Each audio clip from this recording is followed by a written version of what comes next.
Okay. Counselor Hill, would you read us out of closed session, please? Sure. I move that city council members certify by recorded vote, to the best of each member's knowledge, only public business matters lawfully exempted from the open meeting requirements of the Virginia Freedom of Information Act and identified in the motion convening the closed meeting were heard, discussed, or considered in the closed meeting. Second the motion. Ms. Thomas? Mayor Walker, Yes.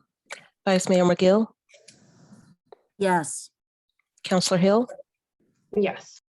Counselor Payne, Yes. Counselor Snook. Yes. All right, thank you. I call the regular meeting to order. We'll have a moment of silence.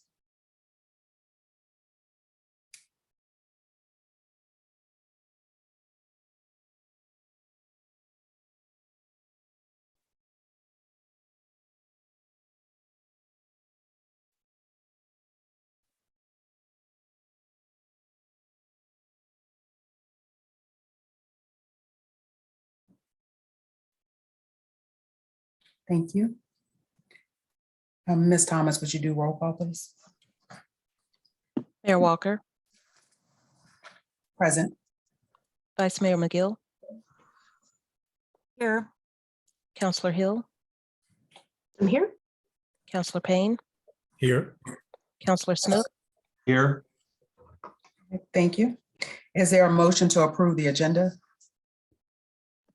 I move to approve the agenda as presented. Is there a second?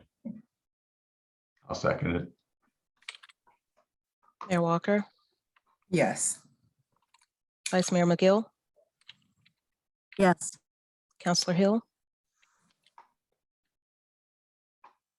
Yes. Counselor Payne, Yes. Counselor Snook. Yes. Thank you. Are there any announcements? Mayor Walker, there's an announcement from Mr. Alexan. I'm trying to pull it up unless anybody else has it and wants to read it. I don't have it up.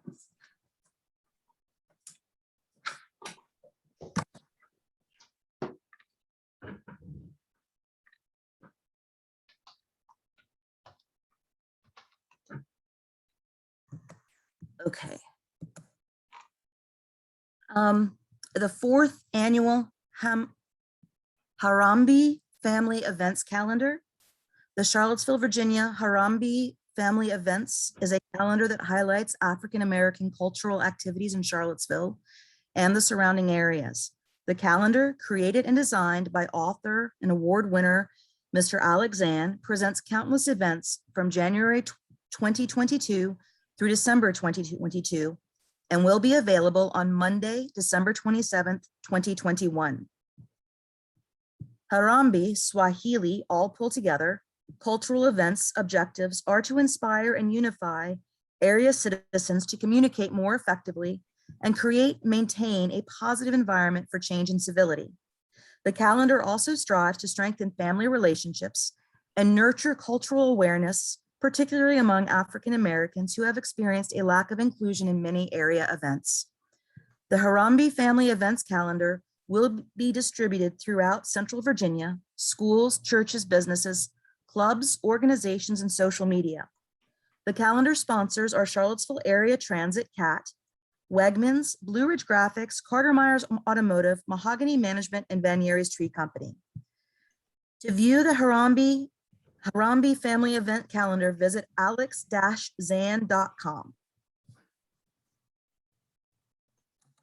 Thank you. Any other announcements?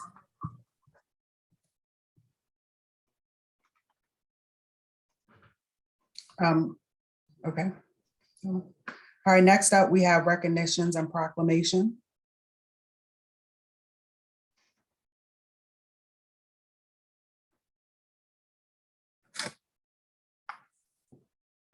I apologize, I am having Zoom difficulties. I have somehow minimized the screen.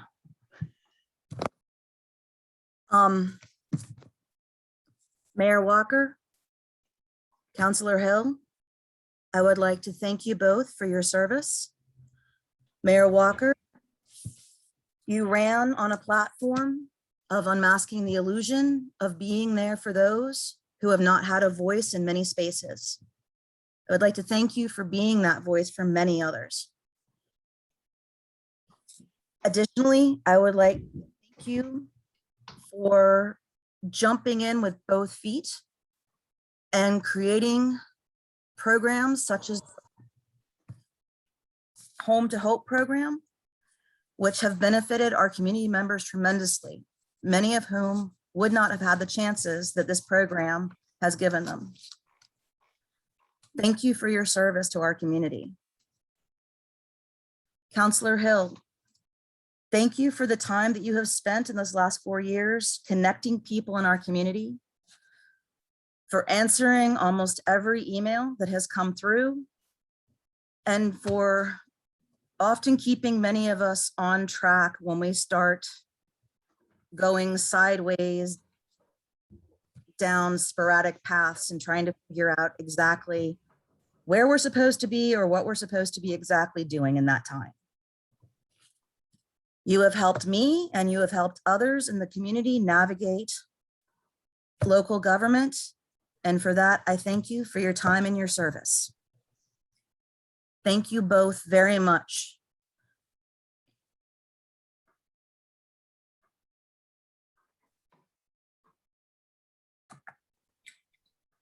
Thank you. Counselor Hill.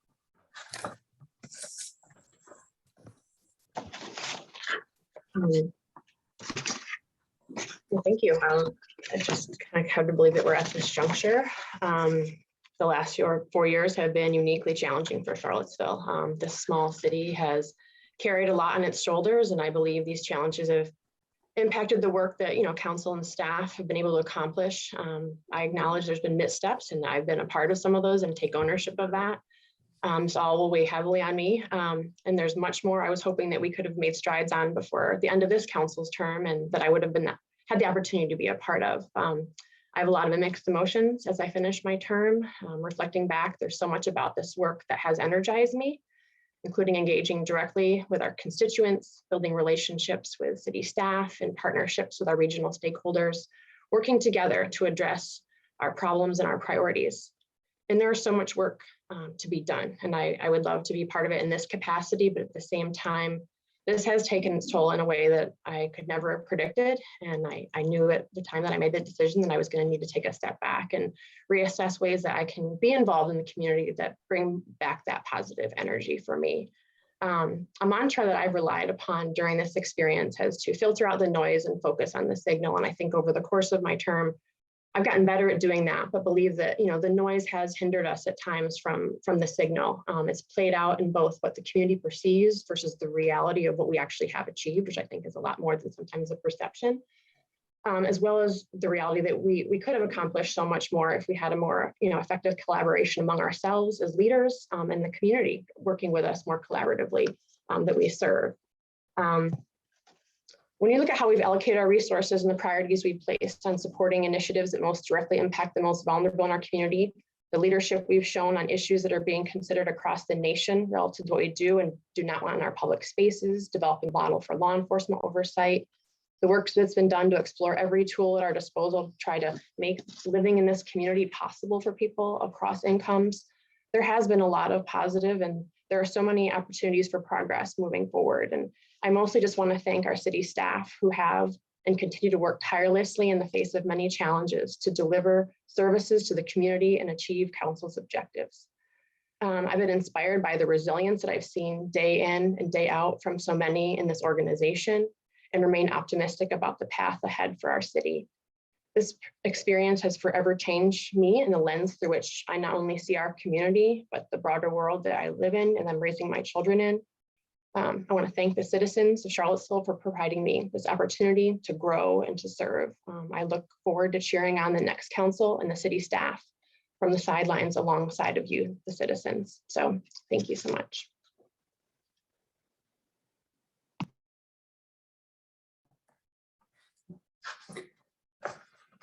I wanted to share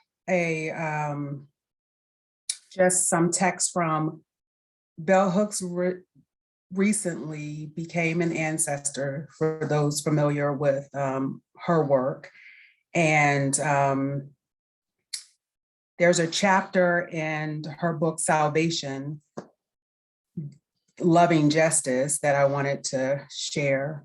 And I've tried to write my thoughts down, and it's been very hard, but, and I wish we were doing this at the end of the meeting, but anyway. She says in this chapter, progressive visionary leaders have always known that any action which liberates and renews oppressed and exploited Black people strengthens the nation as a whole. Not only do these actions provide a model for ending racism, they provide strategies for the overall healing of America. By focusing more on the personal flaws of leaders, both past and present, the same group, and she had talked about conservative members of our population right before this, effectively deflects attention away from the wisdom teaching of these leaders, provided that they would enable us to care for the souls of Black folks and the nation as a whole. Visionary leaders abound in our society. Many of them are women. Patriarchal thinking blocks recognition of the power of female wisdom and our words.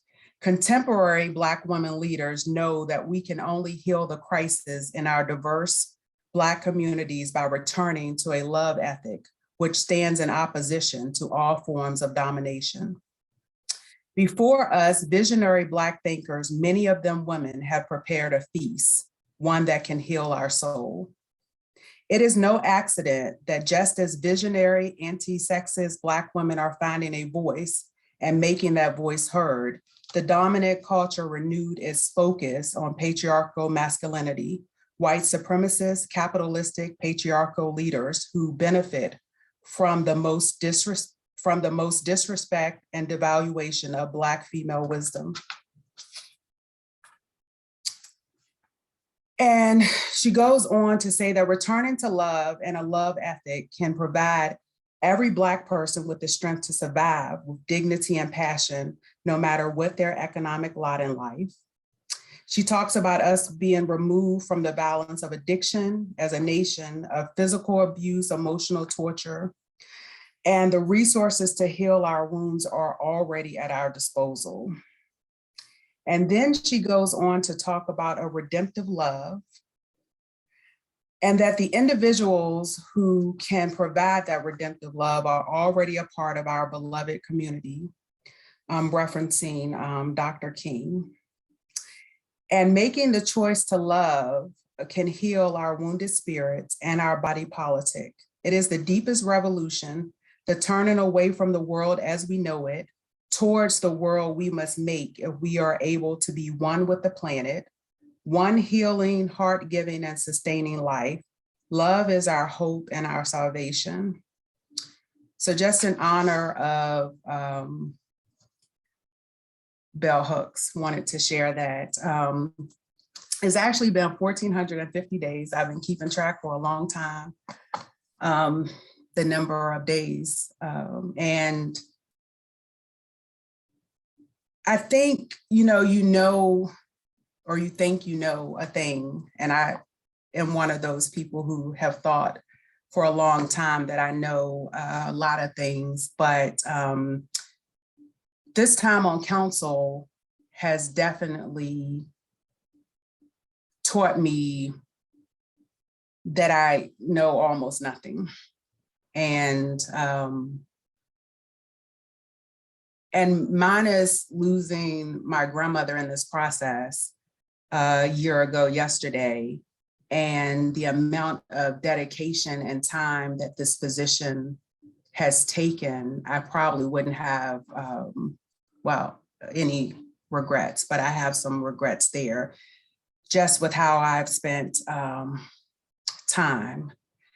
I think back to conversations on Holly's front porch about running, when I would just laugh at her and, dismiss her and go on to usually eat whatever sweet pastry we were consuming at the time and continue to talk knowing the exhaustion that she felt trying to serve this community, and ultimately upon her passing, making the decision to honor her by running, not knowing what that, what would be the outcome of that, but just knowing that it had been something that she had asked. I'm sure she asked a lot of people who she thought could do this job well. So I don't think I was the only person, or I know in the fact that I wasn't the only person that she asked. But as I contemplated for a few months, I mean, up until I made the announcement that I was running, I was still contemplating it. It was, a commitment to her work and her vision for this community. Holly used to say, it wasn't a joke, she was very serious, but she used to say we would get t-shirts made with our percentage of the population on it, because of her concern that we would no longer exist here. And based on current census numbers in Weldon Cooper and what was going on at the time, she was definitely on to something. I had originally planned to announce my re-election in March of this year. And Holly's birthday is in March. And I quickly came to the realization I was going to quit in December, but that's another story. Stay on track. This is why I should write stuff down. But December of 2020. But I quickly came to the realization that I spent all of my time contemplating the last time based on Holly asking me a question and wanting to fulfill some of the things that were her desires for this community. And it was all about honoring her. It was never something that I thought would be a part of my life, or that would work, or that I desired to spend my time in this way. So this year, as I was contemplating, when I was already struggling quite a bit, it became really apparent that it probably wasn't the best decision. And I delayed it for months, and ultimately, everyone knows that the firing of the chief was what ultimately just sealed it for me, that it was probably a better space and time for me, to do my work, whatever, that work turns out to be.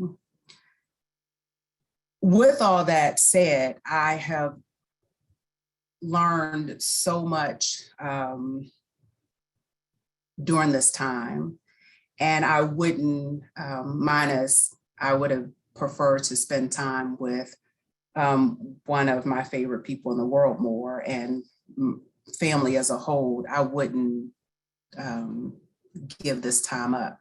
I think that we are in a space where we have to decide who we are going to be as a community, and how we're going to lead, and whether we're going to lead through love, or whether that call for normal status quo is going to be what influence our decisions. As I've told the council multiple times, that making the decision and being honest with the community about where we are as a community is going to be essential for whoever comes next, whether it's council member, city manager. For this to be successful, the community is asking who we are and how we fit in this world.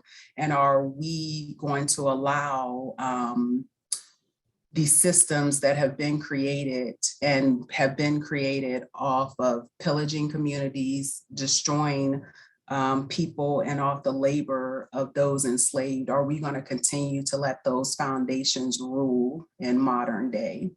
Those are never going to be easy topics. It's never going to get easier than it has been the past 4 years.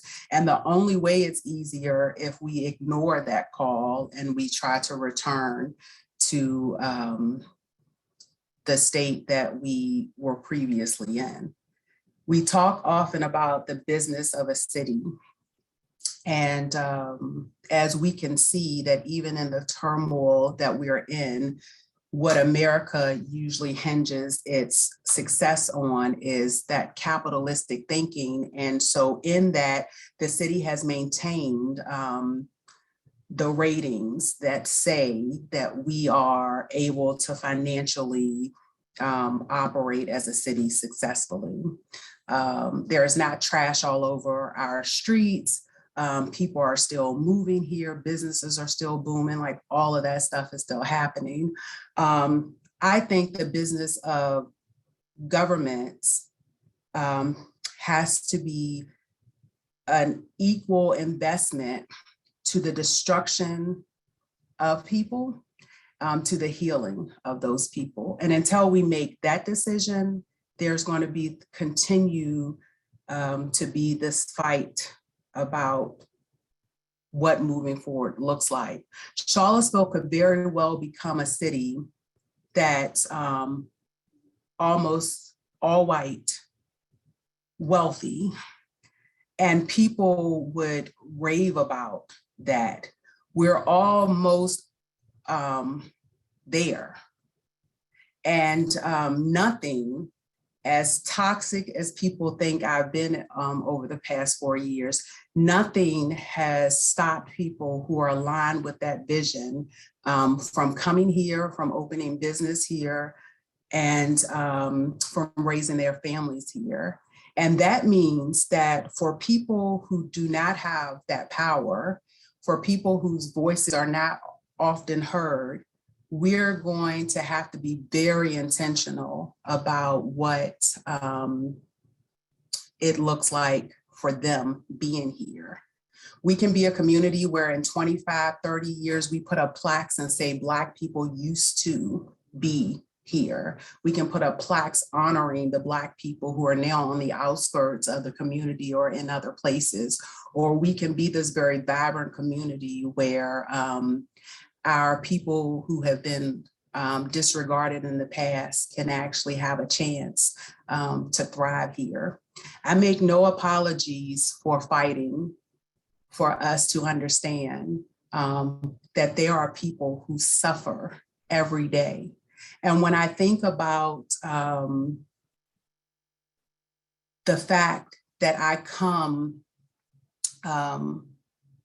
from, and I talk about the women who raised me all the time, but I come from women who are just the most compassionate people.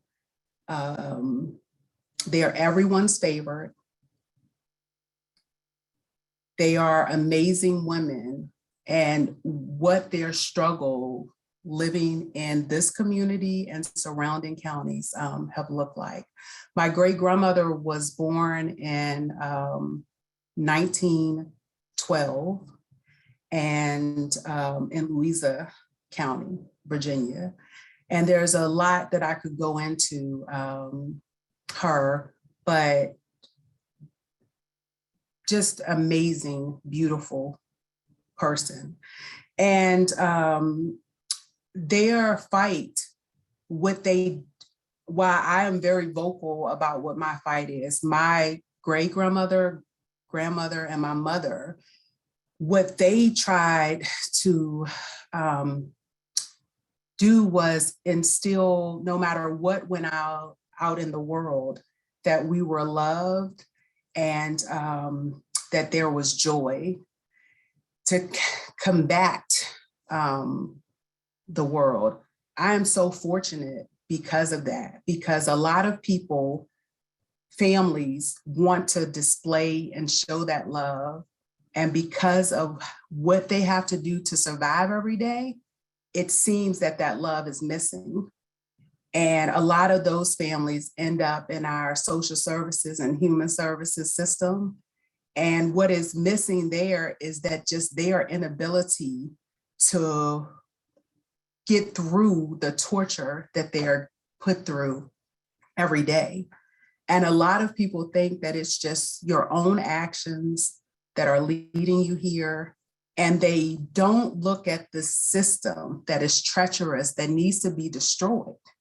And so when people talk about the fact that we have been through in the past 4 years, the turnover, and some people have used some of the turnover that should have happened to their advantage when it was convenient. And any video that you pull of me will show that consistency and how I made decisions. But creating an equitable community, destroying the system that upholds the white supremacist thought process, that upholds the status quo, that upholds the fabric that America was built on, and that Charlottesville is a local model of, is the work that's going to have to be done. And anyone that thinks that we're going to be able to hold hands in a circle around a campfire and kumbaya this, they are not being realistic about what it's going to take to actually ensure an equitable society exists. And so I hope that you all are about the business of continuing that work. I hope that when the challenges that you will confront, that you confront them, and that you don't just place blame on what has occurred the past 4 years and why it is difficult for you to do your work. I hope as you come to the realization of moving past placing blame primarily on me, that you understand the healing that is needed in this community, and that your obligation, hopefully you understand your obligation to mend. And it is all of our duties to ensure that what happened in the past, at some point, you have to right the wrongs. And that's where we're at as a community. That's where we're at as a nation. And we're either going to destroy ourselves or someone is going to take the plunge and figure it out. So for those people who have supported me, and I appreciate your belief in me. I appreciate the work that we've done together.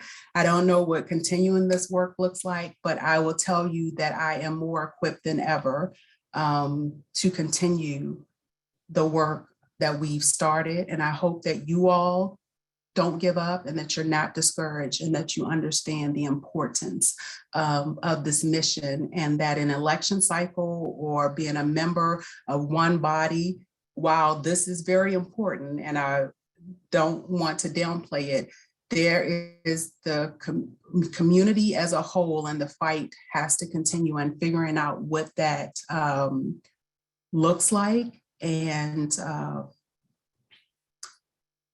how to move it forward is going to be important for the community that we've all said we desire. So thank you all for, from those who voted for me and have supported me along the way, and even for those who supported me at one time and no longer supported me, to those who never supported me. I hope that we all have a common goal of making sure that everyone in this community can have vibrant lives.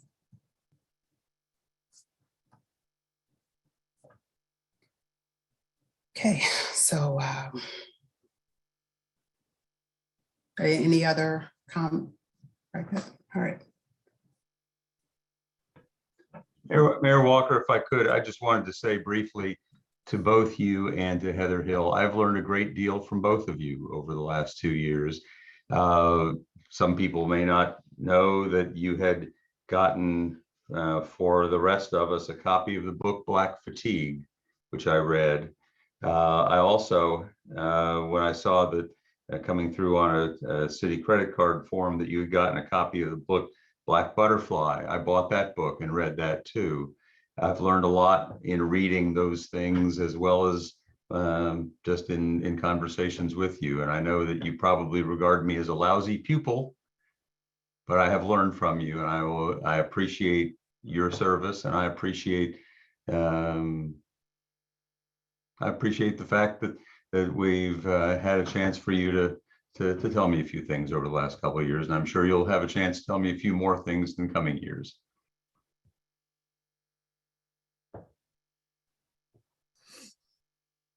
likewise, just would thank both of you for your service and echo what others have said in terms of, I've never once doubted the sincerity and the commitment to justice and improving the community.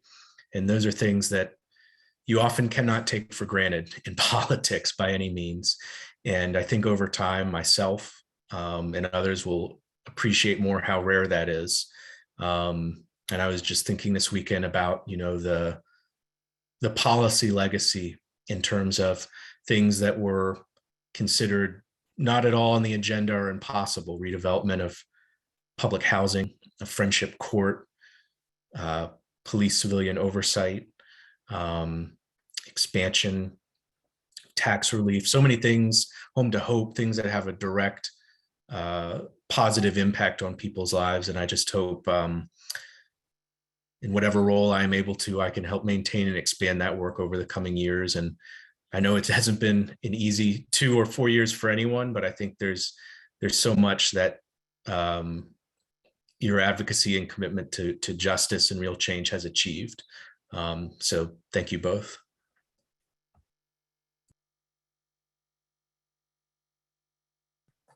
Okay. Next up, we have the boards and commission appointments. Yeah, I move that council appoint the following to the boards and commissions. The Board of Architectural Review, Sherry Lewis, Hunter Smith, Clayton Strange, and David Timmerman. To the Historic Resources Committee, Richard Wilson. To the Human Rights Commission, Mary Bauer, Wolfgang Kepley, Andy Orban, and Linnell Van Schill. To the Minority Business Commission, Aria Garland. To the Region 10 Community Services Board, Richard Stott. To the Sister Cities Commission, Allison, I'm sorry, I like roll over the top of this name. Allison Brown, Sylvia New Strawn, and Vivian Wong, and Kimber Hockey. To the Social Services Advisory Board, Connor Brew and Sherry Stewart. And to the Vendor Appeals Board, Franklin Fountain. I'll second the motion. Mayor Walker, Yes. Vice Mayor McGill, Yes. Counselor Hill, Yes. Counselor Payne, Yes. Counselor Snook, Yes.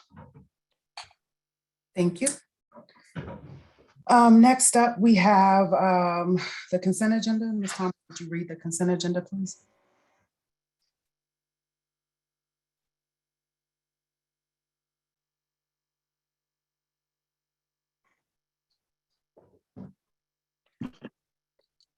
Consent agenda: 1, minutes, November 15th work session. 2, resolution appropriating funds from the Progressive and National General Insurance Companies for a loss associated with City of Charlottesville traffic assets, $17,448.47, second reading. 3, resolution appropriating funds for the Virginia Department of Transportation Bicycle and Pedestrian Safety Program for bicycle and pedestrian improvements at Preston Avenue and Harris Street, $245,725, second reading. 4, resolution appropriating funds for the Virginia Community Flood Preparedness Grant, Stormwater Management Model of Morris Creek Watershed, $307,000, second reading. 5, resolution appropriating 2020 Local Emergency Management Performance Grant, $7,500, second reading.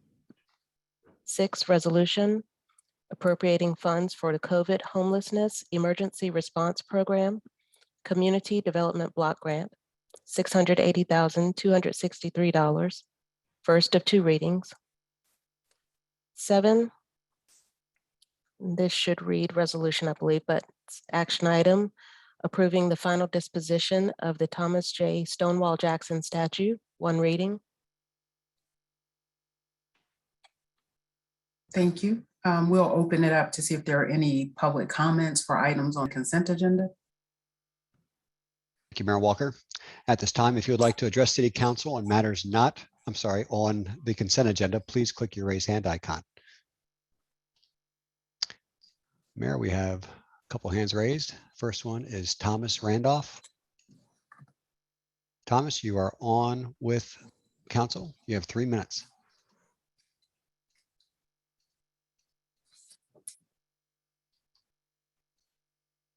Hello?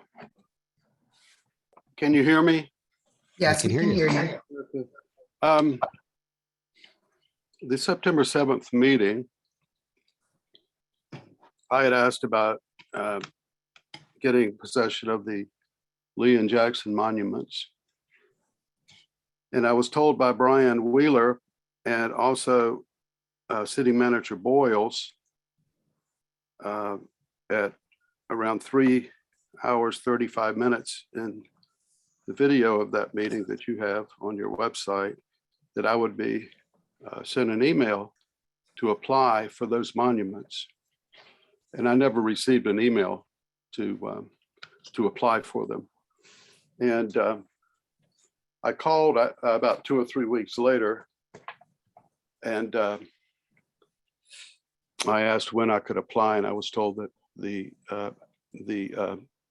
application period had not begun, but still I had received no email about that. I'd received no application form. And then later I read something that, well, I did email Heather Hill, I think, or had an exchange with her. But I read somewhere that the period for applying had ended, and maybe I got that from Heather Hill. But I was never given an opportunity to apply for those monuments, and I'm wondering how many other people were never given opportunities. I mean, you're destroying these monuments. I've never heard of that in this country, of destroying art. And that's what the Taliban does. It's not what we do in this country. And I think the whole process should be reopened. And you should take applications from everyone who's interested in preserving those monuments. They're works of art.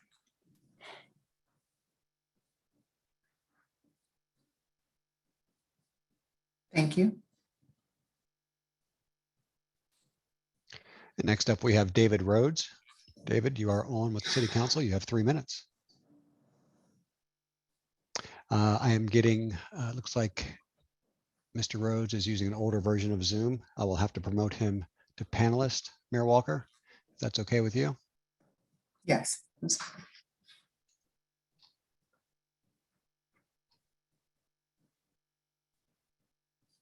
Mr. Rhodes, you're on with council. You have 3 minutes.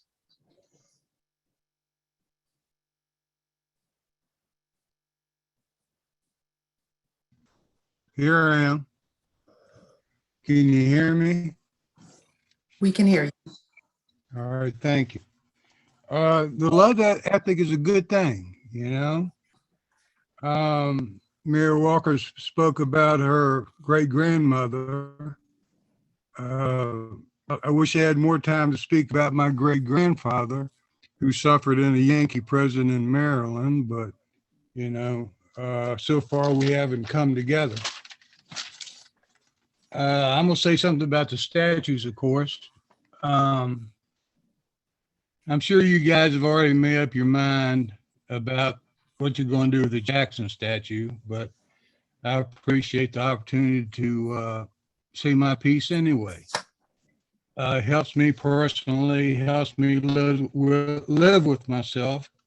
I think I felt the same way about 6 years ago when I spoke to a different city council.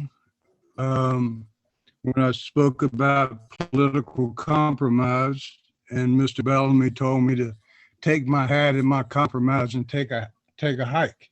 But it really is too late for a compromise now. And as much as I revere these monuments and the history and the heritage that they represent, they need to leave Charlottesville. and not come back in a different form either.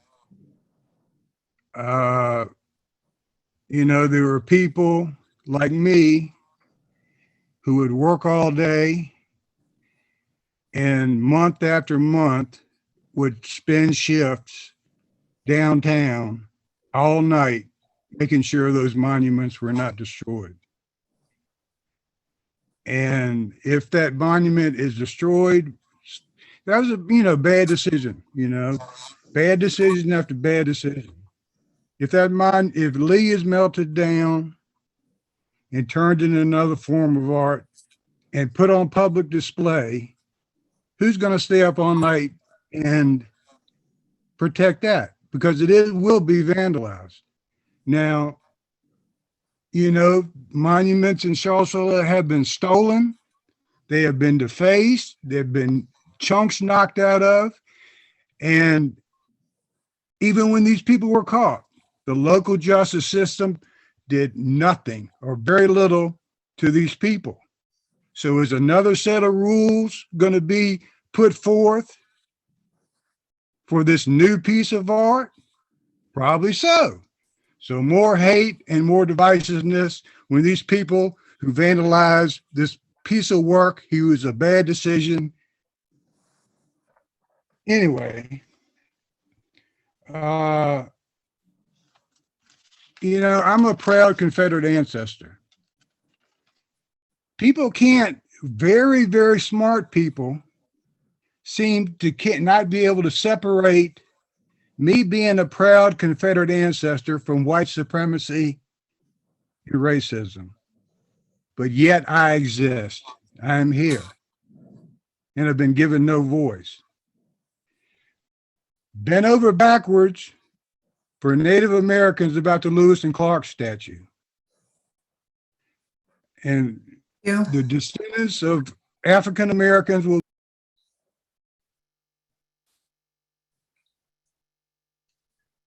And next up, we have Richard Allen. Richard, you're on with the City Council. You have 3 minutes.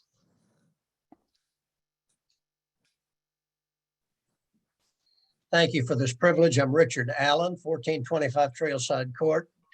And I salute from the bottom of my heart Mayor Walker and Ms. Hill for their dedicated service to the city. I've been following the disappearance of the city's sign reading site of Slave Block for 7 years. I was schooled about this by Mr. Eugene Williams, who led the desegregation of public schools in the 1960s. He taught me of his hometown's poor record of racial equity and inclusion. In August 2014, I'm going to say this again, respectfully, 2014, I interviewed Mary Jo Scala, Preservation and Design Planner for the city of Charlottesville, and she wrote to me, the gray slate plaque reading site of Slave Block was removed from Courthouse Square between 1985 and 2002. I don't know why the gray plaque was removed or who removed it. I arrived here in 2003. The city's Historic Resources Committee is currently working on a new series of Court Square markers. Why was a single one that acknowledged slavery removed? I joined with a concerned team of others forming the Slave Block Citizens Group. We made an exact replica of the sign and tried diligently to learn how to get it reinstalled. In the last 2 weeks, I met with Commonwealth Attorney Platania. He was sympathetic to our goal, but had no power to make that happen. He asked me to see Ashley Marshall, the new Deputy City Manager for Racial Equity, Diversity, and Inclusion. Perfect. A city official with the exactly needed responsibilities. And she replied on December 16th. Quote, the key departments needed are not within my portfolio. It is also my understanding that the HRC is actively working on their plan for this marker under the direction of City Council. My office defers to Council. On December 17, her colleague, DCM Sanders, told me the same. He said, we must wait the direction of Council. I had good emails with Phil Varner, chairman of the HRC. He informed me that 7 years later, they are still very busy gathering information and planning to put up new signs. But the good news is that it is you, City Council, whose job it is to direct the managers and engineer to install our replica sign. We don't want to wait another years for that to happen. And so I direct my last question to Councilors Payne, McGill, and Snook. Buck stops with you. Will you give a Christmas gift to our city this very week? When can we meet with you, show you our replica, and see it promptly installed on Court Square? I listen now with respect and thanks for your reply. And just to make sure, because I kind of spaced out there, but that we, I heard what he said. I'm just saying I wasn't connecting that we're not in a regular community matter. So this time period is for items on the consent agenda. And next we have Andrew Shelton. Andrew, you're on with the City Council. You have 3 minutes to speak. Hi, thank you for your time. And I'd like to thank Mayor Walker and Councilor Hill for their service. I just wanted to speak briefly on the statues as a Confederate descendant myself and say that I am very grateful that they have been removed. I'm very grateful that the Lee statue at least has been disposed towards a good purpose for that bronze symbol of hate that no longer looms over our city. And also directly to the gentleman who said that it was a slap into the face of the folks guarding the statue last summer. We all know that those folks were harassing and generally being a bother to the people in town who have to deal with those things. So I think that he should consider that his is not the only opinion on the matter. Thank you very much. Thank you. Next up, we have Tanisha Hudson. Tanisha, you're on with City Council. You have 3 minutes. Good evening. I just want to speak on the monuments as well. We know what Charlottesville stands for. We know that a lot of people believe in that big piece of steel and the pain that it caused to our community over the last few years. But I want you all to just take a moment to reflect and think about the pain that was caused to people of color, not just from the Civil War, but also from them even putting those statues up and what it was supposed to mean to Black people, that we were to always be inferior.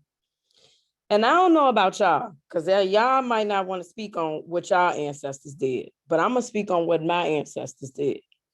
They fought, and fought long and hard for me to be able to sit here today and argue with you the way that I've argued with you over the last how many years. And just let you all know, Cena, Lloyd, and Michael, it lies with you all. Y'all ran on platforms that you wanted to help people that look like me. You haven't done it yet. You haven't. This is your chance to do what you say you're gonna do.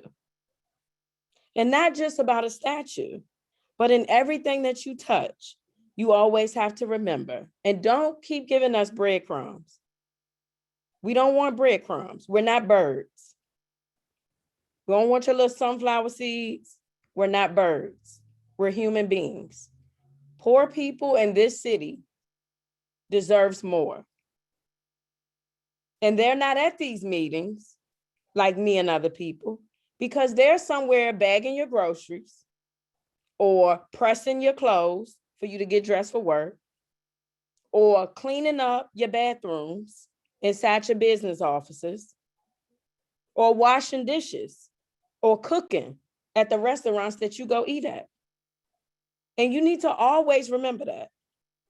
You're supposed to give the same respect to your janitor that you give to your CEO. And y'all need to learn to do that. And I'm gonna speak again later. I got more to say, but I just wanted to say, make sure that you all do the work of diversity and being inclusive to people of color when you make these decisions, even about monuments and statues. Thank you. Thank you. Next, we have James Groves. James, you're on with the City Council. You have 3 minutes to speak. Hi, good evening. I just wanted to make two brief comments in regards to the appropriation of funding for the Virginia Community Flood Preparedness Grant, specifically stormwater management modeling for Moores Creek watershed. I certainly support that allocation of funds. I just wanted to highlight it here briefly, and two items within the proposal that the city submitted for that grant. One is that this area, the Moores Creek watershed, is an area within the city limits that is highly urbanized and includes over 65% of the city's high social vulnerability geography. And then the other thing I would note in the grant application, which again I support, is that part of this work, this modeling work, is going to look at future areas of vulnerability will be identified based on climate change influenced storm events. And so I just want to put that out there as a placeholder for my comments. It'll come in a moment during community matters. I think this grant proposal, which Andrea Henry and others have won, should be commended. It's work that needs to be done before we look as a city at additional development in the Moores Creek watershed. Thank you. All right, thank you. And if anybody else would like to speak on items on the consent agenda, please click your raised hand icon.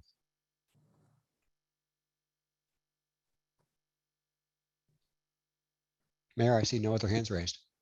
All right, thank you. So council, are there any other comments, questions? Any item on the consent agenda? Is there a motion?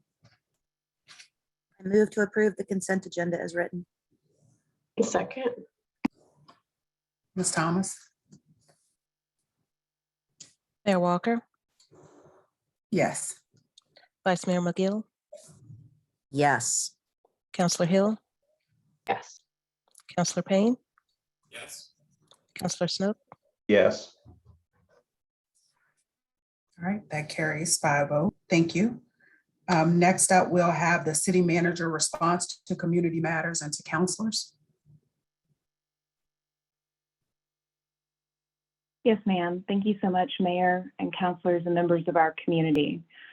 We noted that there were 3 matters from the public from the previous December meeting that we wanted to make sure we knew that we stated that we're in progress of us determining actions. The first was concerning about leaf pickup and the dust that is created. We are working with our public works team and our fleet team to try and determine a good solution to reduce that dust and particle matter that is occurring through the vehicle. The second thing that we noted was a request to rename half streets. While the city currently has a policy for honorary street naming, we are investigating along with the city attorney's office the process to change an official street name to a different street name. We imagine that that will involve also the United States Postal Service. And so we wanted to make sure the community knew that we were working on that. And then the last community matter from the prior meeting that we wanted to make sure we addressed was Mr. Allen's request, but he has just spoken to you all during this time, again, reiterating his request for the slave block marker.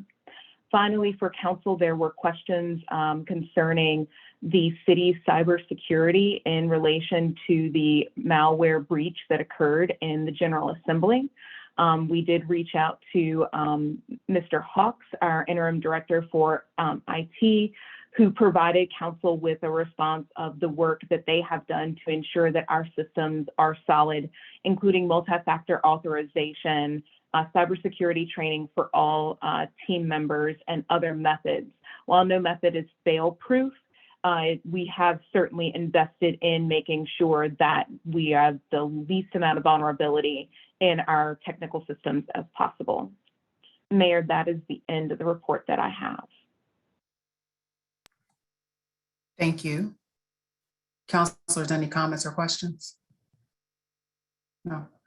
And just on the street naming process, Miss Mary Carey has that request in that she's had about changing McIntyre or portions of it. So just hope, put that on the list for staff to not forget to make sure that she's updated when that process is determined.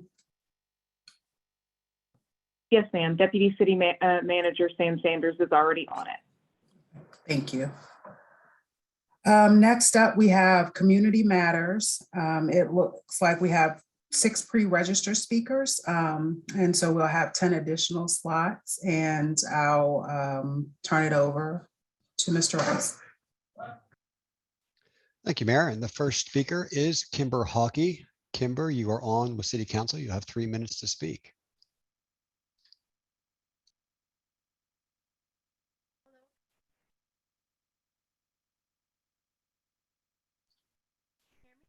Ms. Hockey, are you with us?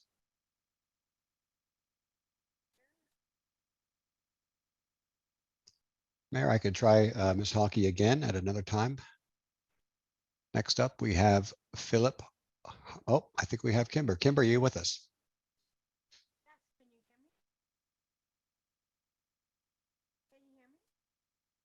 Kimber, we are going to try you another time. Hang in there. Next up, we have Philip Harway. Philip, you're on with City Council. You have 3 minutes. Thank you. Mayor Walker and members of the City Council, thank you for allowing me to speak this evening. I also would like to commend Councilor Hill and Mayor Walker for their time providing their expertise, their hard work, and their opinions in an attempt to make Charlottesville a much better place for all of us. I live on Alta Vista Avenue in a house that was originally built in the 1920s. The house is solid and it was updated in 2010.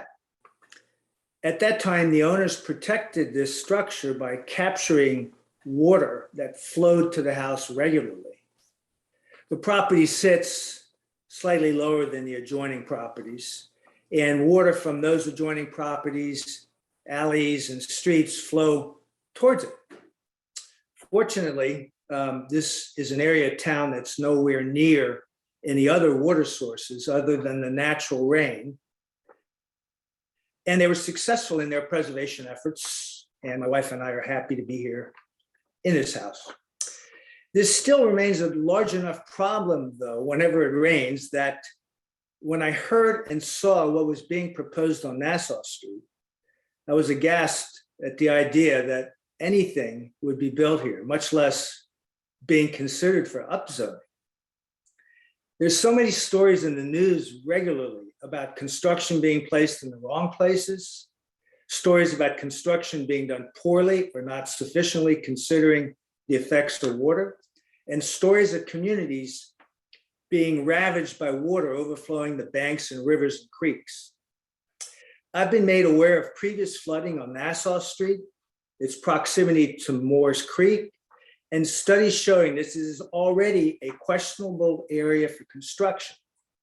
This is not even considering what we know is coming down the pike towards the Saul, considering the climate change worldwide that we are witnessing more and more. So my question to you tonight, as representatives of the citizens of Charlottesville, knowing what is known today and thinking for a second about what is likely to happen climate-wise, how can you approve an upzoning which will lead to more construction in such an area?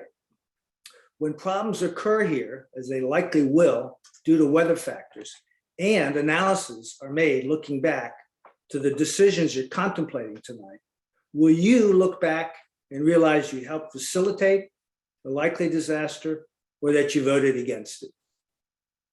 Thank you. Thank you. Okay, we are going to try Kimber Hockey one more time. Kimber, if you're with us, you are on with council. You have 3 minutes to speak. Hi, can y'all hear me? Yes, we can hear you. Oh, good. Well, first, I want to reiterate my thanks for the service of Mayor Walker and all that she has done, as well as Ms. Hill. I also want to say that I'm very happy to hear about the Kenyan tradition of Harambee being mentioned. As my year in Kenya, that was often a call to the community, to everyone to pull together, and I would like that to happen in Charlottesville. Other than that, I'm talking about the asking for the denial of the upzoning on Nassau Street. I've sent a long email, as others have, talking about the clear conflict of interest that exists because the person applying for the upzoning also rewrote the flood maps to his advantage. This is a dangerous flood zone area, and history has shown that there has been floods in multiple years. Let me write them down here: in 1924, 1937, 1942, 1944, 1955, as well as 1969 with Camille. And we're talking about supposed 100-year floods. So this is 1, 2, 3, 4, 5, 6, 7 something events that have happened. This is going to happen again. It's clear. The city should not be building here. If y'all have read the Army Corps of Engineers report, it's quite damning for this area, as well as eyewitness accounts. Floodwaters have covered Nassau Street. By providing the amount of infill that is happening down there, you are simply increasing the issues for surrounding neighbors. This is not a question of what's it called, common enemy and such, because of the quantity of infill and construction going on. And I would hate for people to file lawsuits against the city for the decisions to allow construction in these areas. As we mentioned, there was a mention in a email from Mr. Schimpf, excuse me, that there was some wetland disturbance, so that should be studied. Last but not least, we're talking about affordability, and there's no real affordability going on here. Now, we should not be building here at all, of course, but if you are, at least, oh, I don't know. It's just the whole thing is ridiculous. Please deny this application. Thank you very much. Thank you. And next we have James Groves. James, you're on with the City Council. You have 3 minutes.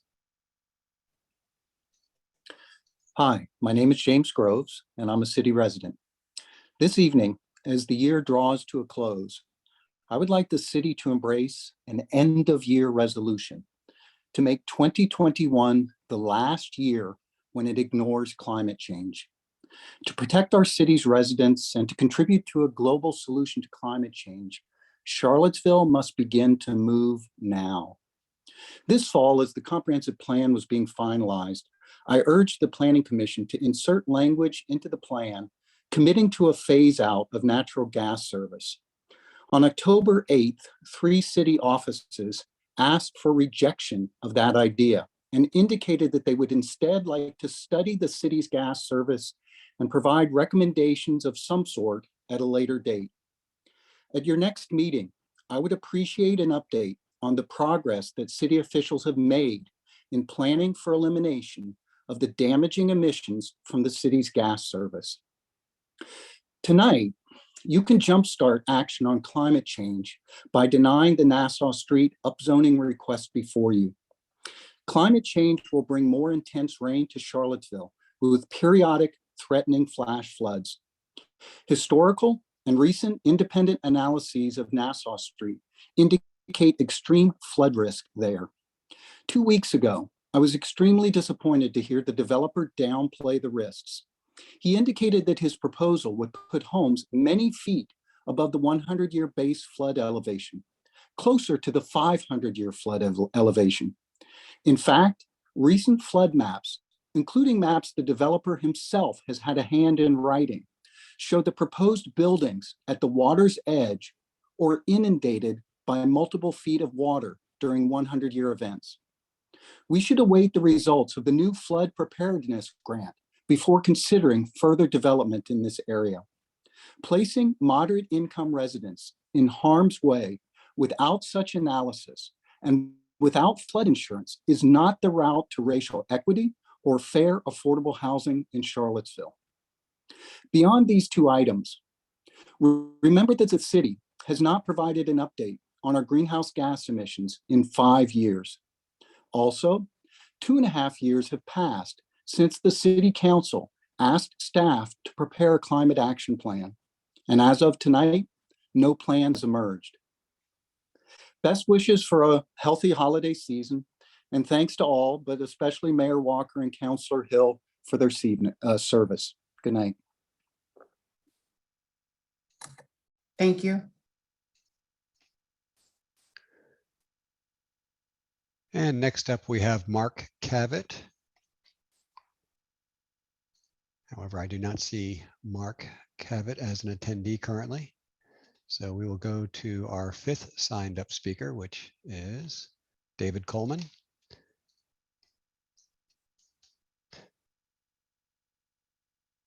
And David, you are on with the City Council. You have 3 minutes. And I am getting a message that his version of Zoom is incompatible. I would have to promote him to panelist if that's okay with you, Mayor. Yes, that's fine.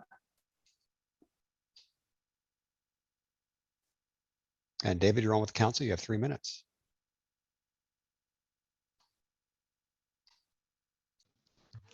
Yeah, thank you very much. I'm not sure where I was cut off before. I appreciate it. Another 3 minutes. I just want to say I know it's very hard for very smart people to separate me being a proud Confederate ancestor from white supremacy and racism.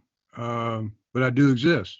For example, it's hard for very smart people to separate people that are pro-vaccine, COVID vaccine, from people that are against mandates. But, you know, there's still individualism.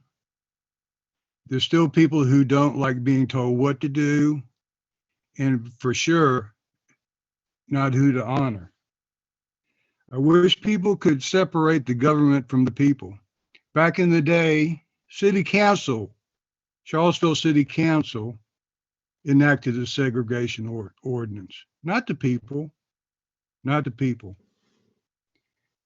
And, you know, when you decide what to do about the Lewis and Clark statue, you bend over backwards to get Native American opinions, fine. You bend over backwards, I'm sure, for the new slave block to talk to descendants of slaves.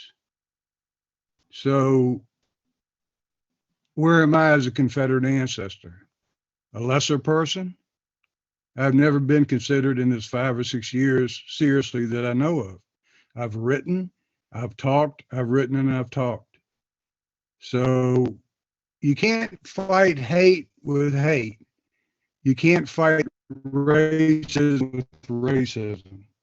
I hope you do something with the statues where the people who do want to enjoy them will enjoy them. So somewhere private, if they can choose to see them, they can see them. That's all I got to say. Thank you. Thank you. And our last signed up speaker is Mr. Richard Hopcraft Allen III.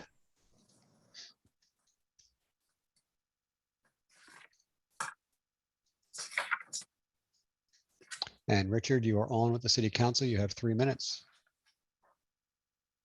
Thank you, Council. I am the same Richard Allen who spoke out of turn during the consent agenda. I do want to apologize for my unfamiliarity with the process, and I hope to get better at it. I will simply reiterate the with great brevity my remarks a moment ago. First, deeply sincere salute to Mayor Walker for all she has brought to the conversation in our city across 4 years, and to Councilor Hill for her deep dives into some of the turmoil and complexity of what our city's gone through ever since August 2017, and for her work on the Historic Resources Committee. You folks are diligent patriots for our city and to be admired. Thank you. And finally, I will simply state that I will come back in the new year and reiterate my final question, which was to Councilors Payne, McGill, and Snook. Councilors, the buck stops with you with regard to a city-installed plaque that disappeared, according to your own preservation planner, sometime between 1985 and 2002. Dozens and dozens of people have been besieging you, asking you to replace that plaque that acknowledges enslavement. It should be in the center of town with all the other magnificent gray plaques. And I will reach out to you and new council in the new year if you do not choose to go into a meeting later tonight and simply decide to give the city a Christmas gift and let us show you our perfect replica of the site of slave block sign and allow us to install it, but only until HRC comes in and actively does its own renewal on Court Square at some point, hypothetically next year or in some future year. Thank you. Thank you. And that concludes our signed up speakers. I was looking for Mr. Cabot. I don't see him signed back on. And I do see 5 additional speakers with their hands raised, Mayor. Next being Tanisha Hudson. Tanisha, you're on with the City Council. You have 3 minutes. Good evening again. First and foremost, I just want to say, Mayor Walker, thank you so much for your service. You know, we didn't always agree. We agreed with about 98% of things, 2% we didn't agree with. But I just want to recap Charlottesville in these last few months, because you've definitely taken the blame for a lot. And you haven't been the only person involved in operations. Let's make that clear. And I want the record to reflect that. So I'm gonna go through and just talk about how each person has involved themselves in operations other than Mayor Walker. Heather Hill was very involved with Andrew Baxter in the fire department when they were targeting Dr. Richardson. There's a recent FOIA request that I received where she is considered their ally. Lloyd Snook was heavily involved with the more recent incidents of Chief Brackney, where his intel or his person told him that there was going to be a secret meeting. We know that that was nobody but somebody from the PBA, Lloyd. More than likely, it was Denise Lunsford. We also know that Chip authorized a raise for the following individuals: Tito Durrett, Ashley Marshall, and Sam Sanders. Now, for you all to be given raises like this, and Ashley being the director of equity, inclusion, and everything else, race, ready, whatever, we know that there's people in this city that just got up to $15 an hour. So the fact that we're giving people raises that played a role in removing somebody in a wrongful termination of a contract is absolutely wrong. So, you know, as much as Heather, you want to walk away looking like you did a lot and that you did great work, you were in everything but a church. You was involved with every person that's walked away from this city of color. You snaked your way into being involved in that. And now Lloyd is the new you moving forward. He's going to be the next one to act just like you. You can put the blame on the mayor all you want, but it won't stick. Only people that look like y'all gonna believe that. Only white people gonna fall for that. Cena ain't had a voice the whole 2 years she been on council. But then when Brackney was terminated, it's Chip's decision, let Chip do his job. Chip did the wrong job, Cena. And Michael, you just don't say nothing. So 2 more years of you not saying nothing, I don't think we can deal with it. So y'all better figure out what y'all gonna do to turn this city around. Or we gonna be in more hell than what we've been in these last couple years. And it ain't been pretty. And you're not gonna have the mayor to put it on this time. So who gonna be the one that you gonna point to now and say they're the reason? Thank you. Thank you. And next up, we have Robin Hoffman. Robin, you're on with the City Council. You have 3 minutes to speak. Hi, everybody. I want to congratulate, first of all, David Dillahunt and Joe Rice for putting on an amazing Christmas illumination. And it was aired a special on Channel 29, which I know David spent a lot of time editing. It was amazing. But I want to say that the work and dedication that the communications department again puts forward every day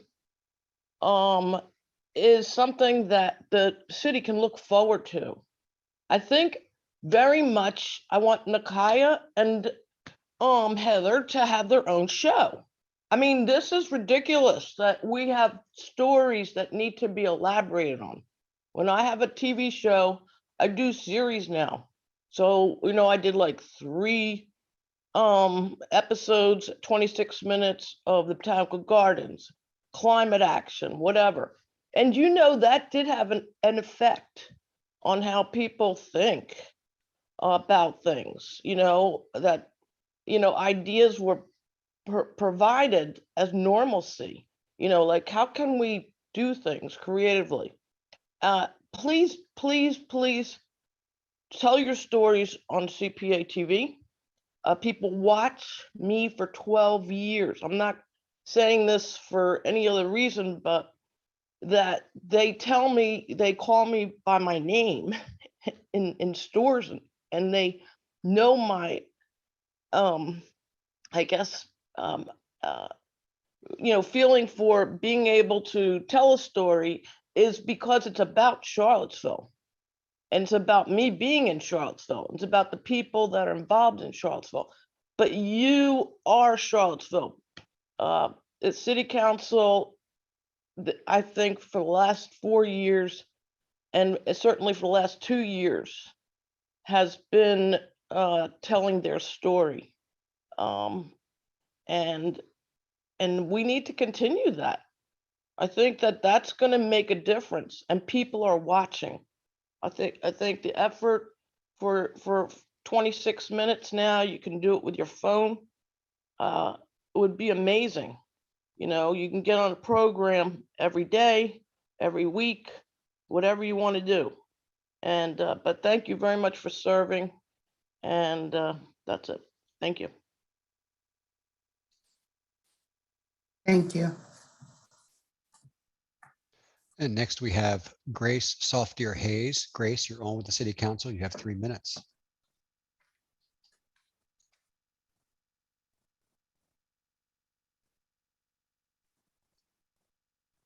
Grace, you will have to unmute.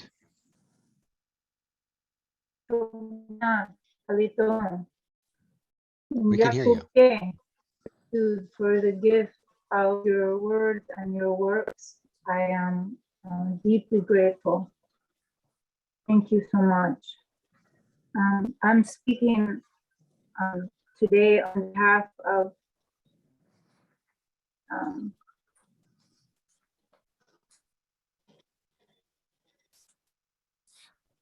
I'm speaking today on the final disposition of the city-owned sculpture titled "The First View of the Pacific," also known as the Lewis, Clark, and Sacagawea statue. I'm speaking in favor of the resolution and the statements that the family would like to add to that resolution. I'm deeply grateful for the gifts of Sacagawea's ancestral familial descendants who have come to visit our city on numerous occasions to do collaborative works with the community and the city of Charlottesville. My mother also taught me to lead with love and to acknowledge the truth even when it's difficult. When I went to see the museum, Native American Museum in Washington, D.C., after moving here from Texas and Oklahoma, it took me 3 years to be ready to go. And when I got there, I sat in my car for a good 3 hours before I was ready to get out and walk in, even though it was our own people who had done the works to put the presentations together in collaboration with the US government.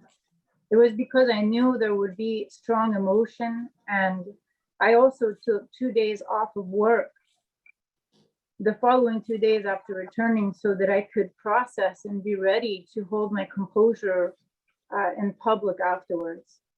I appreciate some of the speakers today who said that although they have feelings of their own about these statues, that they agree that because they do evoke strong emotion, which can be, I can tell you, debilitating in regular functioning day, to have them placed in a place with collaborative works between Indigenous community members, the Lewis and Clark Center, the city of Charlottesville, Monacan Nation, and Sacagawea's family themselves. So I speak in favor of the resolution, and the words are critically important because they are the things we say that we already do. They are the same things that are in our current laws to protect equity. And so just to acknowledge them on paper is important so that we can say, yes, we know this is right, and we stand together in doing this work. We have a word in Chigasha, hika. This word is on our stop sign, not the word stop, because instead of the negative action of stop, we have instead a word that says stand to attention, pay attention, and be aware and be ready to be mindful of others. So I say, let us both be walking toward one another so that we can meet in order to talk and have a good way of building right relations with one another. Thank you.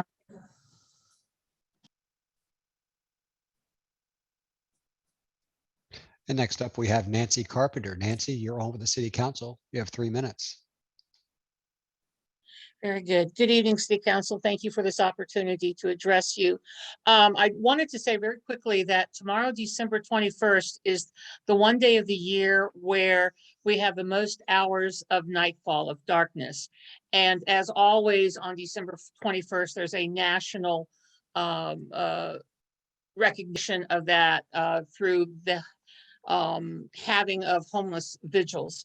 Now, the Haven this year is actually going to have an in-person remembrance vigil at 3 p.m. tomorrow at the Haven with masks required and social distancing.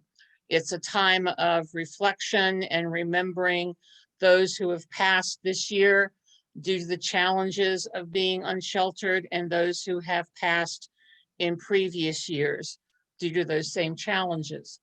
And I wanted to also put a bug in your ear that there seems to have been an uptick so far this year of women who are seeking non-congregate shelter because they are literally homeless.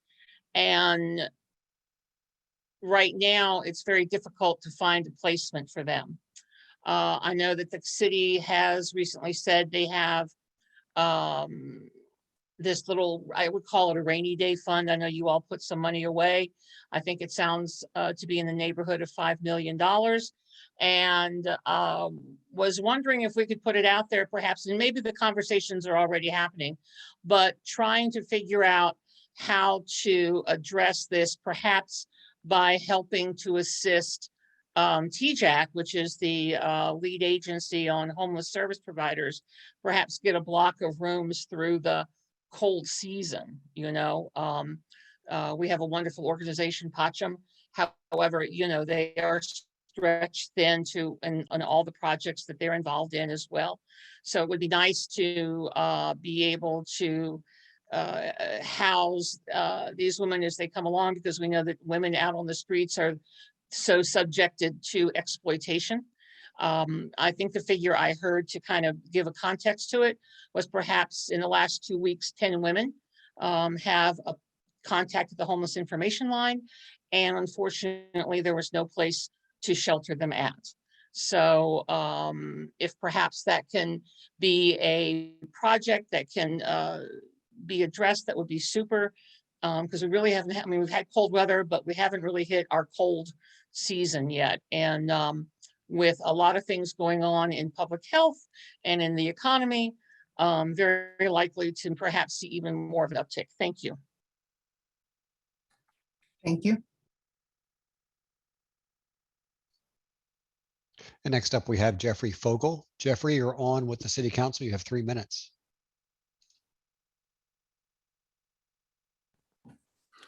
I want to speak about the civilian oversight ordinance that you're going to consider tonight. Not because I think they'll make any changes in it, because I assume that it's a done deal, the way most of the things that are of importance are done by people who run the city in secret and a done deal. And that speaks to my second point. But my first point is the ordinance reads that the Civilian Review Board may not compel testimony from anybody, an officer of the law. Comrade Snook explained to you that the Garrity decision of the Supreme Court required that, but he was wrong. And by now I assume he knows he's wrong, even though he seems to be not interested in the subject matter or of anything going on tonight in council.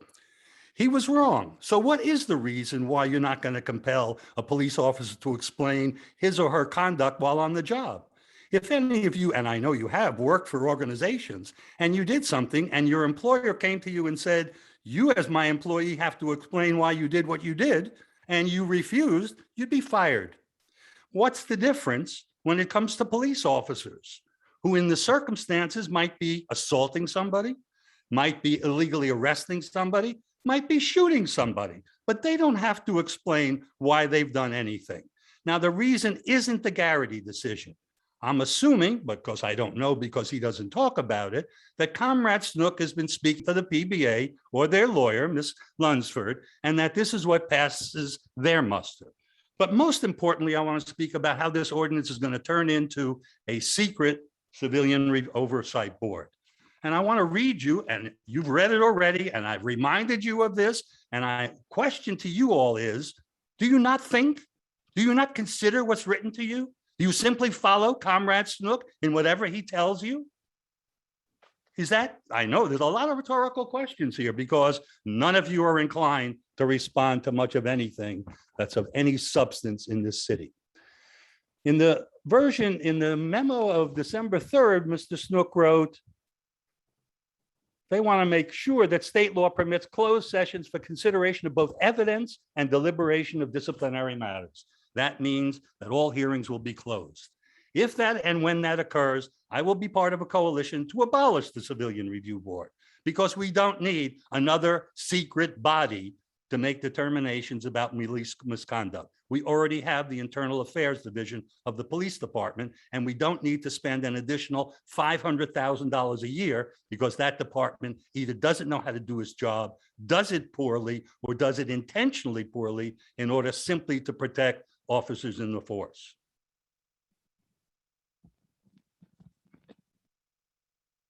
Thank you. Next up, we have Rosia Parker. Rosia, you're on with City Council. You have 3 minutes.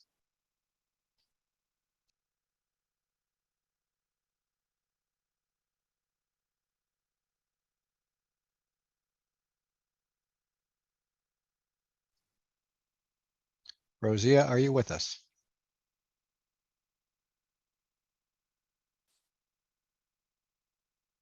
We will try to come back to Ms. Parker. Next up, we have Jojo Robertson. Jojo, you're on with City Council. You have 3 minutes.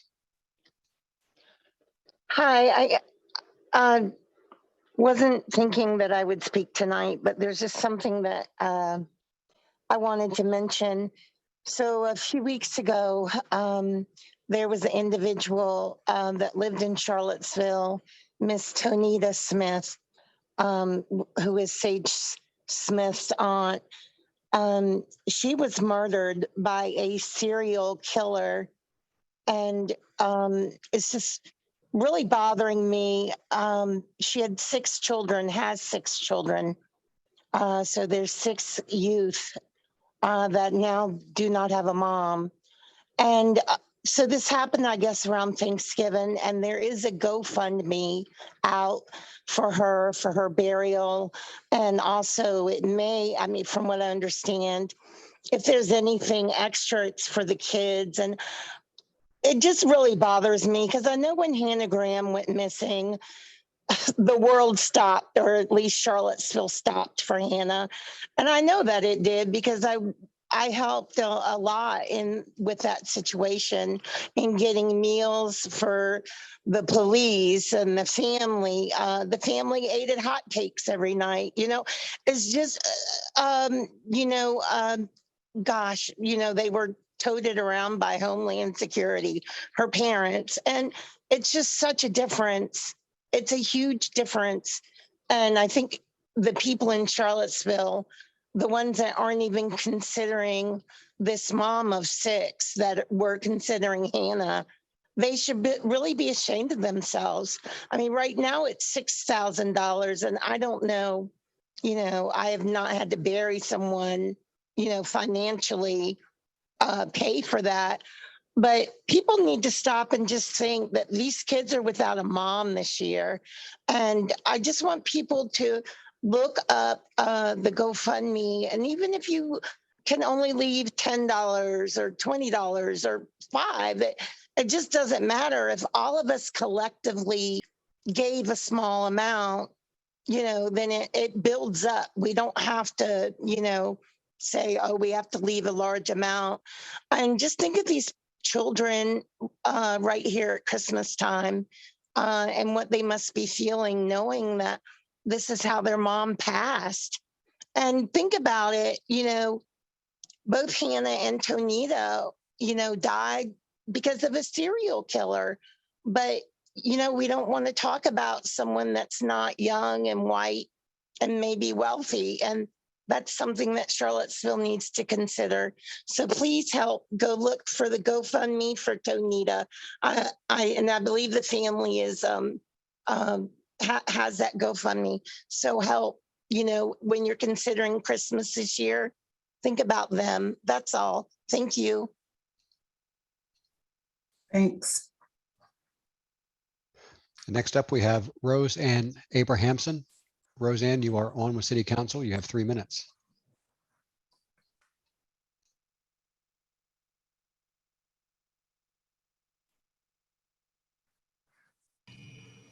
Can you hear me? Yes. First of all, I'd like to say Merry Christmas. I'd like to say it's an honor to have known those of you who I've worked with in 2 decades.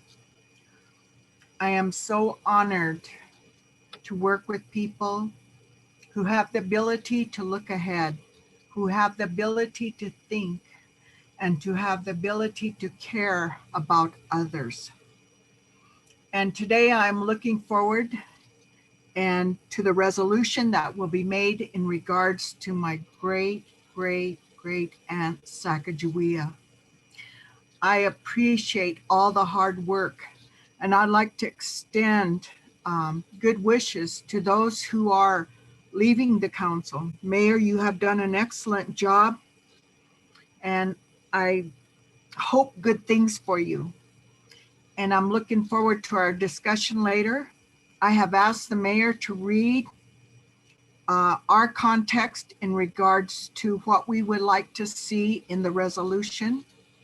And again, I'd like to thank each and every one of you. I know it is a difficult job, and just as life is difficult, decisions are difficult, but I wish you well, and I hope that we can make the best decision tonight And I'm just excited. Thank you. Thank you. Next up, we have Andrew Shelton. Andrew, you're on with City Council. You have 3 minutes. Hi, thank you once again for your time. I just would like to speak specifically to the Lewis and Clark statue and what I took to be primarily Councilor Snook's concerns at the last meeting about the possibility of actually getting some money for it. And I want to say that I understand that we are in kind of a financial hole here with the statue removal, but I feel that it is very important as part of this entire process to do the right thing. We have a history in this country of white people breaking treaties with the people that were here before us for financial gain. And I think it would be incredibly embarrassing for us as a city and for those of you that have put so much work into this entire process to vote to send it to some fellow down in Texas for a few $100,000, as opposed to giving it to the Lewis and Clark Center, the people that have worked with us on this process. And it is just, that's clearly the right thing to do. I think we can find money elsewhere. Thank you. Thank you.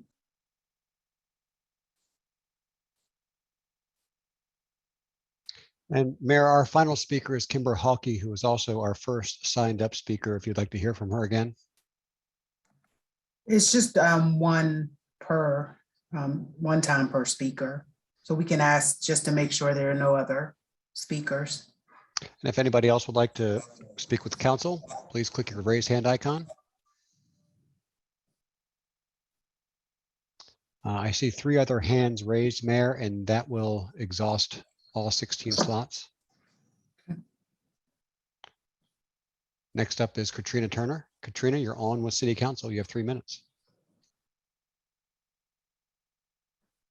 How is everybody going? Hello.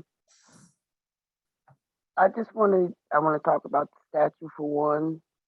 Thank you for giving it to the Jefferson School. And as far as the Sacagawea, you know, those statues should not go to anyone who is going to praise that statue again the way they did it here. No one should have to go through what we went through here in Charlottesville. And I think those statues, it needs to go to the Lewis and Clark exhibit. The next thing I wanted to talk about is the PCOB. And I'm just wondering if you all are going to appoint anyone else on that board, because I know people have applied, and when you read the boards and commissions, you spoke nothing about the PCOB. And Lloyd, you wrote a letter and you stated how, you thanked the people on the PCOB for writing that ordinance. And, those were the only people you thanked. But there were a lot of people who helped write that ordinance. And the People's Coalition was one of the main people who helped write that ordinance. And to only give credit to the people, the group, that's not right. And I just want you all to know that the People's Coalition and many other people had a hand in writing that ordinance. And I would like a little bit of appreciation for everyone else also, because a lot of people worked hard on that. And to Mayor Walker, like you said, a lot of people,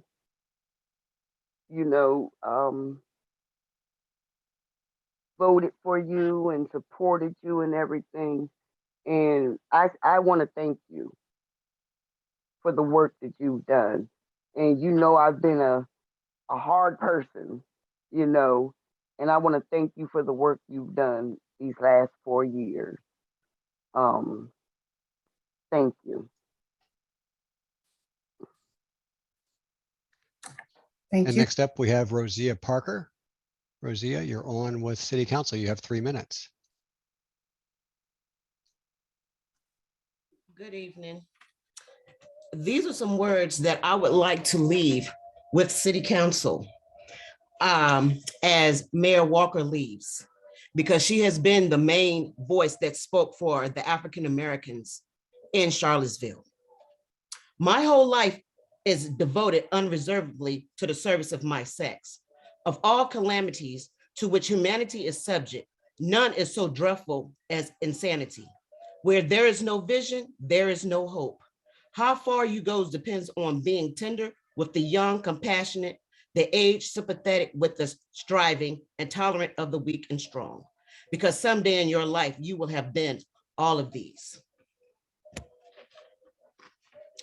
I prefer to be true to myself, even at the hazard of incurring the ridicule of others, rather than to be false and to incur my own abhorrence. I have one life and one chance to make it count for something.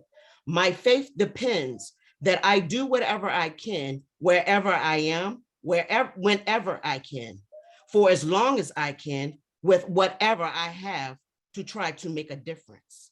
Whenever you have a dream, you've got to grab it and never let go. Nothing is impossible.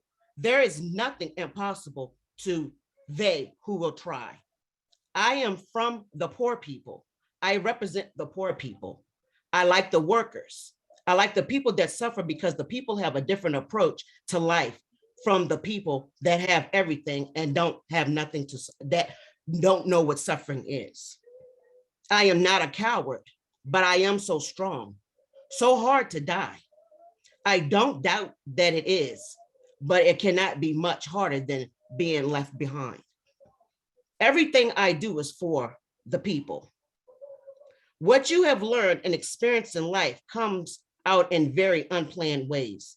Life has all these twists and turns. The bad news is time flies.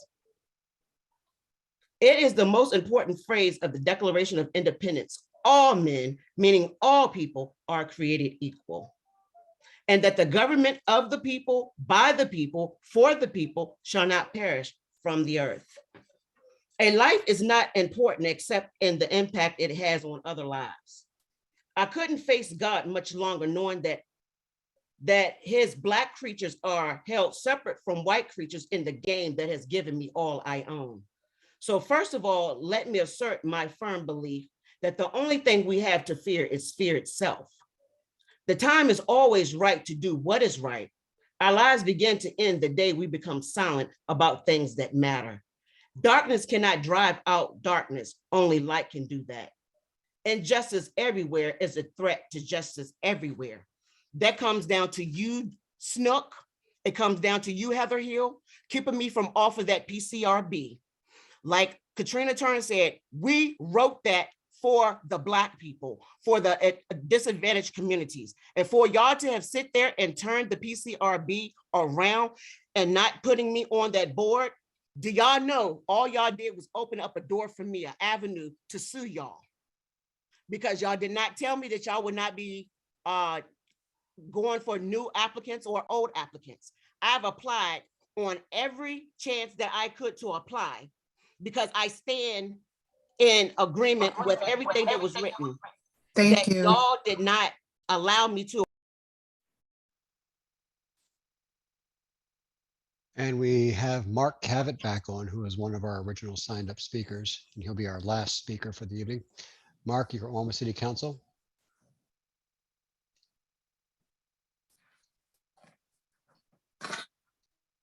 Okay, hopefully you can hear me now. Earlier that was Kimber. I was using her sign in because mine wasn't working for some reason. But going back to my comments for tonight, Mayor Walker, Council Hill, 4 years ago, I gave you each a report from the Army Corps of Engineers. This was recently sent to the other counselors in the format of an email. I hope you looked at it. The report was part of a 71-page report on Moores Creek for the city and the county. At that time in 1971, Moores Creek and Nassau area was a rural area. The report suggested that localities develop zoning that will take in consideration anticipated flooding. Unfortunately, the city did not heed the advice. The county did. I'd like you each to go to Nassau and stand on it. I would like each of you to crouch down till your eye level is 4 feet above the road surface. Look east in the direction of the creek. Everything you see below your eyes will be below water if we have a storm like the one in 1971 come through.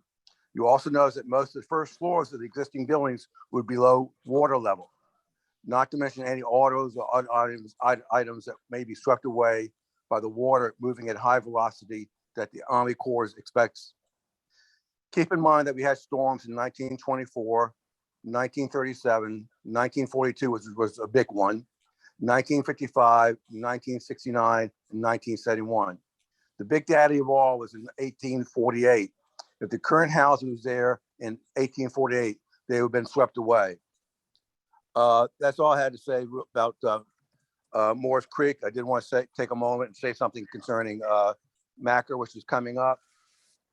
On that, I do support that redevelopment property.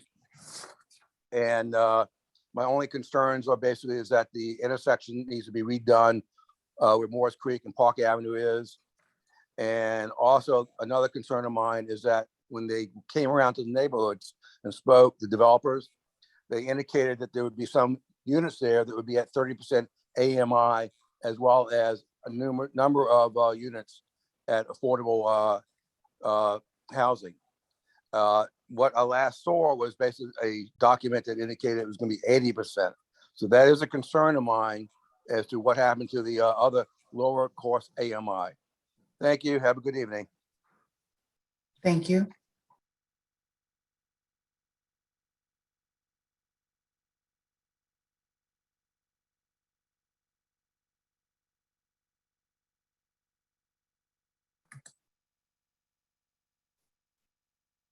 Mr. Rice?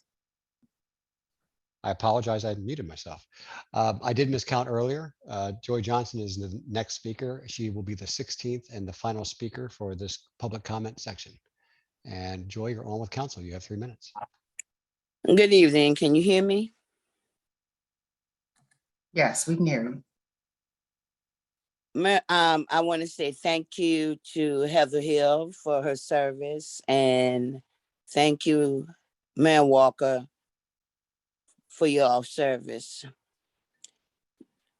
As a Black woman in leadership position, what I have found out, and so did Holly, it is a struggle. It is definitely a struggle, but I will leave you with this, Miss Nakaya, because there are times in my life I have I had struggled about whether or not I would keep doing the things I was doing for the people and for myself. This is from Marcus Garvey, which is very dear to a lot of what Marcus Garvey talks about. Is very dear to me because he's from my homeland, Kingston, Jamaica. Never forget that intelligence ruled the world. Ignorance carried the burden. Therefore, remove yourself as far as possible from ignorance and seek as far as possible to be intelligent. You are a strong Black woman. You are an educated Black woman. And what I've learned through my journey, and I've met a lot of good people, Black and white, but still what I have learned is that there are people in this life, if you're smart and you're intelligent, they will beat you down. I love you. Thank you for being the voice of the people. And I don't think they realize that you're more detrimental to them on the outside than being on the inside. Thank you for all you have done. Merry Christmas. Thank you. Okay. Counselors, any comments? I do want to address something that Ms. Hudson raised about some of the staff increases, just to kind of clarify that this is something very consistently that we've done when we've had people who have stepped up and taken on additional duties, and it's a temporary increase that is typically approved by supervisors for those purposes. And so that's the case of those that were named, in addition to other staff who've taken on additional duties. And again, it's not a permanent increase, but it certainly is recognizing the very heavy lift that those folks are taking on during this time of transition. Thank you. I had that on my list. Same thing. Whether there's agreement or not for what happened in the police department, there is the acknowledgement that we do consistently for staff, that if they take on additional roles or if the leader is not in, the person above them is not in place and someone else is fulfilling those duties, that there is a increase. And I've been really consistent the entire time I've been here about making sure people are paid and paid well for the work that they do. So I just wanted to chime in on that. And the other things I was going to comment on are going to come up during the agenda items. So I'll wait for those comments then. Is there, I think the comment on and maybe we're going to do it then, but the decision about the PCRB, are you all going to make it when we discuss it about the board, or you want to address that now?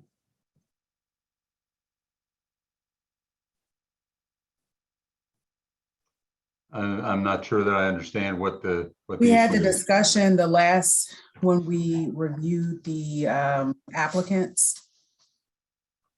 I think it was 2 weeks ago, about why we were not going to make appointments to the board at this time. Well,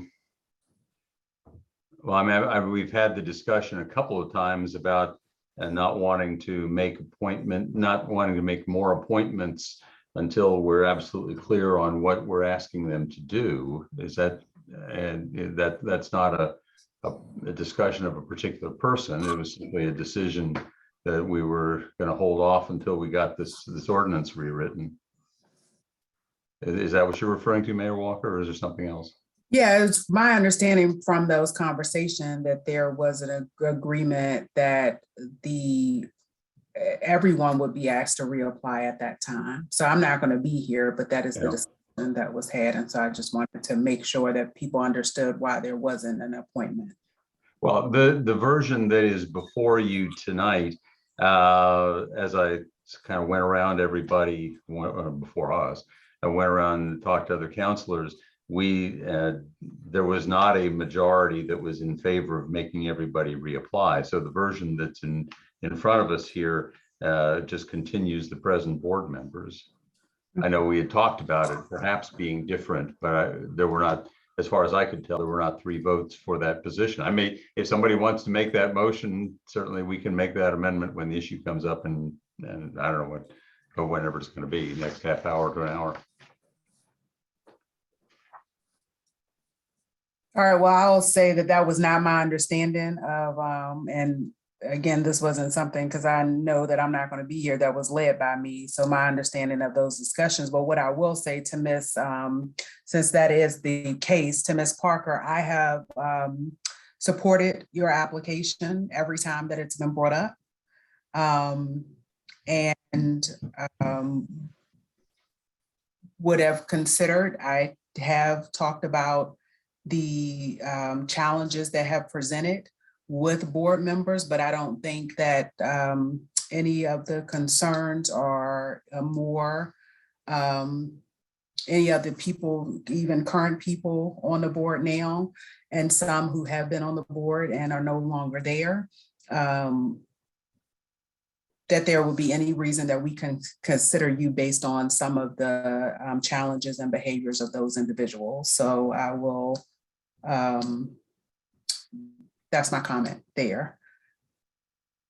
And if I might, one of the concerns, and this, I don't think this would come up in the context of any of the rest of the discussion of the PCRB ordinance, but you know, the National Association for Civilian Oversight of Law Enforcement notes that one of the transitions that has to get made from the group that is an activist group that gets the political pressure to have a PCRB or PCOB appointed in the first place, that often those folks are not, they don't have the same set of skills or personalities or whatever else you want to call it. NACOL basically says, don't appoint activists to the board.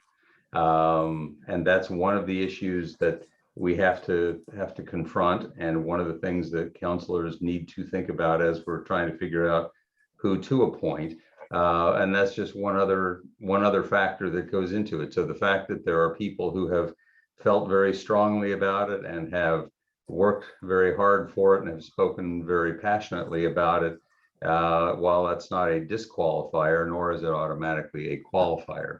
I'm uncomfortable talking about any specific person any more than that, but I just want to note that NACOL strongly recommends that we not be trying to appoint activists to the board.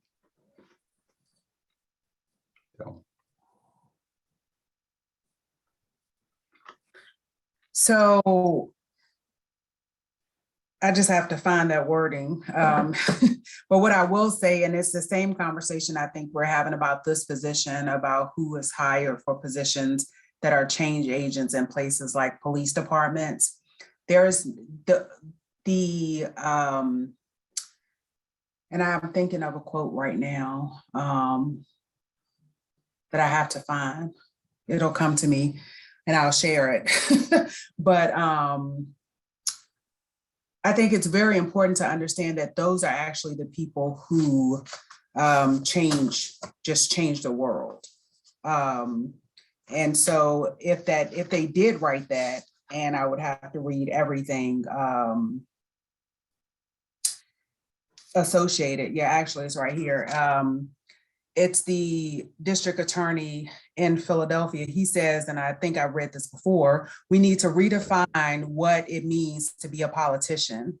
It turned out that all of those activists I have represented mostly for free all these years, who kept getting arrested for protest, are really better at politics than most of our centric politicians. And I think part of us having the discussion about what has changed, what does it look like, who plays a role in it, and this will come up later in the PCRB discussion, but even the discussion around that we've had about if people have had trauma and if they can't ride in police cars, whether they are then maybe fit to serve on a board. And I don't know how you equate, because a lot of people are going to have this kind of trauma and it's going to come up, that should never equate to the fact that they can't be of service. So I think that part of the redefining and looking at things through a different lens, that it'll require that change, that people who may be viewed as unhelpful or because of the way they present, it has to be one of the biggest things that we change, or that you all moving forward change.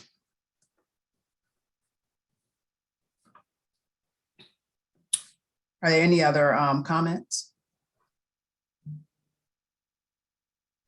No? Okay, so we'll go to break and be back in 15 minutes.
Okay. So I call this meeting back to order. Next up, we have a consideration of amendments to the city's adopted fiscal year 2021 budget. First of two readings. Good evening, Madam Mayor, members of council. This agenda item is a public hearing and first reading of the year-end adjustments and appropriation for fiscal year 2021. The audit has been completed, and to close out the city's financial records for fiscal year 2021, several year-end adjustments require city council action. These adjustments are to carry over unspent funds from the last fiscal year to the current fiscal year. The appropriation totals about $12.2 million. This total is comprised of two sources. One is $5.5 million in surplus funds from the general fund for the ending the fiscal year. And the other is $6.7 million transfer from the citywide reserve account to the CIP. And council staff has three recommendations for the use of these funds. I'll go through those briefly. The first one is transfer $6,674,971 from the citywide reserve economic downturn account to the CIP contingency account. As we talked about before, when the FY21 budget was constructed, we created a reserve in anticipation of COVID impacting our revenues. As the year has now closed out, we did not actually need those revenues or need that those funds, that reserve. And I should back up and say that reserve was created by not transferring funds, cash from the general fund to the CIP. That was the source of that.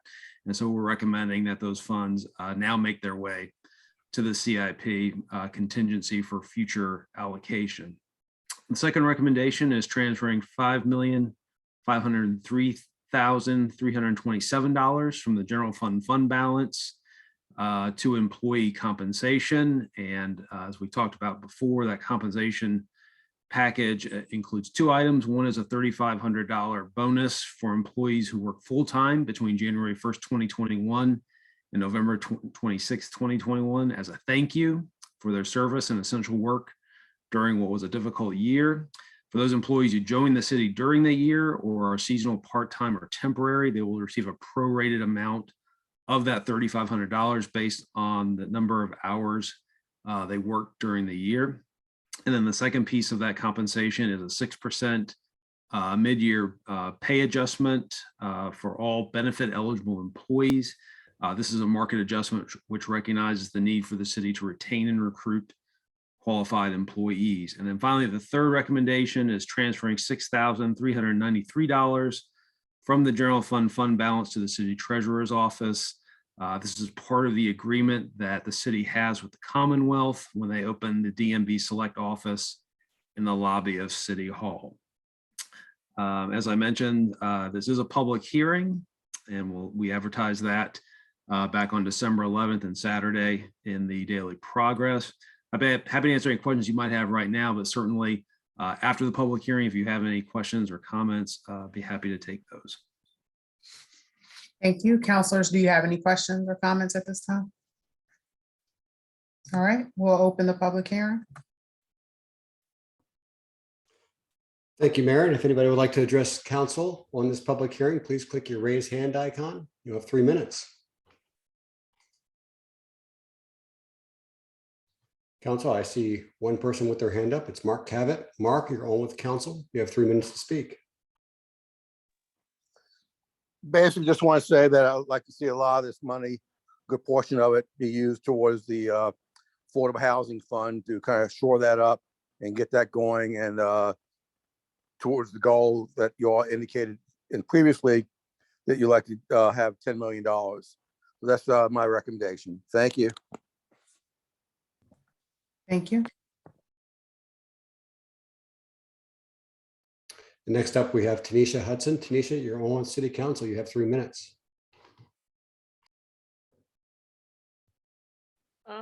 Is this for the budget? Yes. Right. Yeah. So I would like to see more money go into the Affordable Housing Fund as well. But I would also like to see the city do more as far as creating its own level of housing. I know we love to always say, you know, CRHA, but I think that there's things the city could also do with purchasing land space, and, you know, building things themselves as well. That's something that they need to work towards in the future, because I just don't see how anyone in their right mind in the city think that poor people will continue to make it here. It's going to be nearly impossible in the future. I mean, you talking about 6% raise increases in the budget to go towards salaries. You're talking about people making $15 an hour getting a 6% raise increase. I mean, come on, do the math.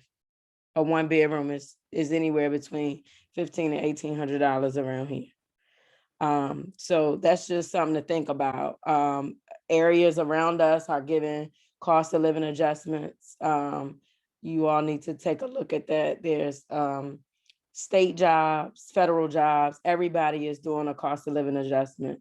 To retain workers, they're paying a lot more. It's not just the city of Charlottesville that's losing people to other positions. It's every realm you can think of, federal, state, local, doesn't matter. The private sector is paying a hell of a lot more money to individuals. So that's something that you also can think about, Chris Cullinan, when you work in the budget numbers in the future.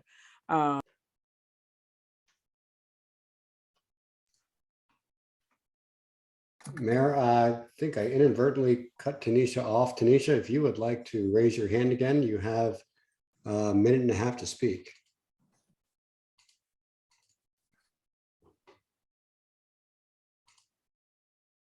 And you're on with council, Tanisha. Very sorry about that. What did y'all last hear? I'm sorry. Where did I stop? Because I was still talking. I didn't know I was cut off. We were talking about the private sector and. Oh yeah, the private sector is definitely competing and paying people a lot more money. So that's something that you all can think about. I know prior to Brackney's exit, police were complaining about their wages and how they could go and work in other localities and make more money and also take a car home. You know, I just think we got a lot of work to do.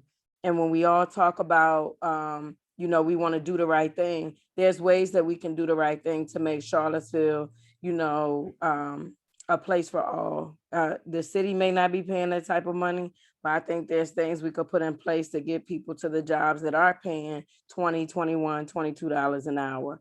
So, I mean, I don't know who needs to hear this message. It's not just the budget department, the finance department, but, you know, we got a lot of work to do. And giving people adequate housing, affordable housing. And I'm very careful when I say affordable, low income housing, because you have a lot of low income employees that work for you that cannot afford to live in the city. So we need to make sure that we're providing a space for them so that they can live where they work. And we also need to be pushing people to get jobs that are paying them more so that they don't stay at the city of Charlottesville making only $15 an hour when they can go somewhere else and make 23 or 25. So again, you got to compete. Thank you. Thank you. And next we have Kimber Hockey. Kimber, you're on with City Council. You have 3 minutes. Hi, excuse me. I just wanted to say I'm sure that there are a lot of people who do deserve raises and bonuses at the city, and I know Mayor Walker has talked about the need to pay a city council more for all the work that y'all do. I just really want to encourage any budget surplus to be also considered to be given to the Affordable Housing Fund, because that needs to be funded, and specifically to provide money for community land trusts to help people become independent and have quality housing. Thank you very much. Thank you. And if anybody else would like to speak on this public hearing, please click your raise hand icon.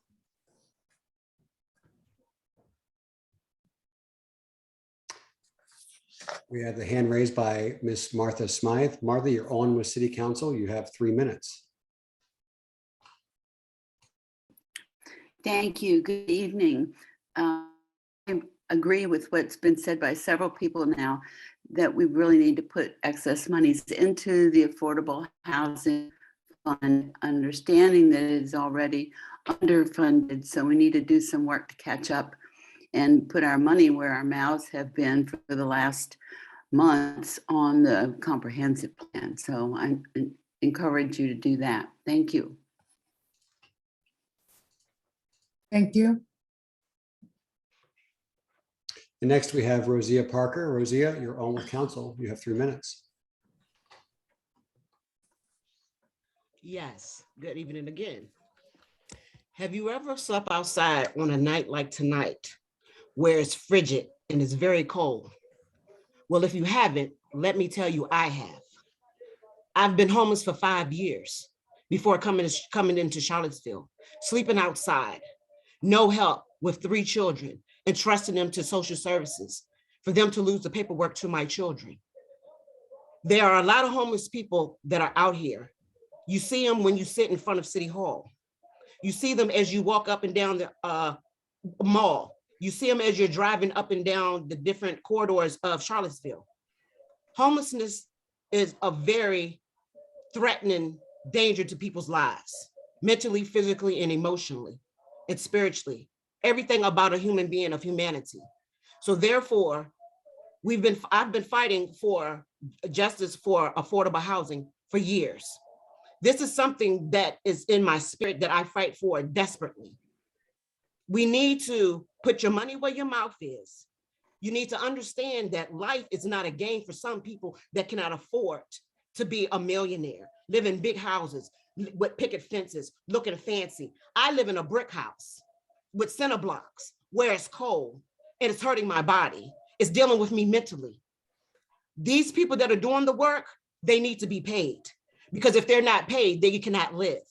And if they can't live, they'll end up back in public housing like I am, stuck, trying to crawl my way out. I've been in a public housing for 17 years, but now it's my time to get out. But I chose to stay here to fight for my people. And if you don't know what it is to fight for your people, then you need to get off city council immediately. But until then, I'm going to continue to fight with you until you learn what it is to fight for people that are less fortunate than you. Thank you and have a good day. Thank you. Anybody else would like to address council on matters with this public hearing? Please click the raise hand icon. All right.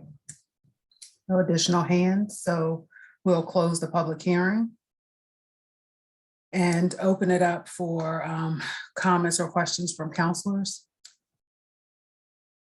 I'll say that in terms of, and I've stated this before, the 6.6 million, just to,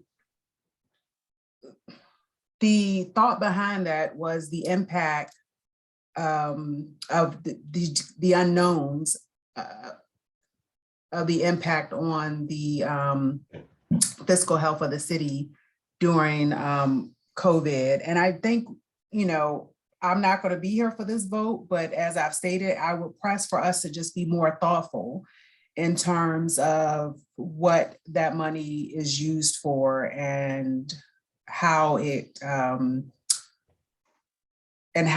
assist, you know, the public. And there's so many ideas out there, and there's so many uses for this. And it could, I know there are grave, you know, CIP and there are staff members who need things funded, but I think we're back to how we prioritize and fund those things we prioritize. There'll always be a list, and this is not letting anything go and it becomes worse. We want to maintain things, but if we had a hit, let's say on the real estate taxes, and the sales tax had not increased, we would have had to use this money for something else. I think this pandemic and based on what I read through the Great Recession, that the city has been able to come out of these things and not necessarily be harmed the way communities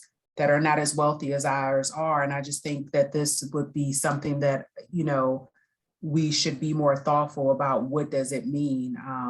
If we just simply transfer it to the CIP and then we have those asks that's just presented to council randomly based on what's already on the funded or what makes it from the unfunded to the funded list.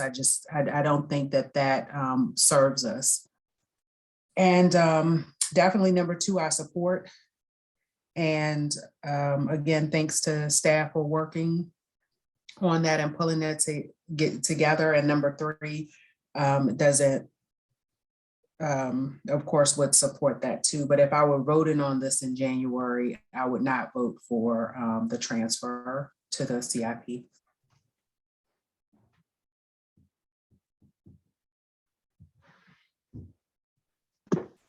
Any other questions or comments? Okay. I was just going to bring up with our upcoming commitment to school reconfiguration, I'm very concerned. We don't know if we can get the state sales tax yet. The change in government in the state level is definitely worrisome on that front.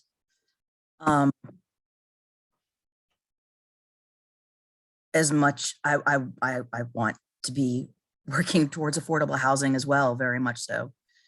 And I believe we have room for that in our CIP budget, or that's where we find the affordable housing money is usually in the CIP budget. So that's where this is going as well. So I mean, this is where my thinking is coming from in supporting this at this time. Because if we don't work on some of the basic infrastructure needs of our city as well, it's just not, I mean, that's where we pay for a lot of the affordable housing grants through the CIP. And we're looking at a $75 million bill for one school. With another school, we're still gonna have to reconfigure, and other schools that are badly outdated. We have to start looking at these, and hopefully with ESG and other HUD monies, we also might be able to help further the emergency services grants for homelessness. So some of those have been upped. I was actually hoping to check in next week with our human rights, or not human rights, human services department to see how that is going this year. So, and I'm definitely in favor of the grants, of the pay raises. Our staff is underpaid compared to pretty much across the board, is underpaid compared to other localities. People have stuck with us through this pandemic, and they have worked hard, and we need to be valuing them. So that's my 2 cents.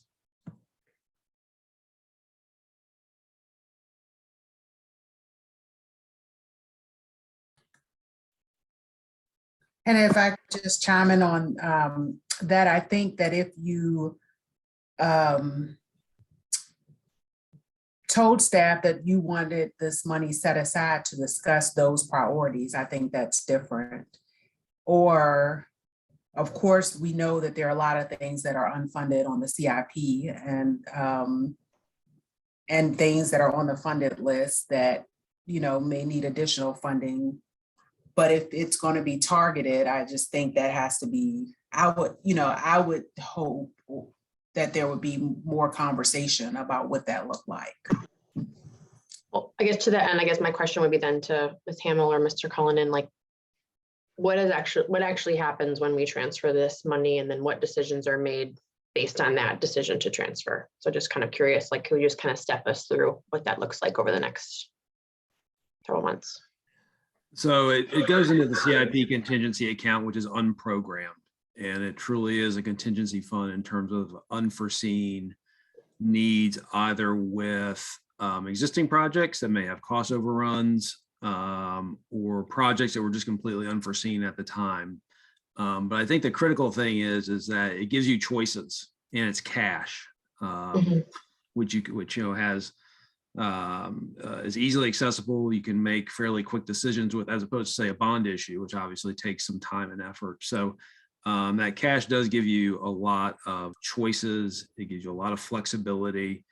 And to the extent that you can then have a more thorough conversation around some of these large policy issues, large price tags, you can then program those funds either in conjunction with other funds, such as the CAF, which, as Vice Mayor McGill pointed out, that is in the CIP. If there's something to augment some existing things within that, or again, if it's something completely new, perhaps in the affordable housing realm that we don't foresee today. But again, it gives council the opportunity to act quickly with those funds. Chrissy, I'm not sure if you want to add anything to that.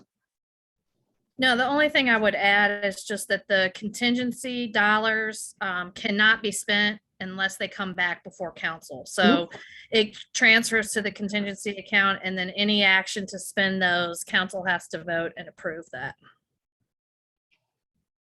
And for example, I can think of a project that's we are aware of right now, but maybe we weren't aware of like a few months ago. And it is in the affordable housing realm, which for a LIHTC application would need a commitment from the city to be successful. And so that's an example that's coming to mind that I would think that council would probably weigh at some point.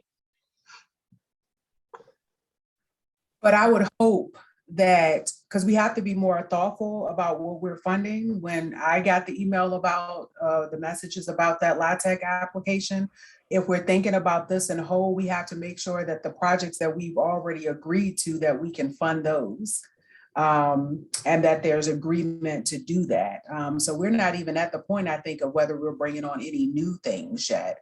It's whether, and maybe, you all will be, but there are question marks about the current projects and how to make those successful. And even as PHA asks for more money for this new project, they are contemplating changing the AMI terms in the current project, downtown center of the city. And the council needs to look at that. As one of the speakers talked about tonight, the affordability of what was originally proposed even for MACA versus what is being proposed now, according to them. I have some reservations there, so I've not spent a lot of time there. But again, we will either be in that space where we're talking about like all housing matter, or we will be targeted in our approach, or you all will be targeted in your approach of like where those resources go to. And once it's in there, anything becomes fair game. And so that is a discussion that needs to be had, I think. I was just raising it as an example because of Chris's point of that. It's just this transfer allows the council in the future to have choices, and that's to me, that's a good thing. I'm not trying to be a proponent for any specific initiative, but just think, especially as Vice Mayor McGill said, with all that we know is on the horizon with our CIP, I see that getting this reserve filled back in is a critical step given all the priorities that we know are in front of us. The only other thing I would add is that the citywide reserve in the general fund is in the general fund, and it is at the city manager has discretion to assign those funds, whereas if it were transferred to the CIP, it really is under the pure discretion of the council.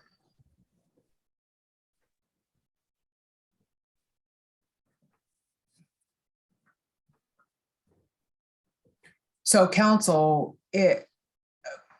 you all will have to pay very close attention when things are being brought up, that you all are aware that these dollars, why they were set aside, what is the intent behind them, and then moving forward, what you all vote on. Because you wouldn't necessarily be thinking, and we've done it before since I've been here, I could give a lot of where things come before us and we don't look at just like the whole picture. I also think that even, you know, a lot of people think they're doing a great job, and I've been saying that and took a lot of heat for it, and I'm going to keep saying it.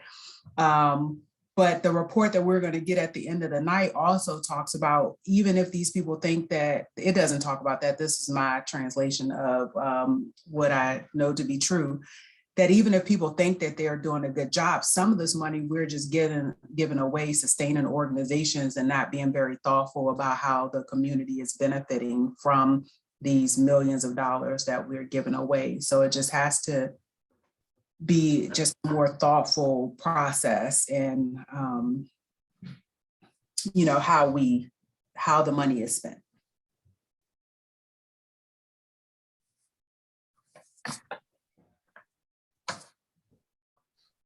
Question, we discussed a little bit before, but obviously with the raises to keep pace with inflation and cost of living, just how, if at all, does this relate to the wage and compensation study? And sort of, is there any sense of a rough timeline for that moving forward? Because I know that's obviously another huge part of getting employees up to parity and better able to afford the cost of living and comparable to other localities. As we were discussing this, we talked about sort of 3 timelines that we were looking at, 2 of which we're discussing tonight. One is the bonus, which really is a thank you for work already done during the calendar year. The second, the mid-year market adjustment, is a short-term or medium-term sort of realization of where we are in the market, what other localities are doing, what we need to do here and now to retain and recruit employees. And then the third piece is what you just mentioned, and that's the classification and compensation study. And, you know, that really looks at the longer term, more systemic pay compression issue, you know, all of those sorts of things, and also has a very large price tag attached to that. Ms. Marshall is championing that. And Ashley, I'm not sure if you wanted to give any sort of an update on where you are with that. I'd be happy to. Council, what we determined is that there is an ability for us to move forward with that plan sooner than later. We are working with a firm to update some pricing schedule that our previous HR director, Ms. Vineyard, had begun. So I'm just moving it through completion. And so once that document is submitted, approved, and signed, it is our hope that we will begin by having a first kickoff meeting in January of 2022. Gallagher has told me that they assume that that study will actually take roughly 9 months. So as Mr. Cullinan noted, this is a long-term role, but what we do know is that the 6% is inadequate to raise us up to where we should be for equitable and appropriate pay. So we know that we're not going to find out later on 9 months from now that 6% was too much. That's not going to be the answer. Our hope is that this can get the ball started, but we really need that data to find out exactly how far behind we are and for what members of our team we are far behind, so that we can begin to make a long-term plan along with you all, with the guidance of Mr. Cullinan and Ms. Hamill, to make a determination as to how we will move people to appropriate ranges of pay for the work that they do. Thank you. The only other question I have is just, I guess when it comes to money to the CIP contingency fund, is the way I'm thinking about it accurate? And sort of like the elephant in the room is really that the CIP as is not really affordable, and that even if we factor in as an assumption some equivalent of a 10-cent real estate tax increase, that $6 million is basically just going to be eaten up by existing already budgeted projects, again, even with that assumption, just because of how much is in it, or am I not thinking about that accurately? So I think basically, the 6.7 gives you options. As Chris noted, it is cash. So that is definitely money that you could use to buy down whatever a tax increase may look like. You could apply that as either cash to the project, or you could decide to apply that as cash to the debt service for the school project, which then frees up, $6.7 million of debt for something else, or reduces the increase that may be necessary to afford the school debt project. And so again, I think it just gives you flexibility until we have time to sort of work through these scenarios and figure out these kinds of things.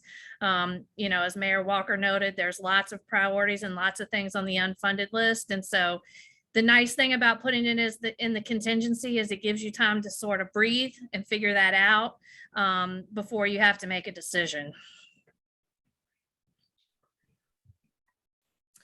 Okay, yeah, that makes sense. And I mean, as I've said, I think it's imperative we maintain our affordable housing commitments and fund the CAF and our affordable housing strategy. And I see how that gives us flexibility, but I'll say it every time. It still seems like we're going to have a lot of difficult conversations and look at these trade-offs and numbers as they are, not how we want them to be, to make that work.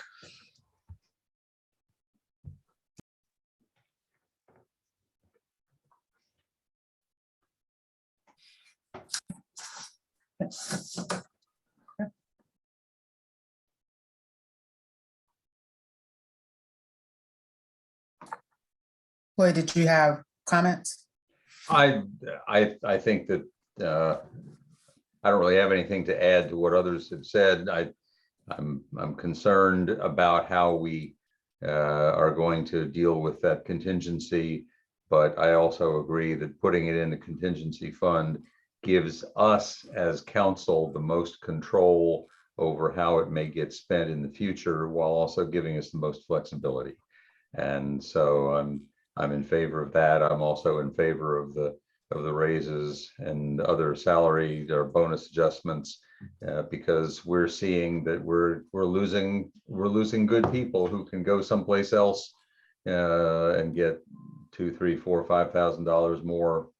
We need to be keeping up, and we haven't been. So I'm in favor of the 3 specific allocations. And my comment based on the compensation study information we just received, and somewhat to the point, there's going to have to be some kind of, agreement, and you're going to have to work really hard to get staff to understand that at some point, based on the conversations that we've had around payment, while 6% may not be too much, there may be a way to distribute those monies where some people who are at lower income levels get more than 6%, and some people who are higher or maybe above gets less. And so there is a better way to do that that's not just across the board. We are not there yet, and we've been having this conversation the entire time that our 4-year time. And so hopefully we'll get there, but at some point people, even if we're in a place where they may be able to go elsewhere, there's going to have to be this common understanding of why certain people are getting more at certain points and why that is. And that's going to take some understanding, because you're not always going to be able to increase salaries across the board. And I think that study is going to show some of the things that have come up before, is that there were some people given raises.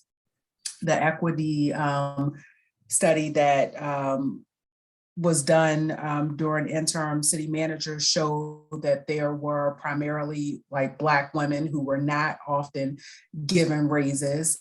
And there were some, there have been discussions over time about And even I worked in 2 departments within the city, even with those departments on who's given raises and increase and when. So there will be some challenges once the study is done, and there will have to be some hard decisions about where to start and who to increase. And hopefully, while everyone is working hard and the acknowledgement of that and like the thank you that's being given today, there may come a time where you can't do that across the board. And I hope that you all are just able to successfully get the city employees on board with understanding why the starting point is whatever the starting point is going to be, to eventually hopefully make the system more equitable, and starting with the people who are probably having the most challenging time surviving as city employees. And the only other thing that I had noted was, this is, good, but I still think the changes that were made to leave time, the administrative leave and stuff, especially with employees, the CFD, CPD, this came up with social services employees who are just based on staffing levels, are not able to take time off.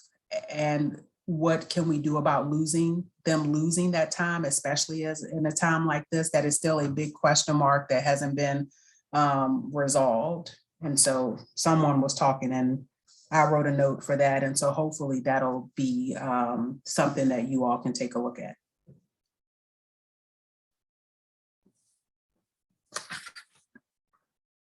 Okay, any other questions or comments? All right, so this will be on the January 3rd. And I don't know if we should put it on the consent agenda, because there will be 2 new counselors, and it will give them a chance, and they may not know about like pulling items as discussed or whatever. So I would recommend that you put it on the regular agenda just in case they have any comments or questions.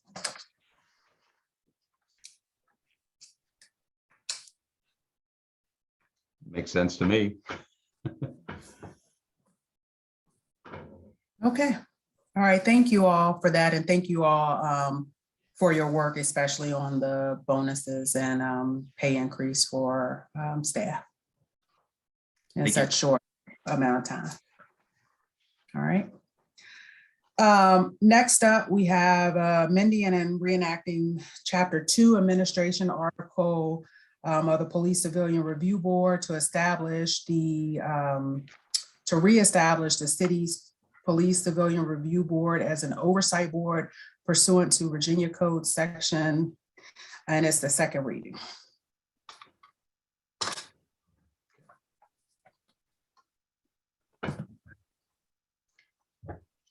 Okay, I guess I'll go ahead and present it. What you have before you is there have been some changes, not really many major changes, tightening up language and so on from the version that you saw 2 weeks ago. I want to make a couple of points, partly because they were commented on by others. The first is that in the memo, there've been a couple of memos floating around talking about who has been involved in a lot of this work. And it's absolutely true that we need to acknowledge the work going back to 2017 from the People's Coalition, from the Legal Aid Justice Center, from the first PCRB that was appointed, where their basic function was to try to figure out what the PCRB ought to be. And that's some of those folks have spoken tonight. Katrina Turner and Rosia Parker are among those who have been active from the very beginning. The point, I guess, that was being made in one of the emails or one of the drafts was simply to comment on the changes that had been made since the August version that had been passed by the PCRB, and to make clear that there was a group of us, and Bill Mendez and Jeff Frazier from the PCRB, Michael Payne and me from council, plus Ashley Marshall, plus Lisa Robertson, plus Cynthia Hudson, the counsel for the PCRB. Various other people have weighed in various ways to try to tighten the language, to try to make it say what we want it to say. And I think the result is, if you look around at the other ordinances that have been passed by other places in Virginia, we have given to our PCRB, soon to be the PCOB, more authority to do more things than any other place in the state of Virginia. So I think we can be glad that we have moved strongly in that direction. In this draft, there are a couple of changes that didn't get into the version that is in front of you. They're all minor. There are 4 places where we're changing the word oversight to the word monitor. There is one thing that I also want to make clear, that the present PCRB members would continue as members of the PCOB. The terms to which they have already been appointed would continue. One thing that's not in here, but I would also want to add, is that it seems to me that, and let me just talk a little bit about what is currently happening with the PCRB. There is one hearing that is set up under the present ordinance and the present procedures, and I don't know when that's going to be taking place, but I think, judging by some other correspondence, that it may be set for sometime in January or February. We want to make sure that that gets over before this version of things takes effect, because there are different standards that are used, different procedures that are used. And so my suggestion was that we simply provide that this ordinance will take effect on March 1st. This version of the ordinance would take effect on March 1st. That would enable 2 things. One, it would enable the PCRB to have the hearing that they're supposed to be having under the present procedures. And the second thing it would do is it would be the opportunity to finalize the procedures under the new version, which is something that we've always wanted to do. We've wanted to have the procedures take effect at the same time as the ordinance itself. So those are the couple of changes, changing oversight to monitor and so on. And I can run through the specific paragraphs on that, and then making the effective date on March 1st. I don't know. I don't remember whether there were other issues that we were talking about. Oh, one of the other issues was the question of whether anybody, just basically anybody, could file a complaint, or did you have to be an actual witness or the aggrieved person? And this particular version, we wound up taking out the language that we were at one point going to be putting in, that would have made it clear that you had to be either there at the time or the aggrieved person yourself. And now there's no restraint, no restriction on who can file a complaint. But we've also given to the PCOB the authority to decide that there are certain things that the PCOB doesn't want to further pursue, because let's say they've decided after initial review that it just doesn't rise to the level of, or they just don't think there's enough there or something like that. One of the reasons to have the restriction in there was to try to weed out the number of cases that people were afraid might suddenly start coming, and some of which might seem to be not terribly well documented, or that people aren't all that interested in pursuing, and giving the PCRB the opportunity to say, after a quick little investigation, this isn't really what we need to be doing, would solve that problem. And I think that what we have done here does exactly that. There's one other issue that has come up, and I've talked to some members, but not every member of council on this, is the question of whether to require participants on the PCRB to go on police ride-along. Some places like Arlington and Alexandria require 3 ride-alongs a year. NACOL mentions it as one of the standard kinds of training that people ought to be having to go along on a police ride along to see what police work is actually like. On the other hand, there are some folks who feel that that's not appropriate, that it would basically tend to discourage people who might regard being in a police car as a triggering event. It would discourage them from even participating as a member of the PCRB. So that is an issue that I did not get a consensus on from the rest of you all, and would like to ask that that we talk about openly and try to decide how we want to do it. And if we want to put it in there, then fine. And if we want to modify it, one of the suggestions in Richmond, for example, was that there could be a waiver for, let's say, somebody who is in a wheelchair and couldn't physically get into a police car, or there are other provisions like that that could be made. So I wanted to throw that open to you and see what you all feel, and we'll modify the ordinance depending on which way we get 3 votes. I actually have a list of questions, Okay, just to let you know. fire away. When the right time is to. The right time sounds like it's right now, so you know, go for it. So the ride along issue is a very big deal to me. Working in mental health for 17 years.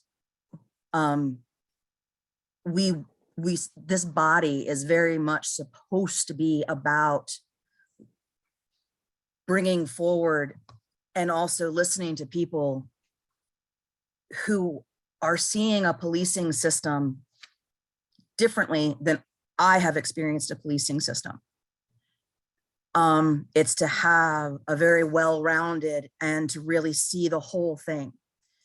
And if we exclude people based on a bad experience, because of a condition they have developed based on a bad experience with interactions with police, that is narrowing our field. PTSD is real, triggers are real, and we can work around that in different ways. I sent an email about some ideas just off the top of my head about how we could address this, with either having someone walk with beat cops at the university through Rugby Road, or on the downtown mall, that they could still, the whole purpose of this training is, from my experience, from my understanding, is that people understand what what's going on and how policing works from the policing perspective. And maybe some of the things that people don't always see that police have to handle. And there's ways to do that that are not just being in a police car. I was wondering even if, the ECC would be willing to have someone sit there and listen, shadow a, and again, I haven't talked to Sonny Sexton about this or anything. These are just ideas off the top of my head, where somebody could sit there and listen to incoming 911 calls, that people could ride along with bicycle officers, or we still have at least one Segway, I believe. They're not that hard to operate. So, we have ways of also getting that training to people that doesn't mean necessarily being in a police car. And I think we can design this training with options so it fits somebody where they are at, so that their voice can be heard and valued. So that's number one on the ride along thing. We can either keep talking about that, or I can bring up my other things.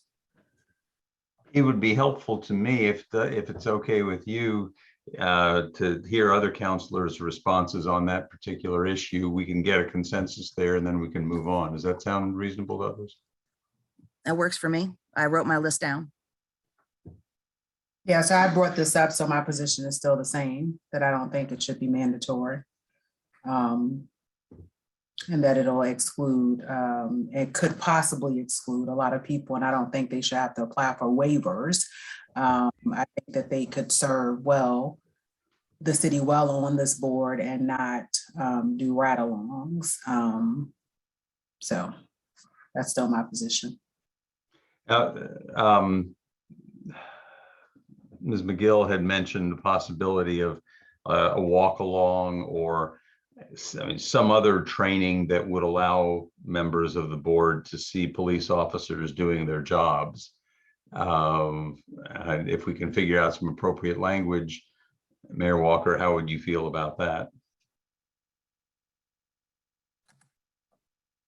I would have to see the language and think about that a bit. Okay. How about anybody else? I certainly think it's appropriate. We should have flexibility from traditional ride-alongs, but I do think that having some kind of comparable, some kind of interaction or training that provides people options outside of the car situation would be a good place to land. And as I've said, I'm comfortable simply making that component optional. So there are a couple of ways we can deal with that. One, of course, just take out the word shall, to make it clear that the department would offer ride-along sessions to people, members of the board who wanted to avail themselves of that. The other approach is the walk along or some other method that kind of drawing on some of what Sina had suggested. Michael, how do you feel about that?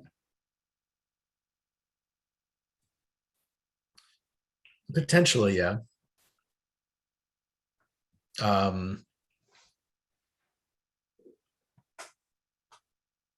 Again, I guess it just comes down to the importance of if those are other also optional or just become something different that's mandatory. And I guess I'm open for it all being optional, really, when it comes to that kind of component, whatever you adjust it to be.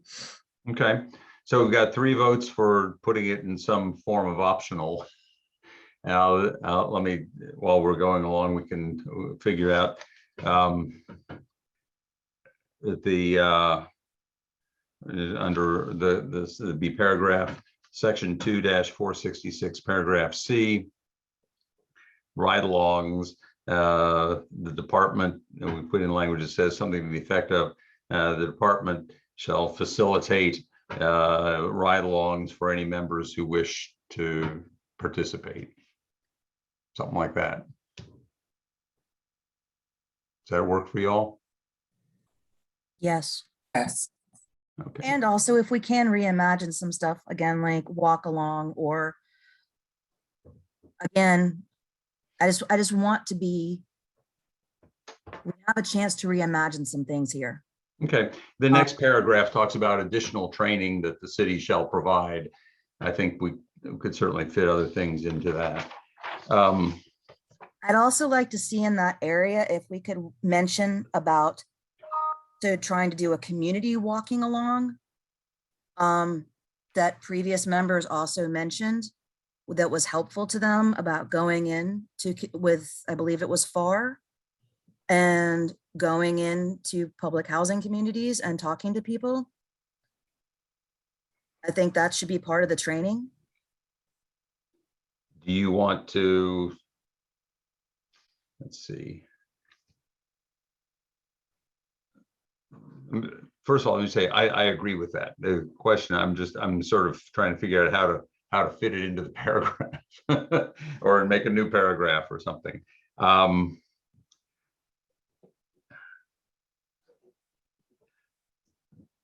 So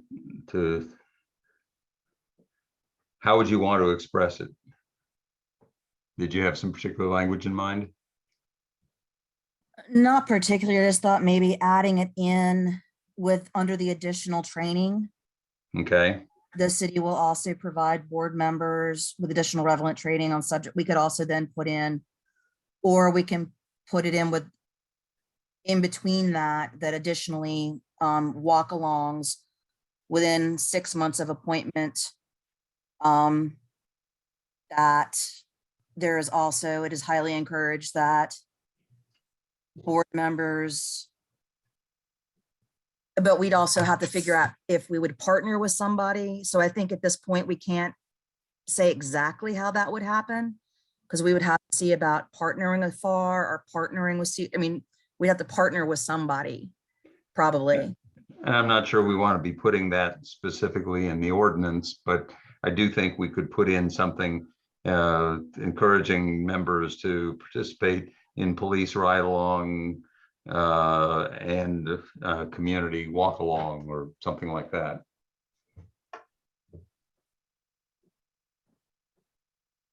To get a holistic experience.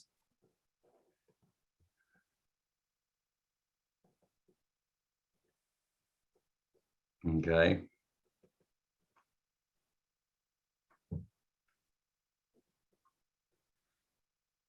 Okay, what else you got?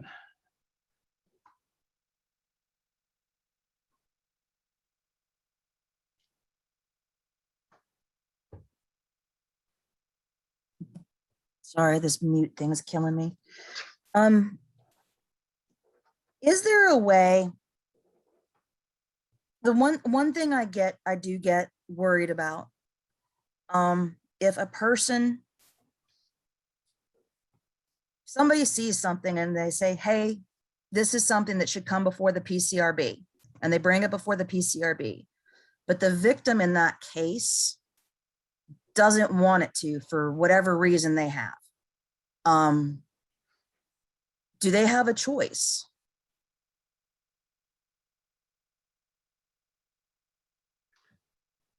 Well, that's certainly something that, you know, we've talked about that before. And I guess my sense of things would be that if somebody brings a complaint forward and the aggrieved party doesn't want it brought forward, doesn't want it investigated, that would certainly be a circumstance that the board could consider in deciding not to investigate it.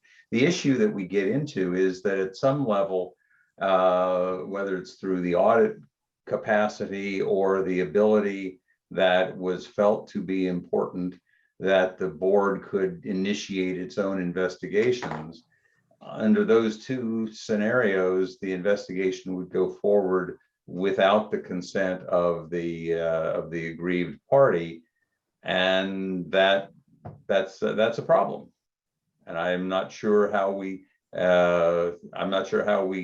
keep the ability to do audits and so on without respecting sort of the veto power of the aggrieved person.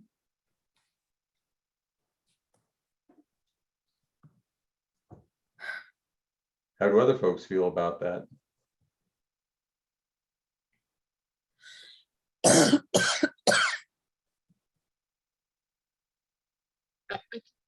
can see cases as Vice Mayor McGill is laying out, where someone would want to be the aggrieved person would want to have the ability to not have that pursued. But I understand the kind of the predicament that is in place, because we are opening it up beyond the aggrieved person to be able to pursue, and then obviously the board can then make a decision to follow through. But I do share that concern. I think that the person in that case should be able to kind of make that call. Let me ask our executive director, Mr. Aguilar, is here on the call. In your experience, does that situation arise very often, or did it come up either in Fairfax or in DC, Mr. Aguilar?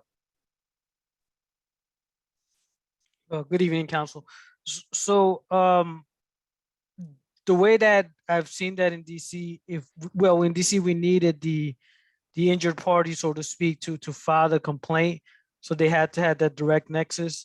But I've seen it, there's limitations to an investigation if that party is not involved. So can you actually meet that threshold of the preponderance of the evidence if you don't have that direct testimony? In some cases you can, in some cases you won't be able to. I think another issue here is that you may be able to control it from the civilian oversight component, but if the complaint is received by the police, they still would have this duty to investigate. They may not be able to meet or or have a complete investigation if they don't have that injured party. So it does present some obstacles to the investigation itself. But I do hear the concern about being able to allow the complainant or that injured party to opt out if they don't want their process or their experience to be part of a public hearing. I do, but there's also just very logistical limitations to having not having that party participate in the investigation. In I don't one know of if that the helps or complicates.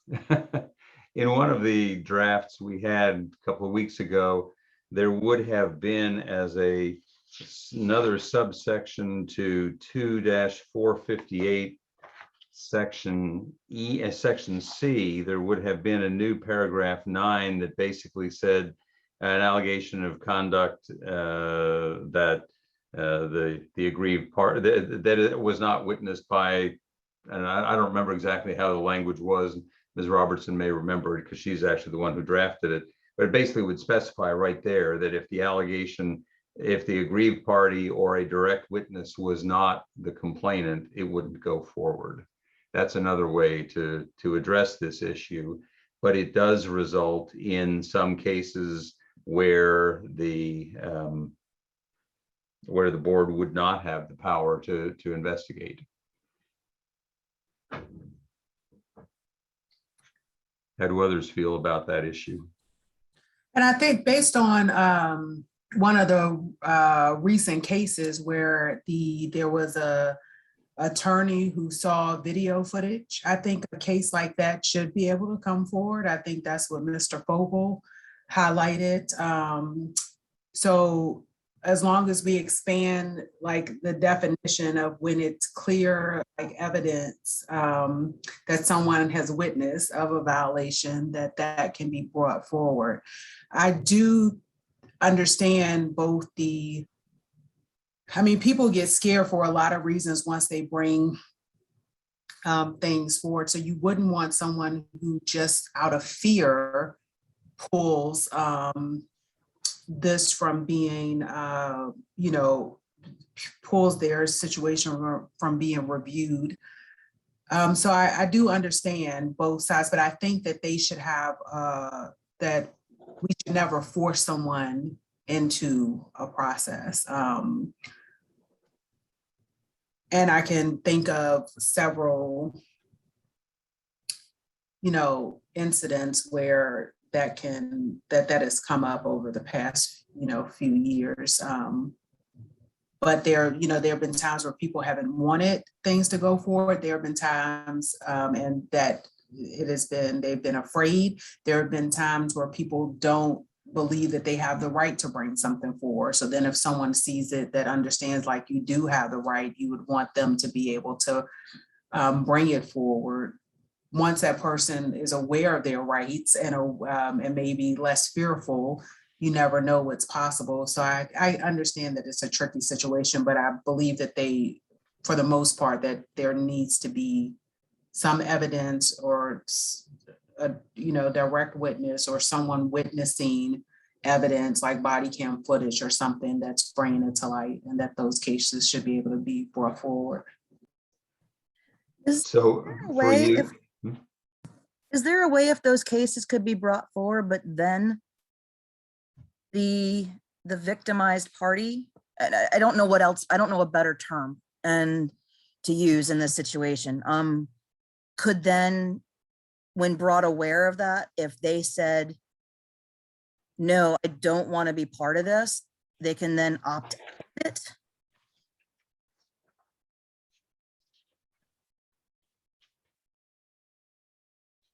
I don't want to re-traumatize someone who's already been traumatized.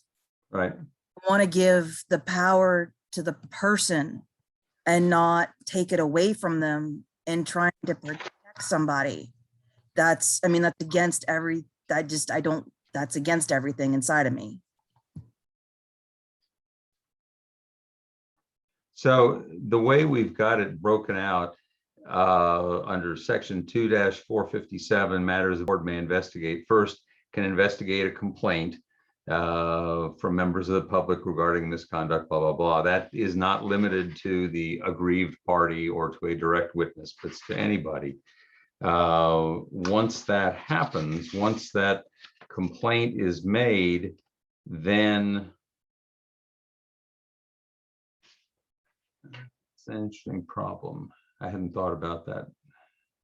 Like if somebody if then the board investigates the auditor, because there could also be a time when, let's say the auditor is going through stuff and they're seeing a pattern. And so they reach out to somebody and they could either, let's say, do something on their behalf, or they could reach out to them and say, we've noticed this, we would like to do this on your behalf. Do you agree? Or if somebody in the courtroom sees video footage and says, hey, that's a PCOB issue that needs to be brought forward. It's brought forward. When the party is then contacted, they could then say, no, I don't want this going forward any further. But they have the power then in that right. But then it's also still brought forward on their behalf by someone who has seen it and recognizes it for being an issue that needs to be addressed and can be addressed. But then the power goes back into the person's hands as to whether or not they want it to proceed. If there were to be a hearing, as we've got section 242-459, paragraph A, if basically the complainant, of course, then we're still talking about the complainant is the person who brings the complaint, not the aggrieved person. That doesn't solve the problem. We had tried to make it so that the board could say at some early point, this isn't going anywhere. Let's short circuit it. Let's stop it without having to go through a full hearing and everything else like that. And that was my sense of how the issue would get resolved if somebody really didn't want to go forward with it. The complaint would be received. It would be noted by whoever would need to note it, but it wouldn't have to be further investigated. We may need to clarify that, because this is the kind of process that I wish we could say I'm going to get it absolutely nailed down today, but we may just not get that done.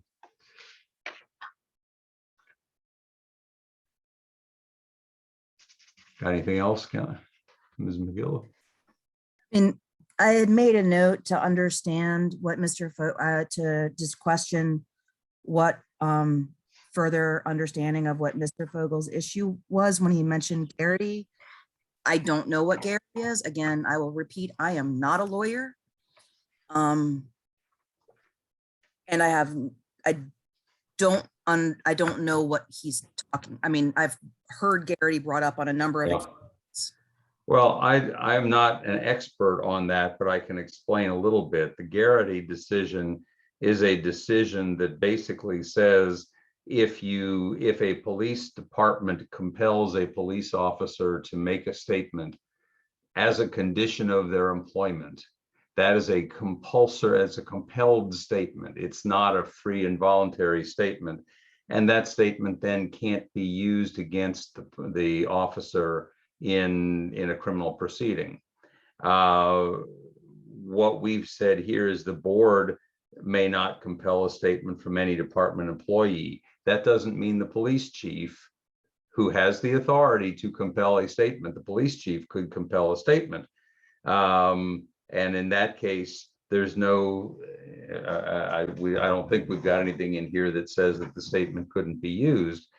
My problem, and the reason I don't want to have the board authorized to compel a statement, is that when a police chief makes a decision to compel a statement, that police chief is having to weigh specifically the possibility of prosecution versus the possibility of internal discipline, recognizing that pushing ahead on internal discipline could compound some problems with the criminal prosecution.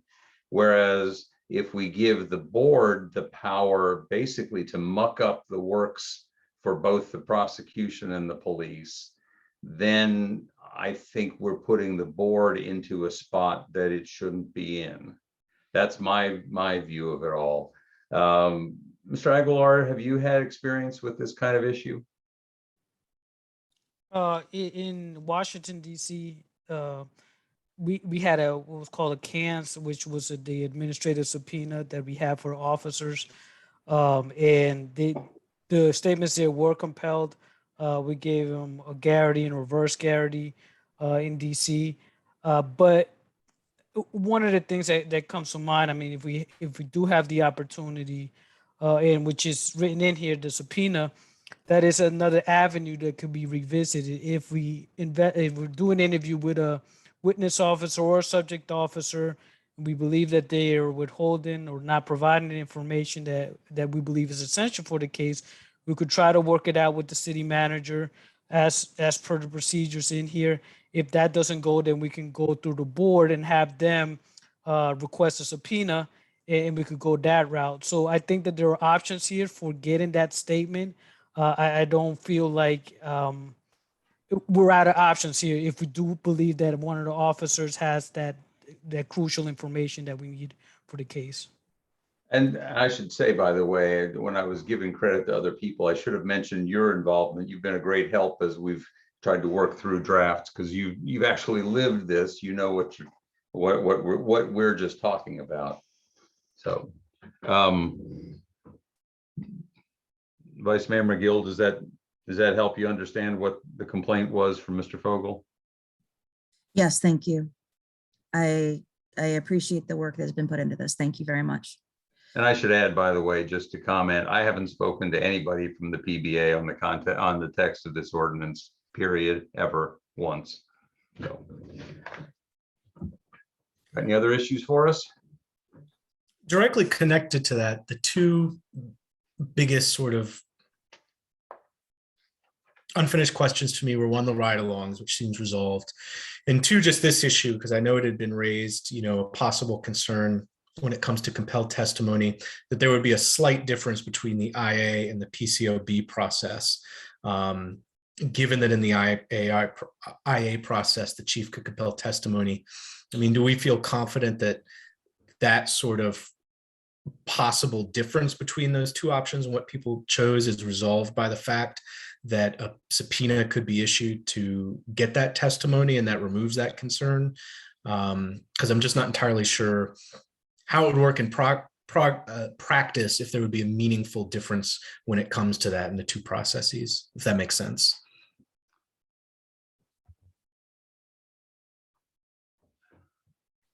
I'm not sure whether, when you were talking, I was trying to think, okay, is there a specific change in the text that would address your concern? And I'm not quite sure that I understand exactly what the concern is well enough to know whether there would be some text change we ought to make. I wouldn't be sure what it is, what it would be either, to be honest. I know this is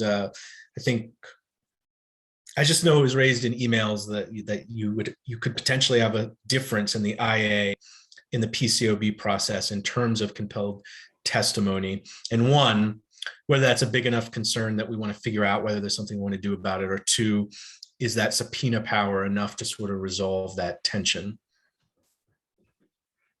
I would think that if the PCOB had the power to subpoena the text of a statement, that would solve the problem. Just thinking out loud here. I don't know. Anybody else have any thoughts? Mr. Aguilar?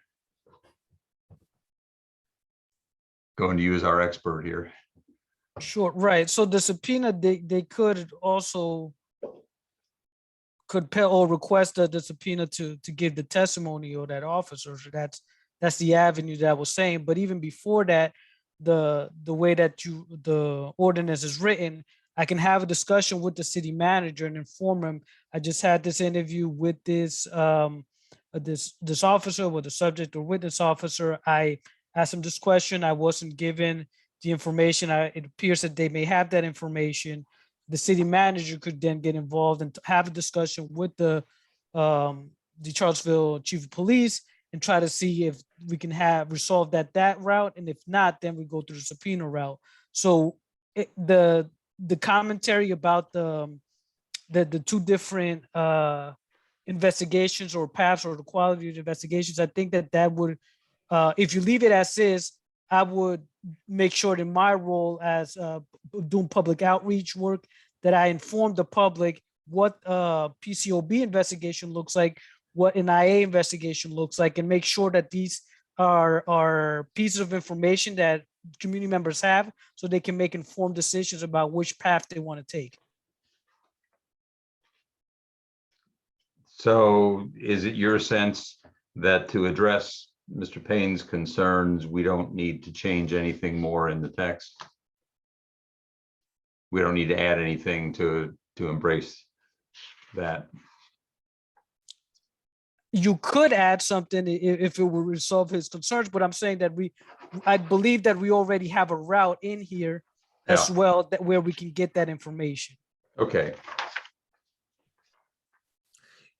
Well, I think the bottom line for my concern is just ensuring that there's basically not any disincentive for someone to choose one process over the other because they feel one would provide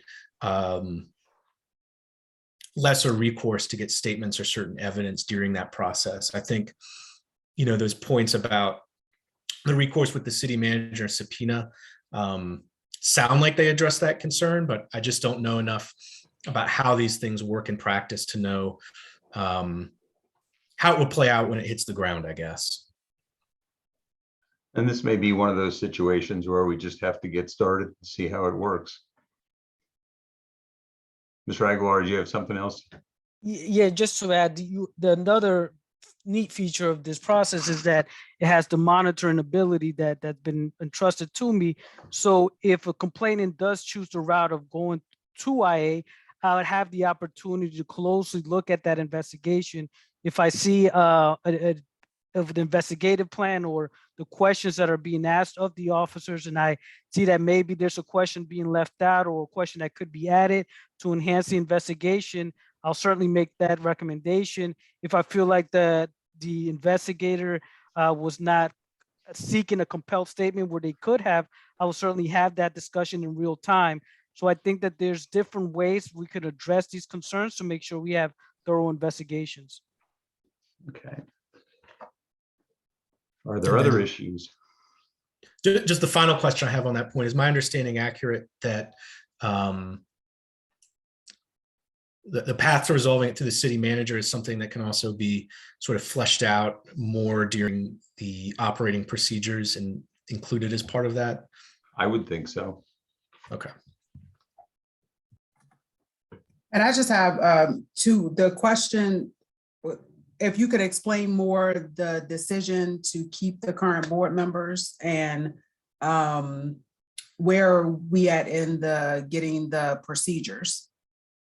Okay, so the discussion that we were having, and we've been having for a number of months now, basically the concern that Mr. Payne and I had as we were talking about it was that if we decide we're going to just disband the current PCRB and constitute a wholly new PCOB, we would not have, frankly, wouldn't have any idea what we're going to end up with. And we're going to end up with nothing for at least some period of, maybe months. And that the better course would be to go ahead and continue, just carry everybody over from the PCRB to the PCOB when on March 1st, according to the way that I would amend it here, on March 1st, the PCRB would just become the PCOB. It would then be able to go on and do what it needs to do. Admittedly, that there were, one of the things we found in talking with members of the PCRB over the last 4 or 5 months, as there has been a lot of dissension on the board, is that if we didn't reappoint one person, then 2 others were going to leave, and it sort of broke out so that either way we were going to be left with 3 members of the board of a 7-member board, not even enough to do anything with. So it just seemed to us as we were talking it through that the better course is not to try to dissolve what is there now, but just recognize that when it is time to reappoint people, and there will be some reappointments, I think it's at the end of 2022, if I remember correctly, then we can consider what changes have to go into the makeup of the PCRB or PCOB at that point. However, I know that there were at least 2 members of council who were in favor of disbanding. So again, I'll happy to be guided by the majority. I know we'd had a lot of conversations around just the shift in the current ordinance to what we're going towards, and there being a benefit to kind of reevaluating every member of the PRCRB through that lens, as an argument for reconstituting, in addition to some of just the dynamics at play. I do note that Mr. Mendez's hand is up, and I just saw that pop, so I'm not sure if you want to. I don't have that up on my screen. So can we have Mr. Mendez chime in? He's been an integral to all of this drafting. Sure, one moment.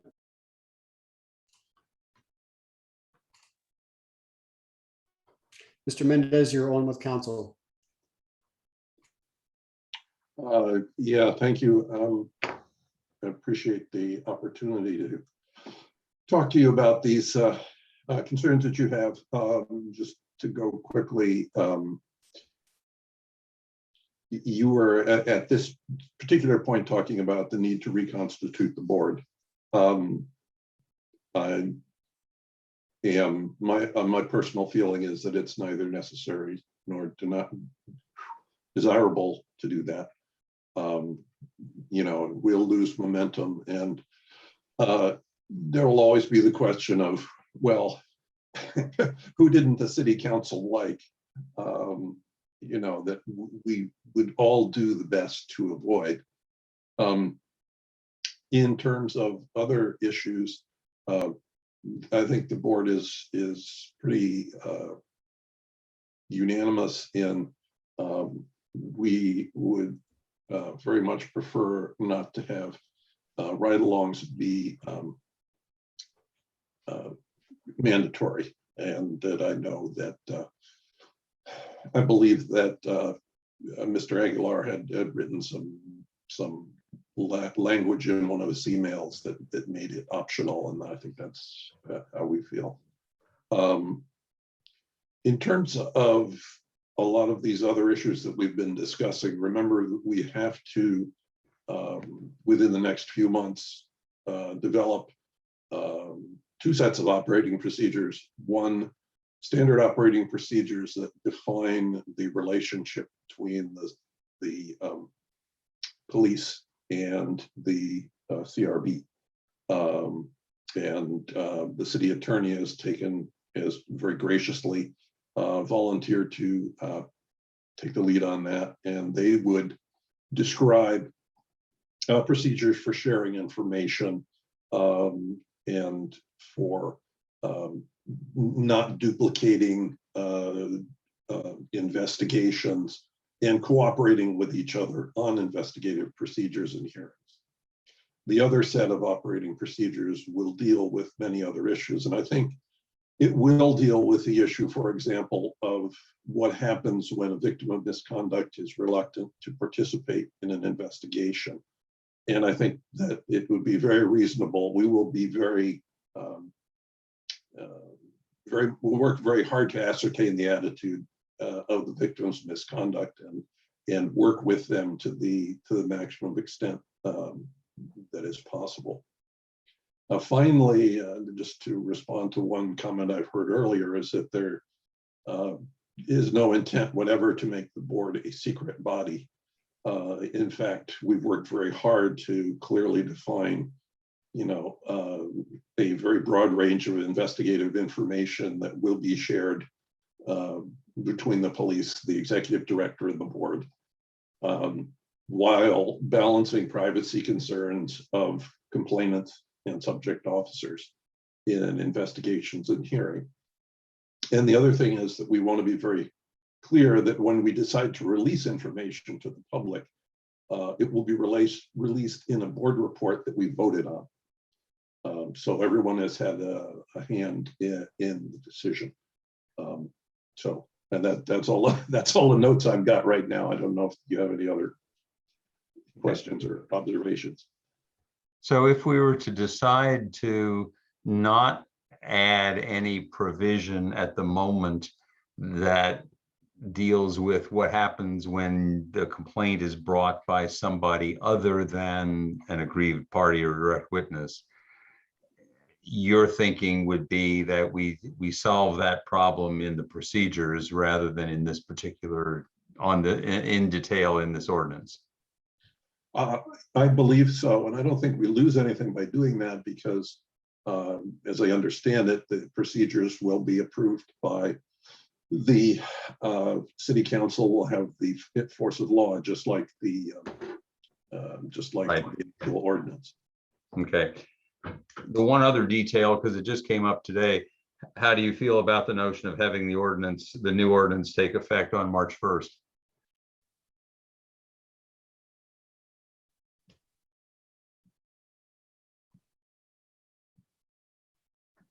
Well, we can't. We can't. It already says in the this draft of the ordinance that we cannot exercise any powers until we have our operating procedures approved by the city council. So rather than, be pessimistic and say, oh, it's going to take all of January and February, I'm not sure that it's necessary. Maybe. I was thinking more of the problem of having you get through the hearing that you've got, that you're supposed to be having under the present procedures before we then shift everything over to the new name. Yeah, I guess that's true. No, I think that would March 1st work. Speaking solely for myself, having not polled the other members of the board, I'll just say it seems reasonable. Okay. So it sounds like, aside from the couple of changes of oversight to monitoring, that if we take out the paragraph that says ride-alongs and we just in the substitute paragraph it says, and we call it ride-alongs if you want to, but members are encouraged to participate in police ride-alongs and or community walk-alongs on an annual basis or something like that. Would that language be comfortable for people? I'm sorry, could you repeat that? Members are encouraged to participate in police ride-alongs and or community walk-alongs annually. I'm comfortable with that.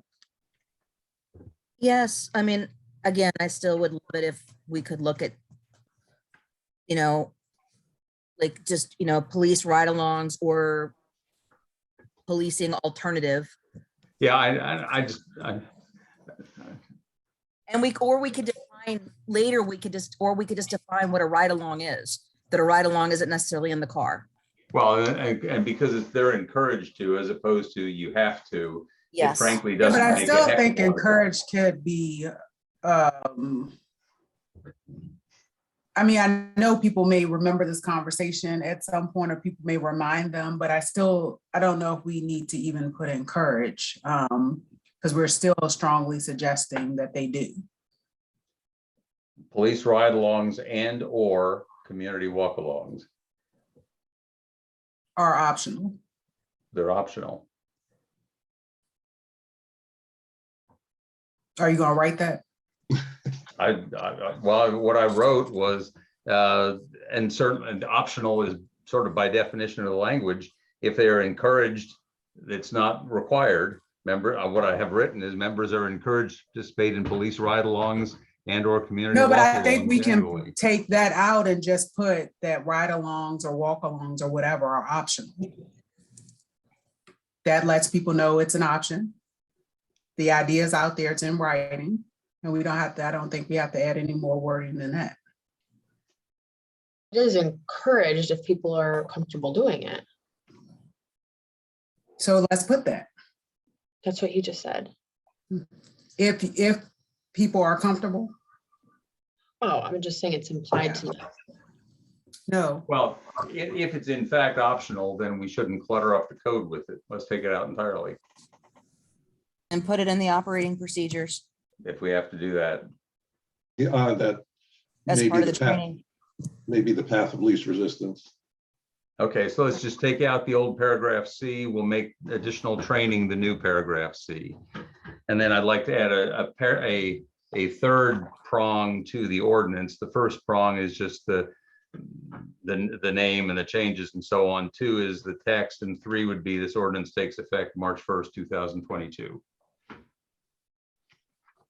And then just so the record will be clear, the places where we would be making minor edits on page, it's page 94 of the packet.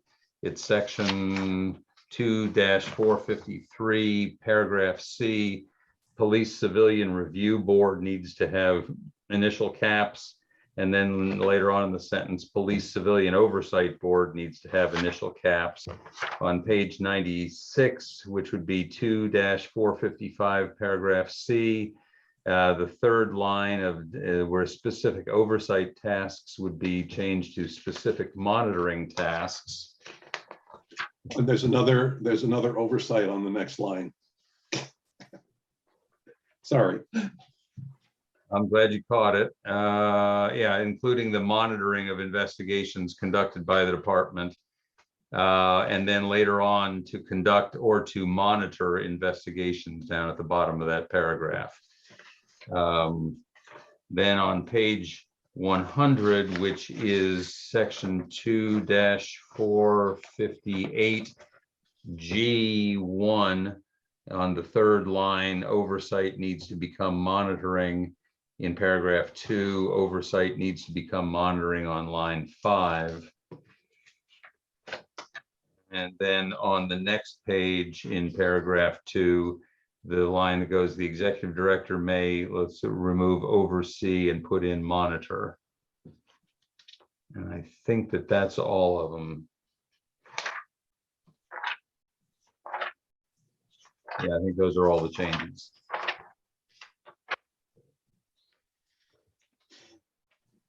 Madam Mayor, with those changes, I would like to move the ordinance. My last comment is Mr. Mendez's comments about the reconstituting the board being either necessary or desirable. So I just want to point out that I don't think that is the case. And based on our conversations, if that is the desire of council, I think that we need to consider the applicant, the only applicant that we had for the additional seat. So I hope that after following this vote, that someone can make a motion for that.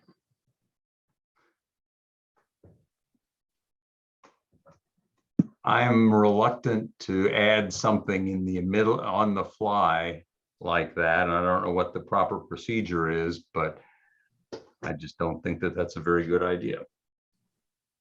But anyway, can we take things one step at a time? I've made a motion. Second. Ms. Thomas? Mayor Walker, Yes. Vice Mayor McGill, Yes. Councillor Hill, Yes. Councillor Payne, Yes. Councillor Snook, Yes. All right. Hallelujah. And thank you to a whole lot of people for a whole lot of help. All right. So is there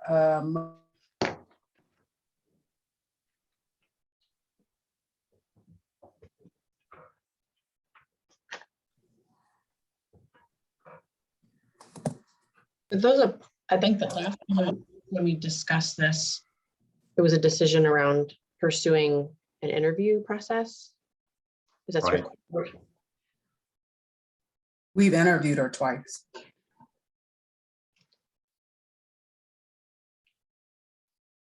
I don't remember having interviewed her. I may be wrong, but Okay, if there's not a motion that's going to be made, we can move forward. But based on our last conversation, we were talking about what the board makeup needed to look like overall. I wasn't the only one having that conversation. And that changed, and we didn't have the conversation about why it changed. It just ended up in as a part of the changes, part of the reason that some gave as to why we would not be appointing at that time is they're not valid.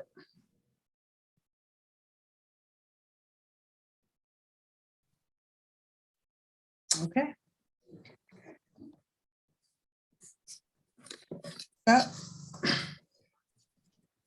Have approving the rezoning of land at 0 Nassau Street from R2 two-family residential university to R3 multifamily residential, subject to preferred development condition, and this is the second reading.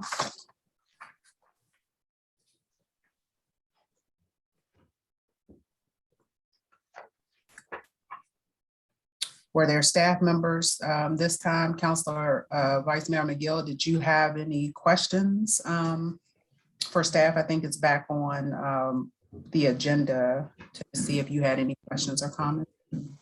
And if other councilors have any new questions since the last meeting. I mean, I do have concerns about this project. And I would be more comfortable, honestly, with this if staff looked at some things. I am concerned about the floodplain issue, and I am concerned about the design that is being submitted in a floodplain. And that I don't see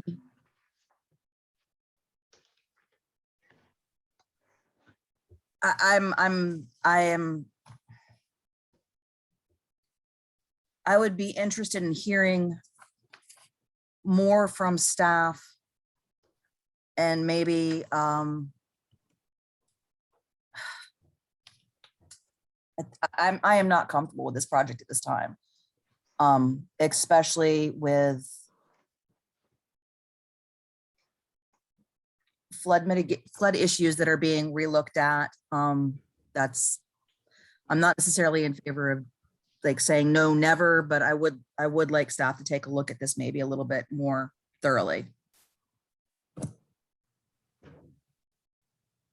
And I will say, we've gotten a lot of emails in the last couple of weeks on this matter, and I've looked at more flood maps in the last week than I think I've looked at in my entire life. And I'm very much concerned about the way that this is coming before us right now. The one thing we know, and I can't remember who it was who spoke tonight, who said, if you imagine that you're standing on Nassau Street, just imagine the water is 4 feet up to your, basically up around your shoulders at that point. That's where the water was in 1969.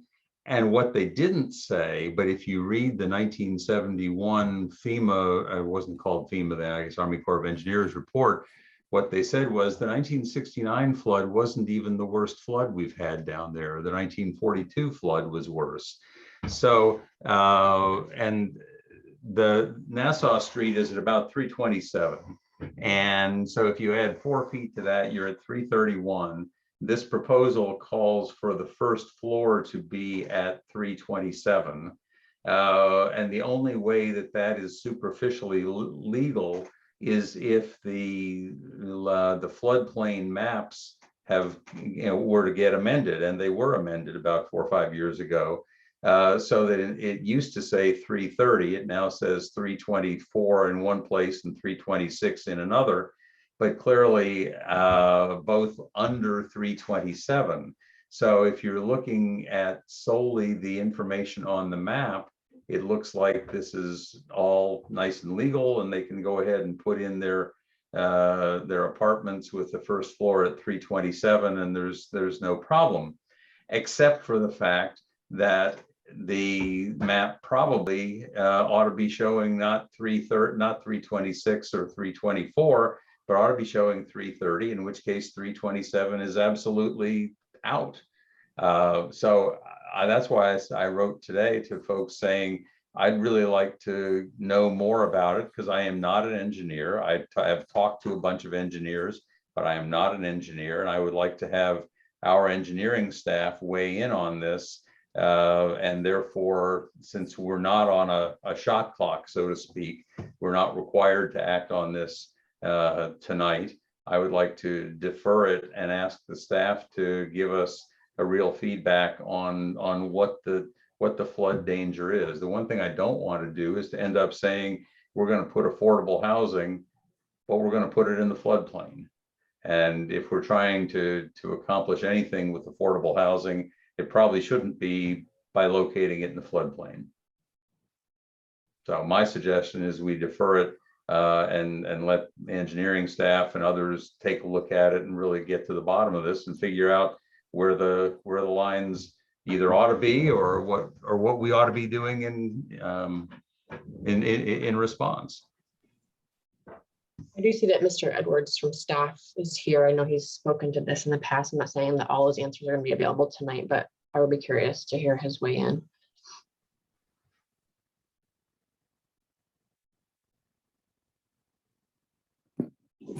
And Mr. Shemp is also with his hands up, I guess, to answer some questions, so we can promote him too. Sure. I don't mind going first. Yeah, I would just add to what Councilor Snook has already brought up. He's exactly right. It's a LOMAR that has been approved for this area that reflects those lower elevations. This can be done, with any stream, perhaps. If a study, a detailed study is done and it's found to be modified, then it potentially could show a lower or even a higher elevation for the 1% flood. This is the basis that we need to use because we follow the same methodology that FEMA provides. And this is what's been approved through FEMA. So it's a degree of risk in any of these methodologies that are being considered. Some factor in the change of climate more so. The FEMA methodology does not do that, but that's the program that the city of Charlottesville participates in order to provide flood insurance availability to our citizens and to develop building code requirements so that when a development is requested and submitted, it's reviewed with those specific criteria that would elevate it above that 100-year flood. And that's basically where we're at with this development.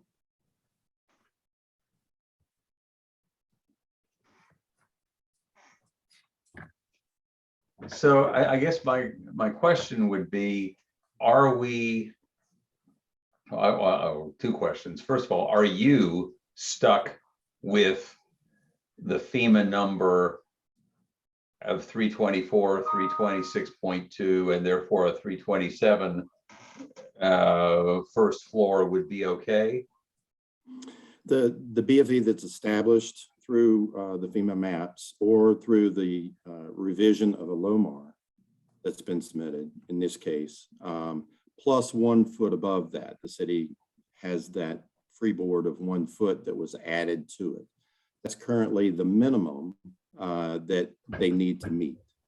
It's something that Mr. Shemp can speak to further tonight if he likes, but I know he had mentioned the last time that we met that he was looking to try to compensate for some of the climate change elements by elevating much higher than the minimum.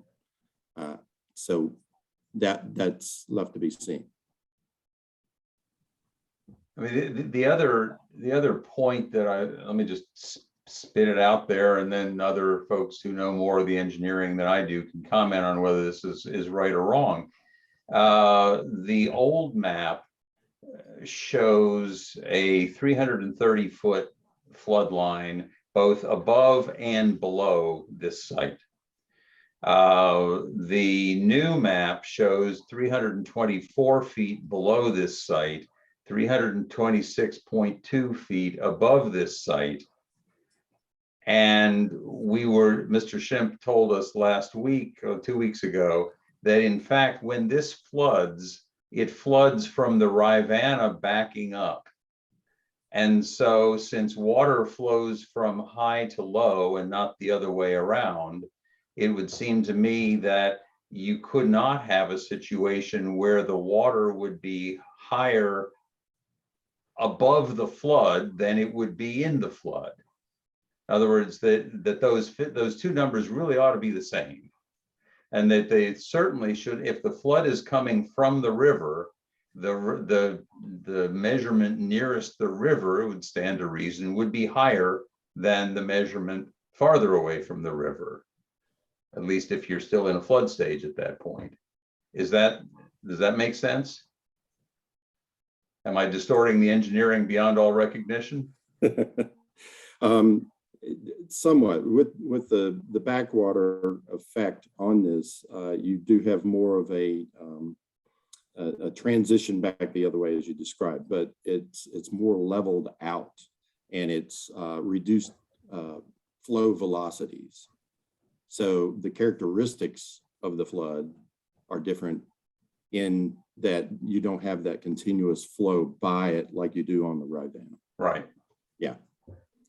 But the LOMAR is basically a reevaluation of this particular section of the stream that has found it to have the characteristics today that would justify the new BFEs that are established along that stretch. Now, there are two different issues here. The issue number one is if Mr. Schimpf doesn't want a rezoning, what would he be allowed to build?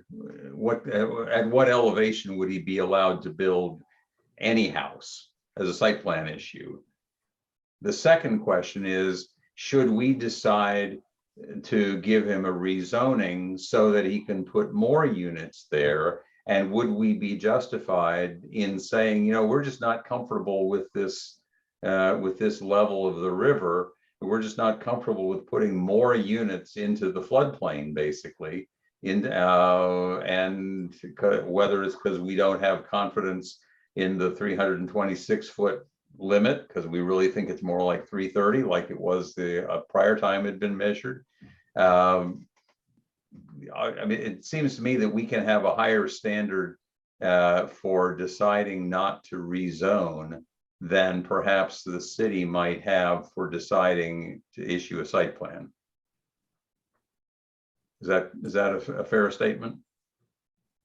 I would defer to the planning staff as far as how the rezoning would work on that, as far as the site plan portion of it. From a floodplain standpoint, regardless of how many units is being proposed, they would still need to be built to the same building requirements, which is to be elevated up and above that 100-year or 1% chance flood. Mr. Rice, could you bring Mr. Freeze over, please? Sure, 1 second. Mr. Freeze, you are promoted.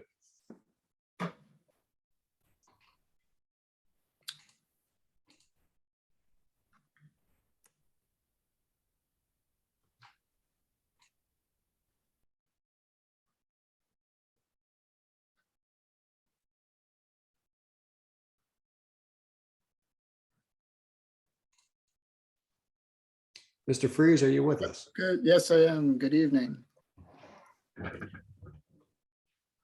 So actually, I heard Mr. Edwards answer the question there at the end, that the standards are under site plan review in this location are going to be the same no matter what the density.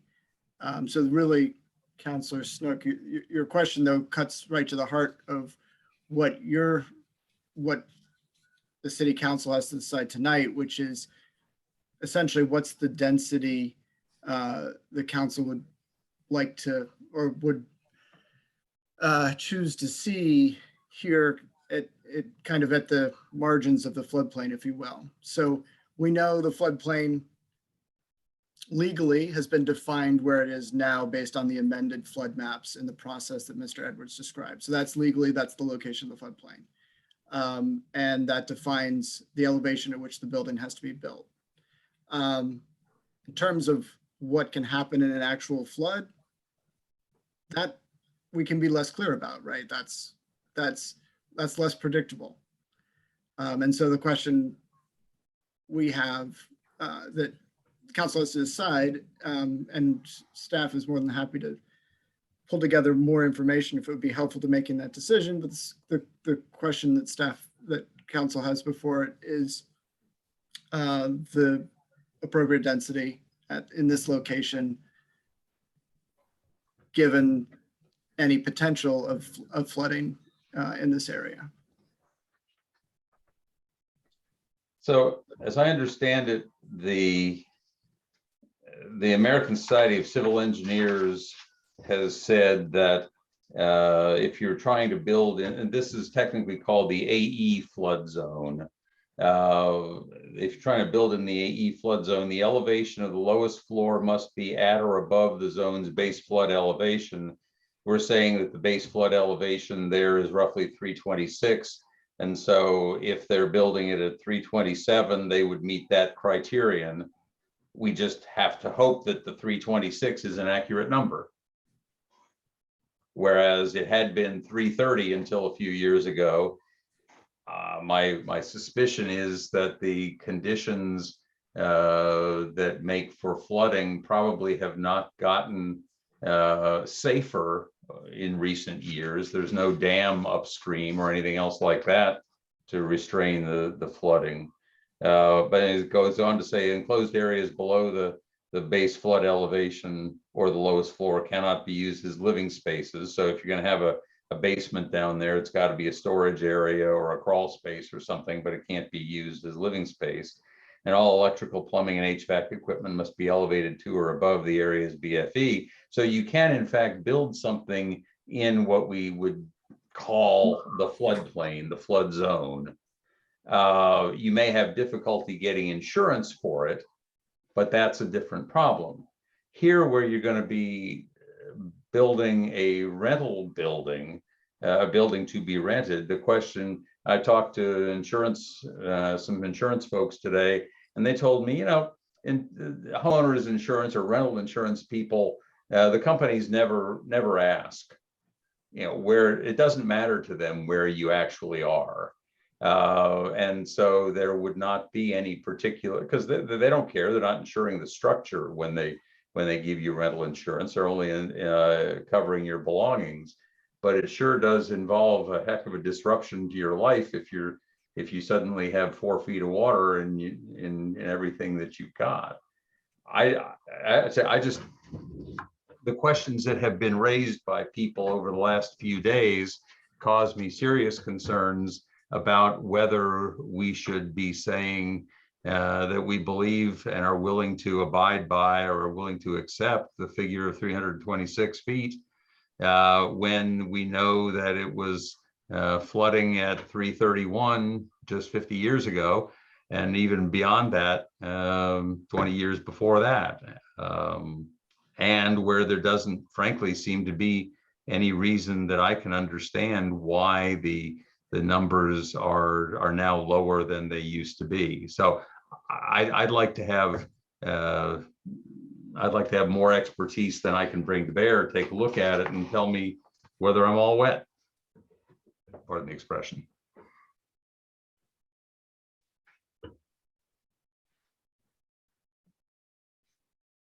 But I don't have any opposition to that request.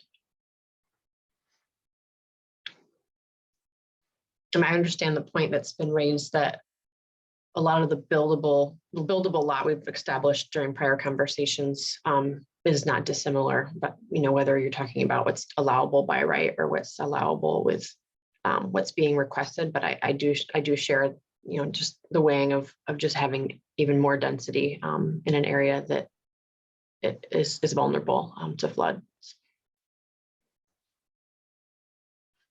Mr. Schimpf wants to talk to us.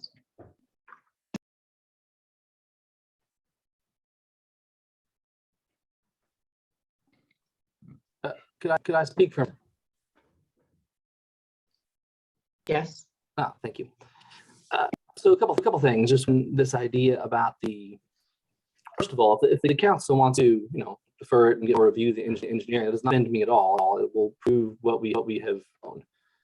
The statement about there being water 4 feet in the street right there is not backed up by any facts whatsoever. I don't know where that's coming from. It's made up. I've reviewed all of these, the Rivanna River, in doing this process, and there's no evidence of the statements that were made earlier. They're just wrong. The other item to consider is flood map was 326 roughly for this area, established based on that 1971 study that everyone seems to want to reference. FEMA raised the floodplain about 4 feet in 2005. And we covered, there's different opinions about this, but they're noting that essentially they changed variables in the river to increase the floodplain elevation to put more properties into the flood insurance area. One of the rules for essentially getting more revenue is to put more housing in the flood zone. So the 2005 model that came out increased the flood zone.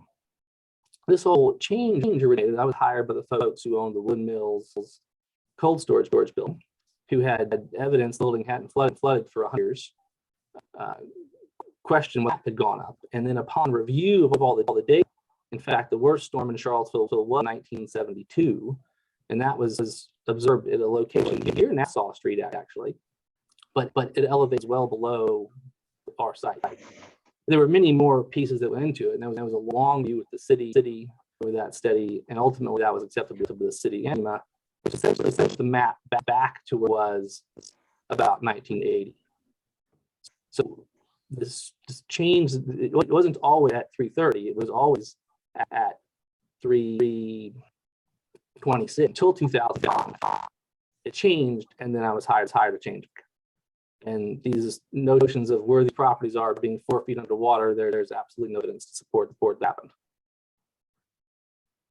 So again, there needs to be more discussion about it. It doesn't bother me in the least because the fact there and what was said earlier, various reps who have spent their last five subjecting to all sorts of development and bond lawsuits against affordable housing are just statements grounded in fact.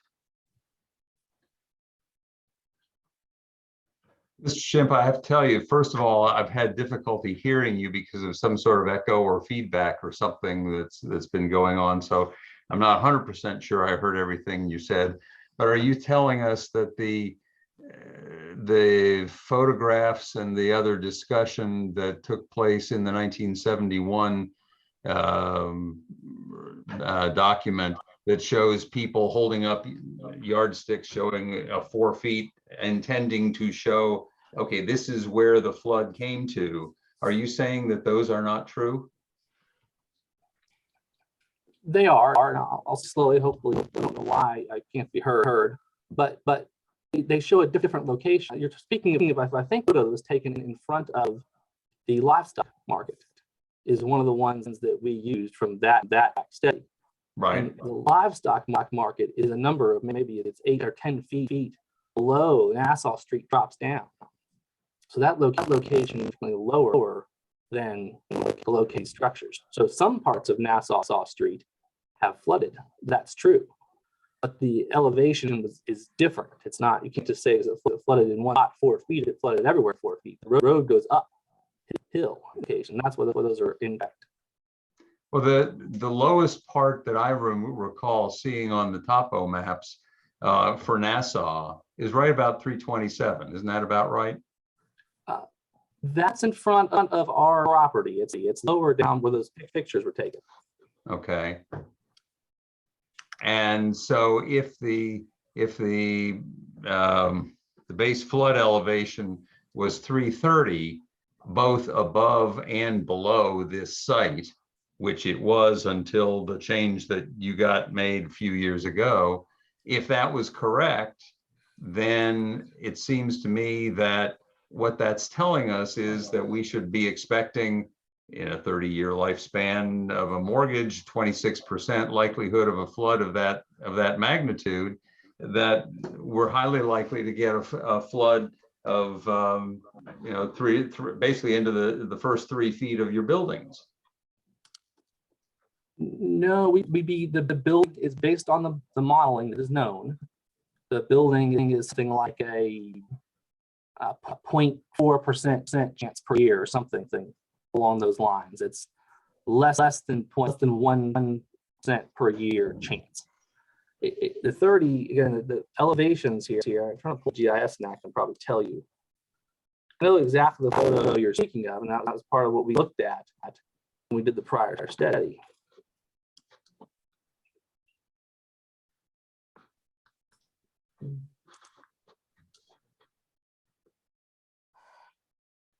Well, this highlights the fact that I'm not comfortable with trying to say we're going to put more units than we absolutely have to into an area that is at best marginal and probably, in the event of a serious flood, underwater.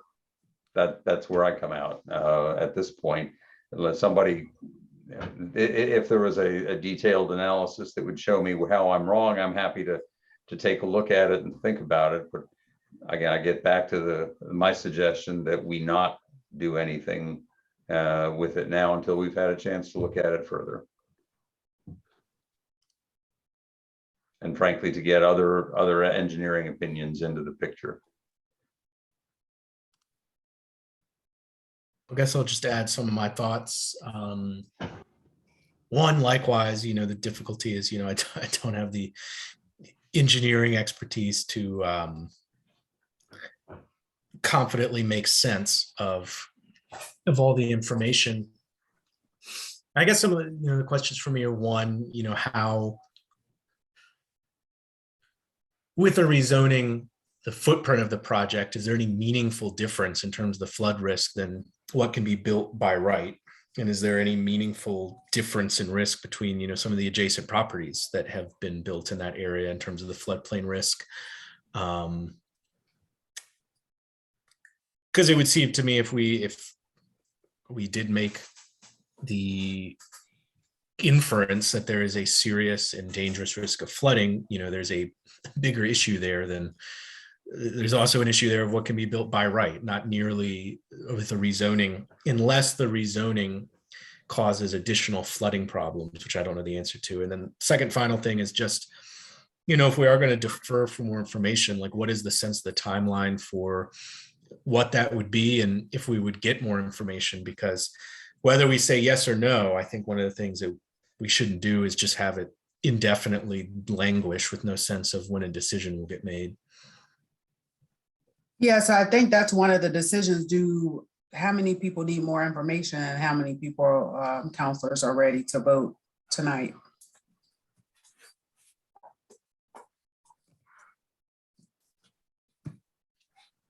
Feel I need more information on this. Yeah, I don't feel hard pressed that of what was needed tonight.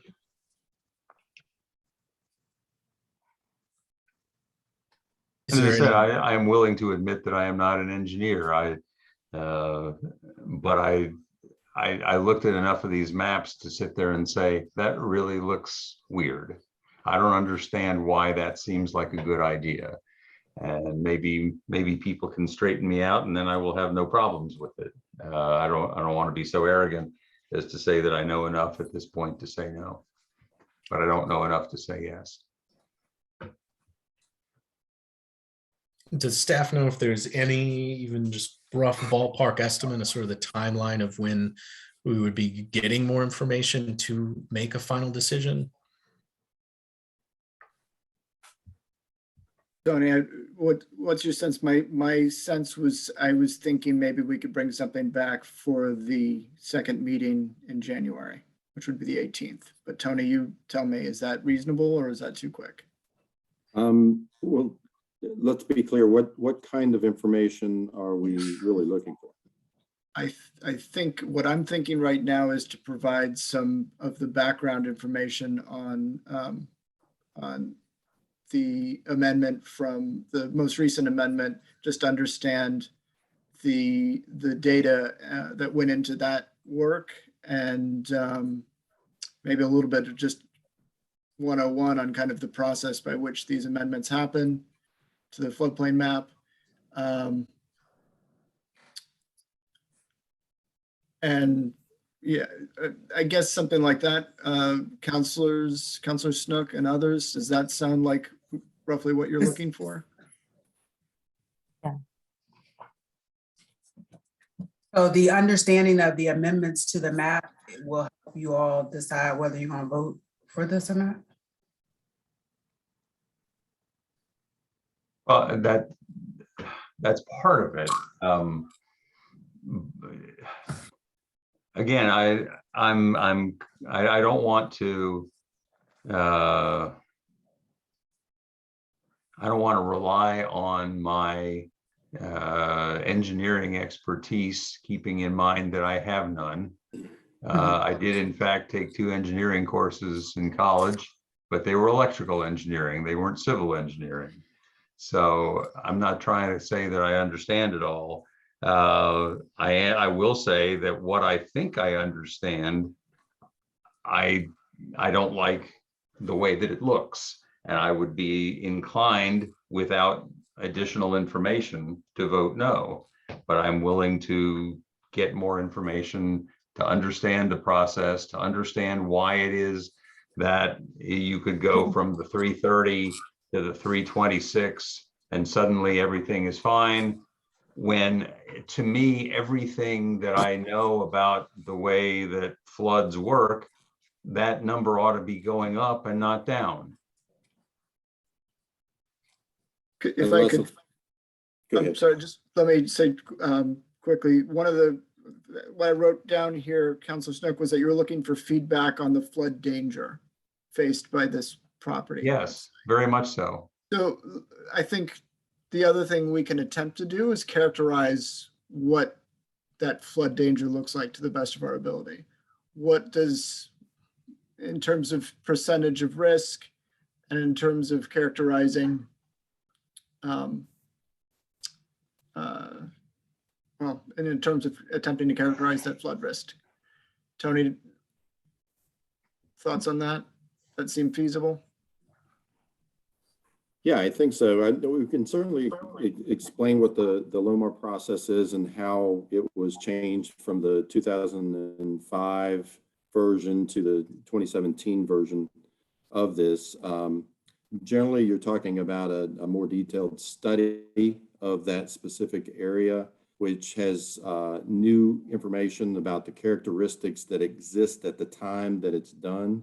So you're talking about several years difference in between, so that river could have changed how it handles flooding through there differently. But we can certainly put that in a more concise step-by-step kind of review for consideration, and try to characterize the risk value there that we're talking about. I mean, the reality is, anytime that you're in a flood zone area, you always have the potential of a flood being greater than that 1% chance flood anyway. Are there any protected wetlands in that area? I thought there were at one point. I don't think it's in the area in question here that is proposing to put structures. I know there is some wetlands aside Nassau Street down through there. Okay. Well, so it sounds like that there is, and thank you, staff, consensus to move this to the second meeting, maybe in January. I just want to go on record, since I'm not going to be here, that I voted no for this. But it'll be moved to that agenda. Thank you all. Thank you. And I don't know if it's feasible, but the other thing I'm curious about is if there's any meaningful difference in the flood risk based on what could be built by right versus the rezoning. I know there's quite a bit of great technology that's coming up on how to build in floodplains. I was just, in looking at the design, I was just concerned too with the design, didn't seem to address those. Again, I'm not a builder or an engineer, but I mean, I'm concerned about that as well. All right. Just taking notes on those two things. We will look at, we will also talk briefly about mitigation solutions, or, you know, flood mitigation solutions, safety, and whether there's a meaningful change in the risk based on the by right versus the proposed. Thank you. Thank you. All right, thank you. Next up, we have a resolution approving the final disposition of the city-owned sculpture titled Their First View of the Pacific, also known as the Lewis Clark Sacagawea statue. It's one reading.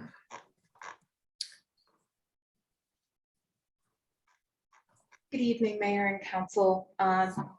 There is a agenda memo in your packet that has also been made available to the public, but just as a brief reminder, again, we are speaking of their first view of specific, the statue of Lewis Clark and Sacagawea that was sculpted by Charles Kleck. And that statue currently is residing with the Lewis and Clark Center in Dardentown Park. The decision that council has before them is to make a determination as to how they would like to move forward with the disposition of this statue. There are several ways that council could make that decision. Of course, first, the council could decide to retain ownership of the statue. They could enact the resolution that was also submitted for your review and also for the public's review with or without amendments. You all could donate the sculpture to the center without any conditions, or you can decide upon some other disposition different than the one that the center has proposed, which could include some of the other individuals who have requested the statue or any other option that you so choose. I'm happy to try and answer any questions that you all may have. But at this point, I will pause and let you all have start your conversation. I'll ask the question. I'm not sure if it's you or Ms. Robertson to answer, but just for the public's sake, it seems that there is a need to kind of follow what was provided in the proposal for that disposition when we're considering a resolution, and then if we're gonna sorry, I'm getting tired. If we're going to veer too far away from that, then it did seem like that there's going to have to be a conversation had among the parties, including the exploratory center, because to my knowledge, any kind of changes haven't been vetted through them, and they are the ones that have made this request. And so I'm just trying to get a sense for all the variations of things that we are able to do tonight. And I'm just trying to get a sense for, like, is that an accurate statement that, outside of, really the resolution that's in our packet, I guess resolution 1, to defer from that greatly without engaging in a dialogue and getting alignment from all the parties would be a challenge tonight. And I'll just chime in that the resolution just came in today, the amendment that they would like to request. And Ms. Abrahamson is on here and would like to read that. They had said earlier I would read it, but I sent them a message to just say we could elevate them to read it. There was attempts made even by me. I sent a message after Grace had not been able to reach out to the Lewis and Clark ED Exploratory Center Executive Director to talk about the language. And so I would like them to be able to read what they would like to be included, and if the Alexandria feels like this is something that she needs to think about to approve, then we will know that and we can go from there.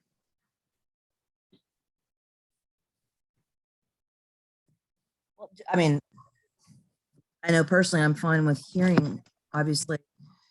But I think it's more than just their executive director. I think their entire board, if there's any substantive changes, their No, entire. I understand that. I don't know if they were able to, this was sent earlier, so I did not get an update that it hadn't been.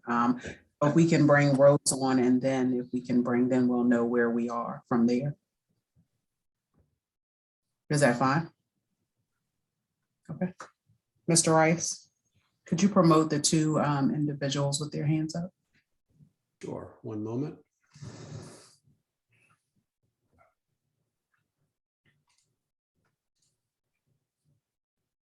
Okay, they have both been promoted. Thank you.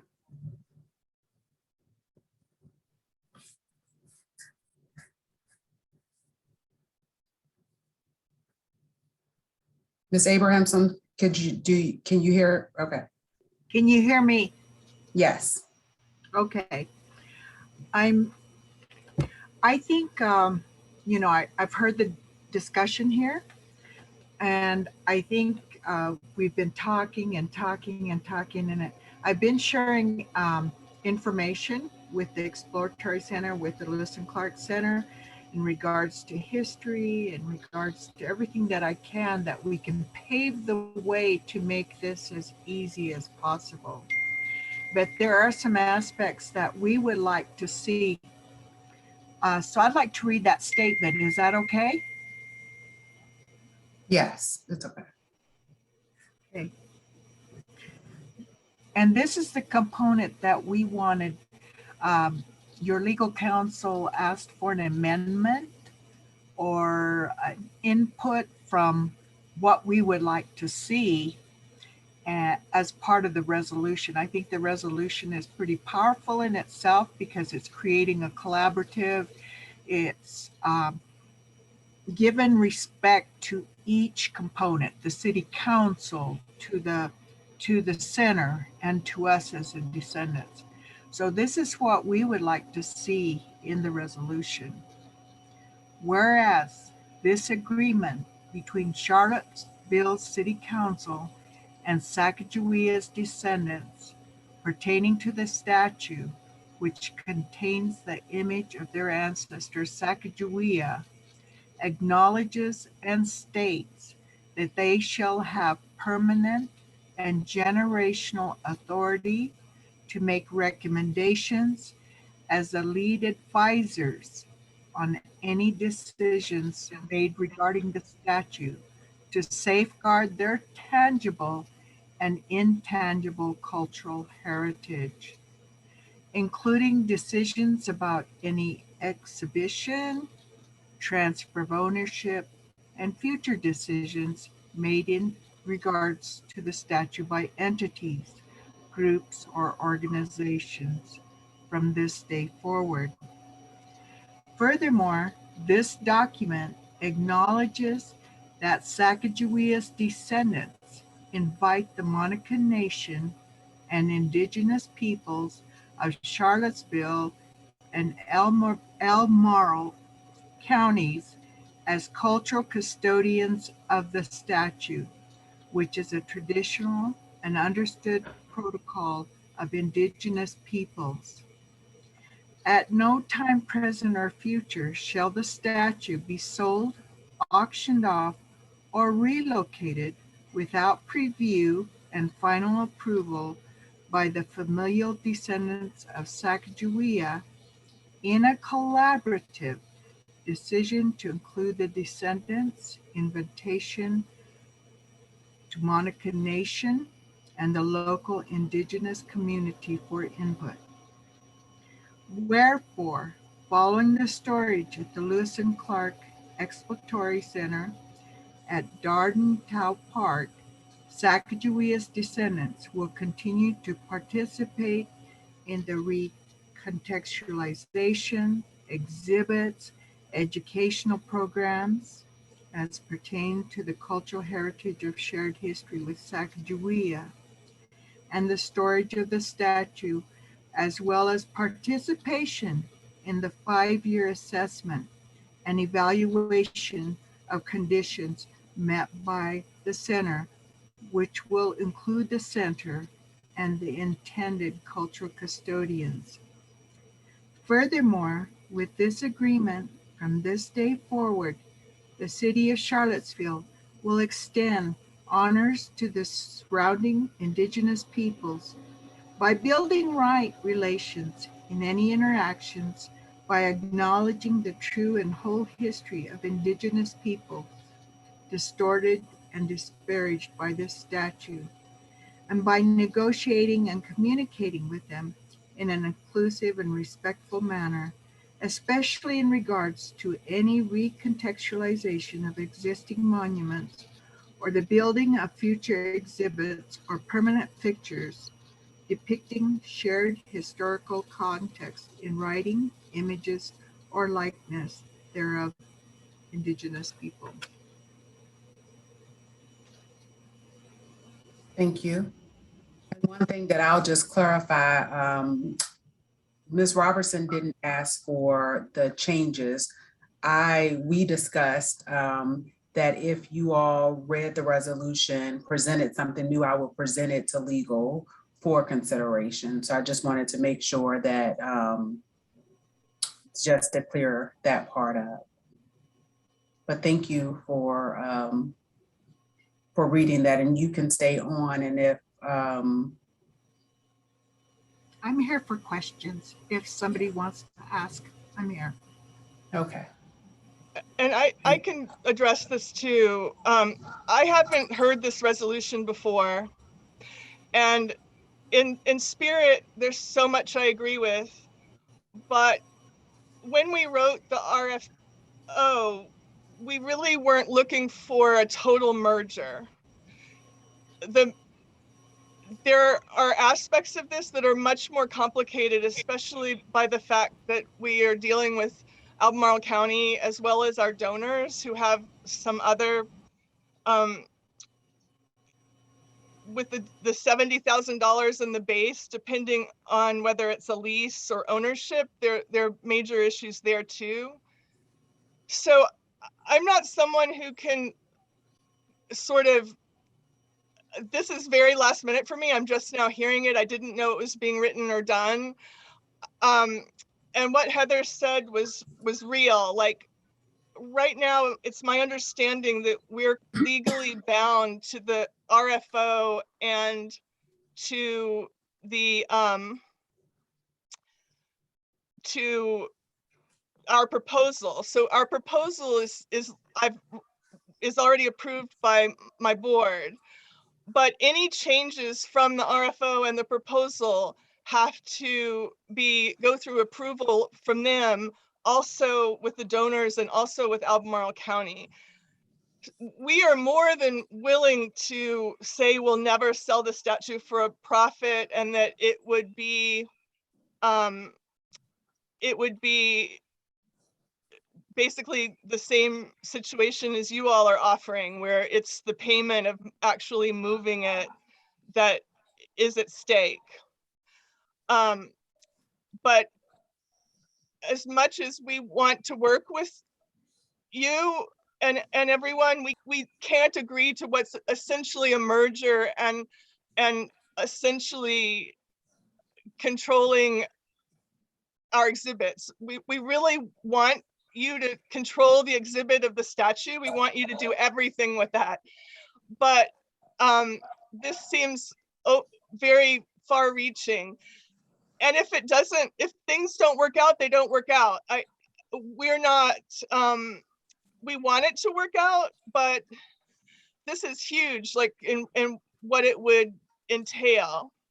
So please don't take offense, but even like if we want to give you a say, if we had dissolution, we want you to have a say in where it goes.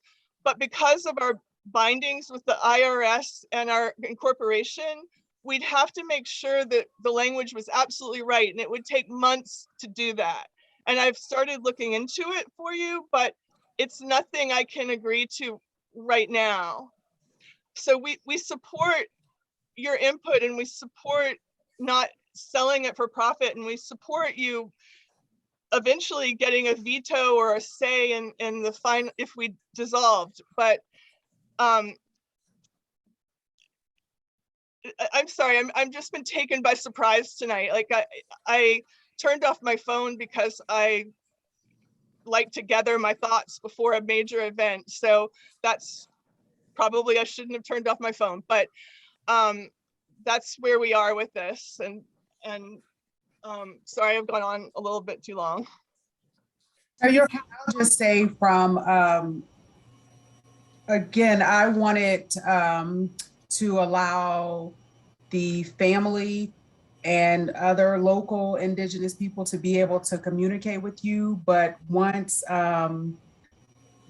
they had attempted a couple times, and our legal counsel wanted us to try to get as much of this resolved before the meeting tonight, I sent an email at 3:20 to you to see if we could discuss this. So and I know even today is sort of last minute, but you know, in this world, a lot of things have, you know, work out like that.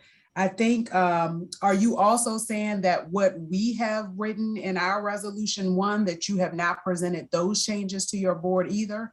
Yes, we've run them by the board. So proposal 1 is acceptable. They'd still have to vote on it legally. I can't, it's not legal until they actually vote on it, if it's a change from the first 2. And I am not blaming you for last minute, but because this process has been a little bit waylaid. I mean, we were told at the beginning we were going to be interviewed and people were going to talk to us and really research this.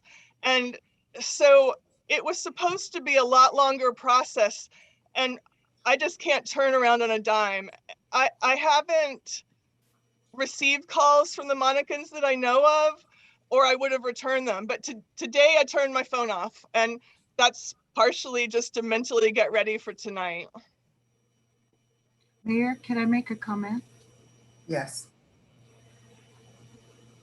Everything, I believe, it's a project, and we really thought, and I really had to think about what I was going to write. And you and I have been communicating intently, and I sent you a document of my tribal history.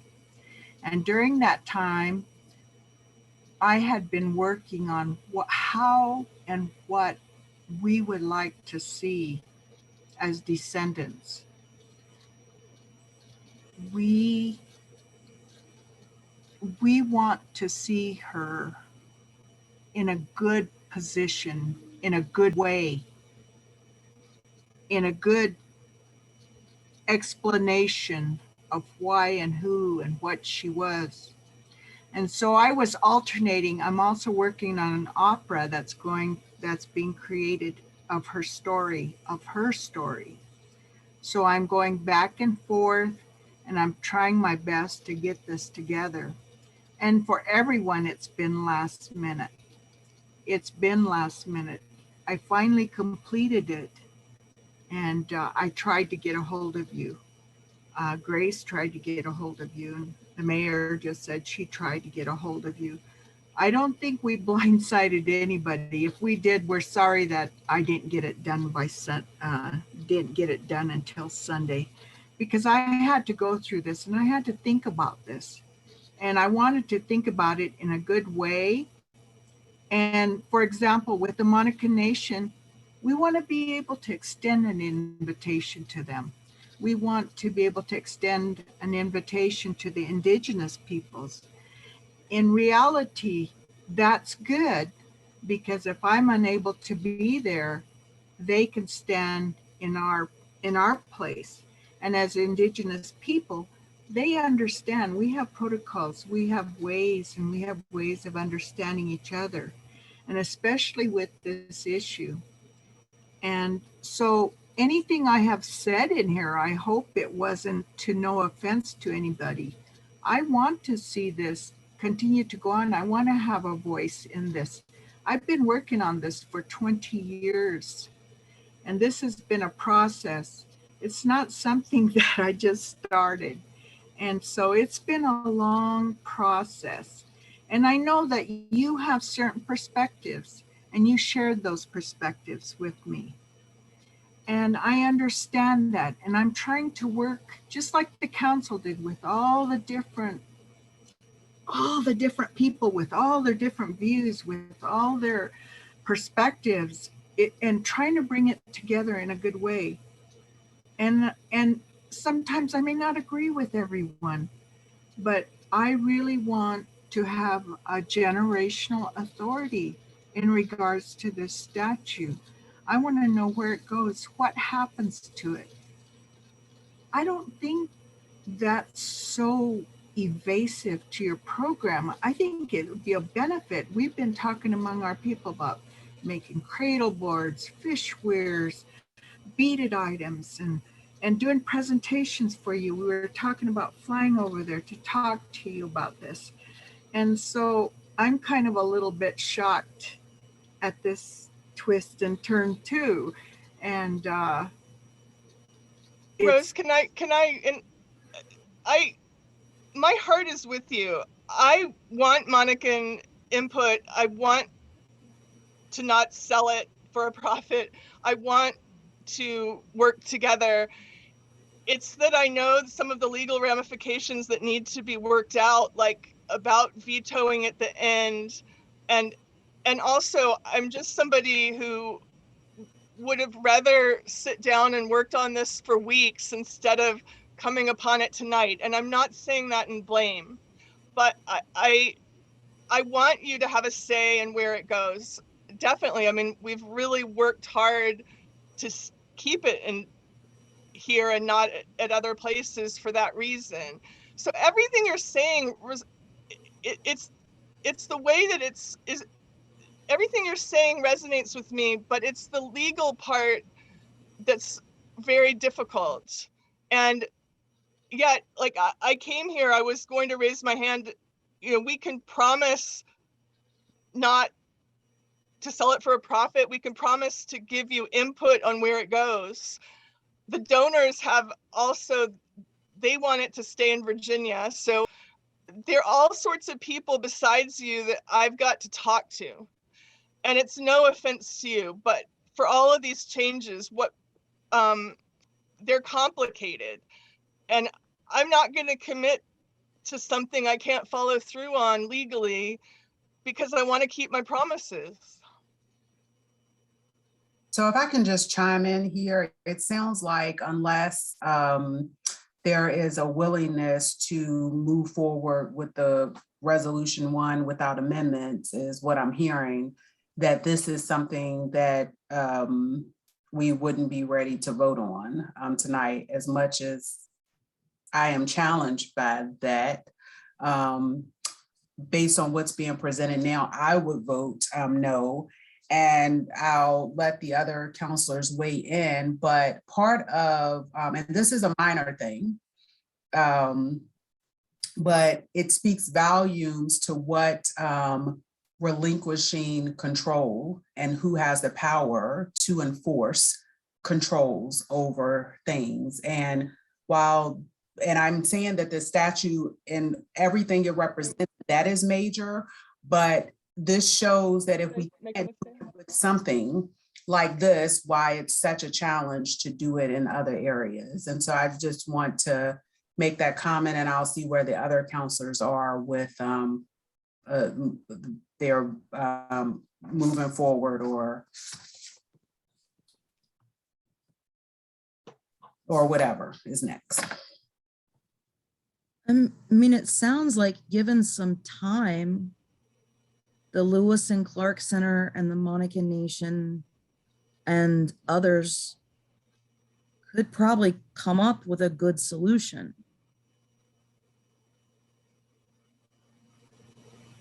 it sounds like everyone wants to work together, but there are legal ramifications. There's other partners involved, including the county. And I mean, we're not really in a rush. It's not like I mean, the only time process on the RFP is the fact that people aren't bound to it after so many days. And it's not like they could also say, no, I decided I don't want it. They can still do that. So I don't mind giving time to everyone to be able to keep sitting down and working through some stuff.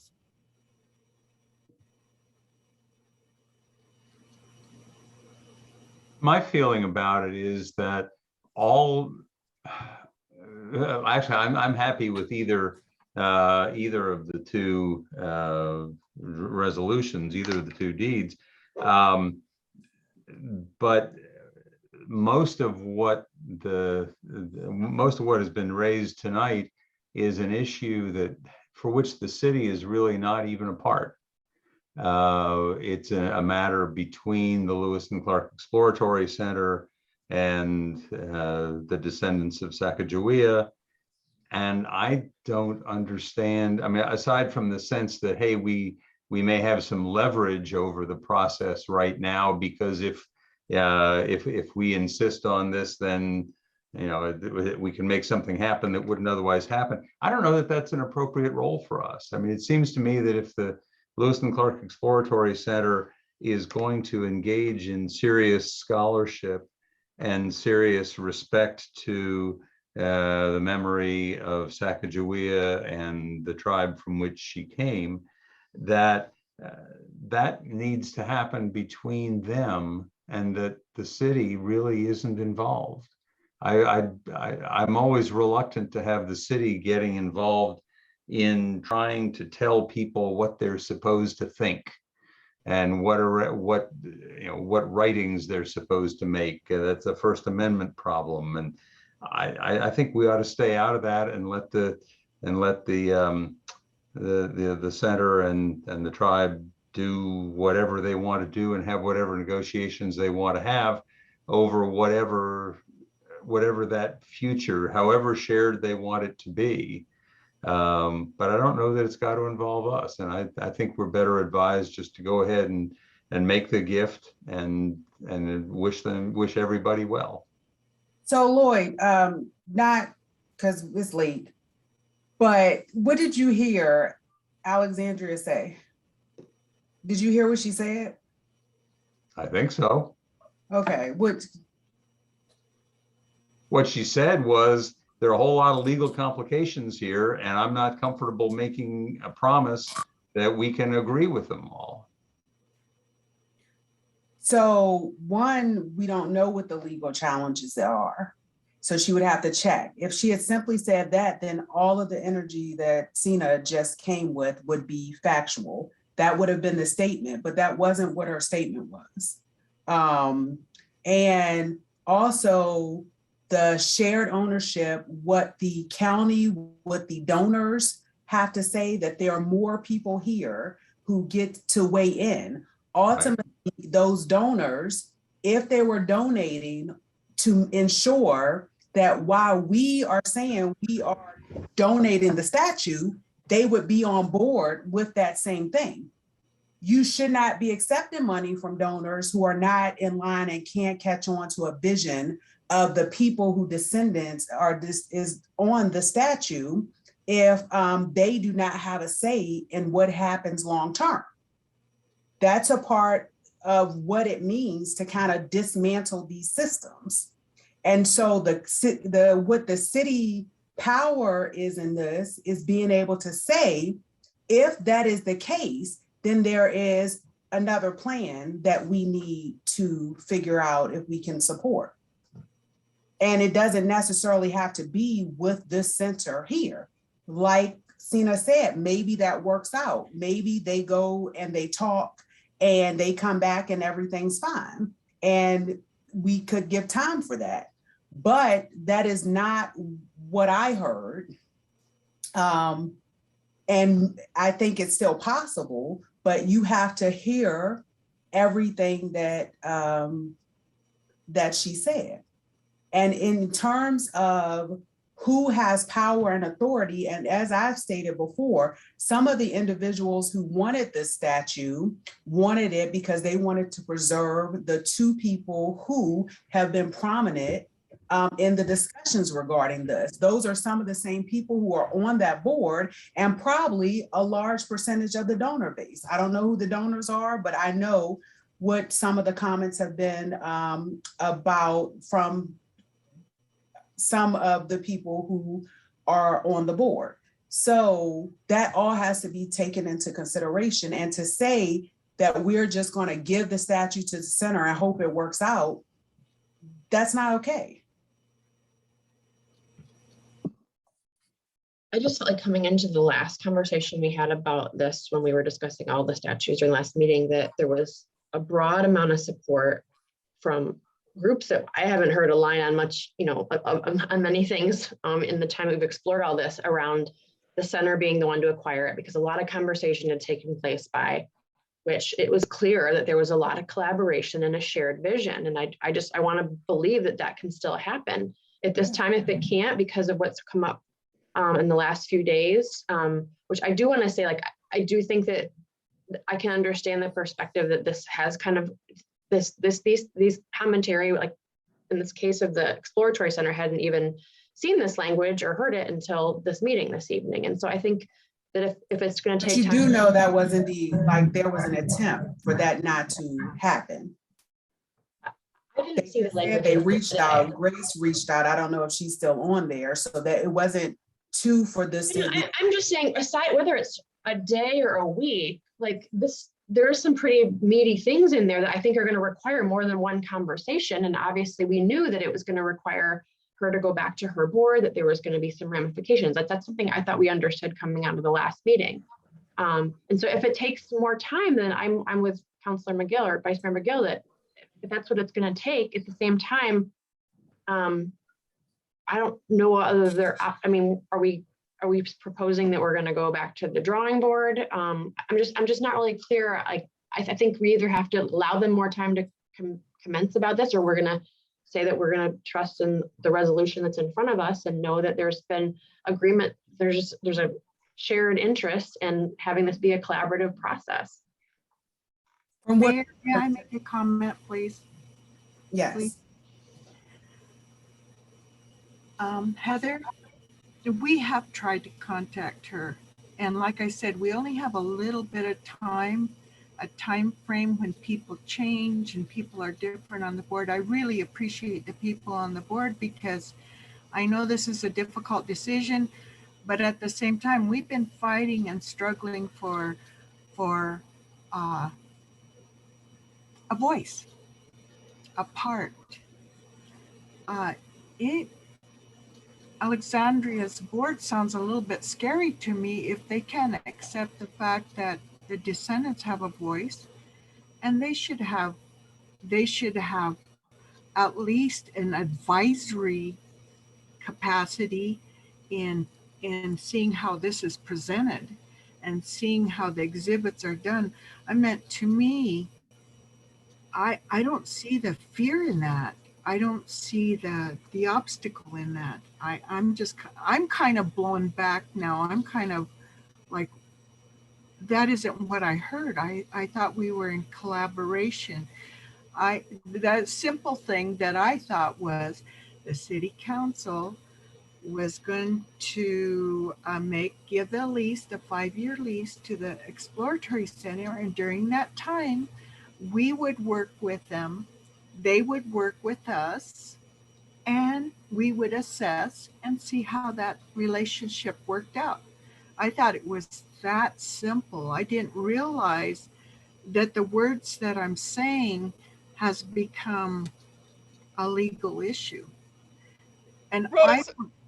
I also don't understand why having the Monicans involved and having the indigenous people in your community involved is something that would be detrimental in legalities. That's not what's going on at all. We totally welcome them. It's everything you're saying about how you felt is how we felt. I love collaborating with you. It's really the part about if we dissolved, what would happen to the statute that we need a lot of time to figure out. Where, like, I want to promise something, but it looked like it wasn't possible. But all of the interpretation, all of your visits, I mean, we were hoping you'd come May 5th for that day. I really feel like we can work it out. And I'm willing to go to Idaho to work it out. I just can't promise everything in terms of the legality. It really has to be careful. It can't be like the work of 24 hours like today. I mean, I've been in contact with you. We've been talking, we've been emailing. Today, I was just needing my quiet so that I could face tonight, and with a certain amount of poise. And this just was completely unexpected, not in the spirit of it. I said the spirit is beautiful, and I agree. We want Indigenous Monacan involvement, but there are other concerns in there that, from my research, just need lots of time. And I don't understand why it came down to today when we've been waiting around, to be interviewed by the city and for months, basically. I think how I see it is, I was trying my best to help the city to get this resolved. And for me today, I've been working on this. I've been thinking about it. It consumes me every day. Every day it's here. It consumes me. And I wanted to get something resolved tonight. I desperately wanted to see that, because I think we can move ahead, but I'm still not quite getting what is the legal issue. I'm not quite getting that pinnacle legal issue that's a hindrance in what I want to say. There's no legal issue about never making a profit off the statute. I mean, we're totally on board about that. The legal issue, from what I can see, is, and all of this stuff has been brought up in the last 2 weeks. And I guess that we just move slowly. We don't have the money the city has for attorneys. We had one pro bono person look at the first draft. I have to find someone, but basically the problem with the idea of the veto is that the county wants to make sure if we fold that somebody is going to move out that statue. So we can put conditions, and we're happy to do that. But we have to figure out, like, if you vetoed every offer to take it out for the expense, what would we do then? It's things like that. Or I really, honestly, I'm a very cooperative, collaborative person, and I do my best. I understand. I was raised in a community where I helped establish a center, a Sacagawea Center. I worked on committees. I was on the Bicentennial Committee. I spoke all over this country. I worked with displays and presentations all at museums. And so I just, was it the 5-year assessment? Is that what you were talking about? So Ms. Abrahamson, I think this is where, Stina, are you gonna, just where we are in terms of, like, we're not gonna be able to talk this through here. And this is what, we were challenged with when I sent the proposal to legal to see if this was gonna be considered, that we needed to try to get it worked out before the meeting. So I think at this point, we would need to either vote on what is present without the amendments, or we would need to delay the vote for a future date until you all were able to meet and attempt to work this out. And then you would come back and staff would bring it back before council when you all said that you all were ready to move forward. Or if, you know, there were other scenarios considered, then, you know, the city would let council know at that time. But it doesn't sound like now that the amendment is going to be able to be considered. And so we would need to either move forward with what is in that resolution 1, or we would need to wait and vote at a future time.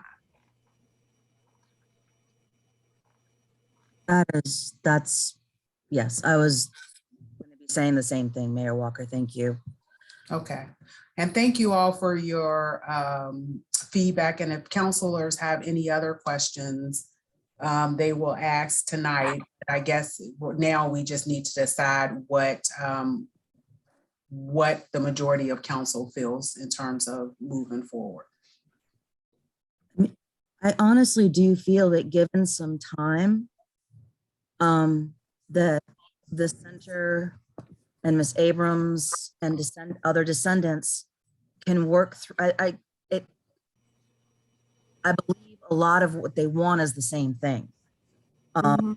They just have to make sure on the center's part that they're looking at the IRS correct, that they just want to make sure that they're not being another person with a broken promise. And it might not be that they can fulfill the requests, and then council will have a different decision in front of them. But it doesn't really feel like any of the current proposals that we have been given really fit with what council's goals are, and we could always put out for another RFP.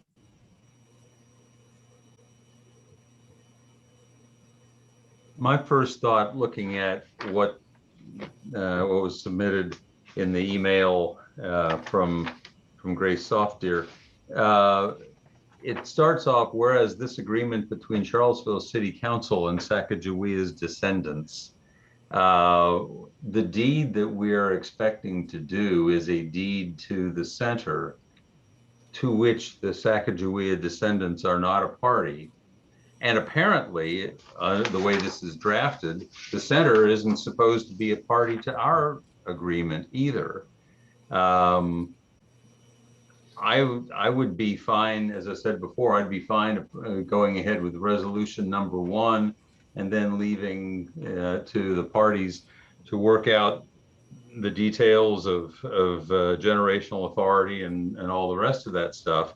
As I said before, and even the first part of it, I don't have a serious problem with, but when it goes on to say, wherefore Sacagawea's descent, that the city is confirming that how the whole thing is supposed to be contextualized and so on, that begins to give me First Amendment problems. It also begins to give me a general difficulty with, you know, sort of who's agreeing with whom over what.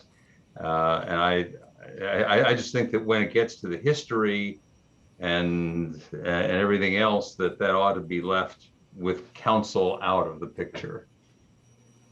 So I'd be happy to vote on resolution number 1, but I don't know whether there's a majority for that at this point.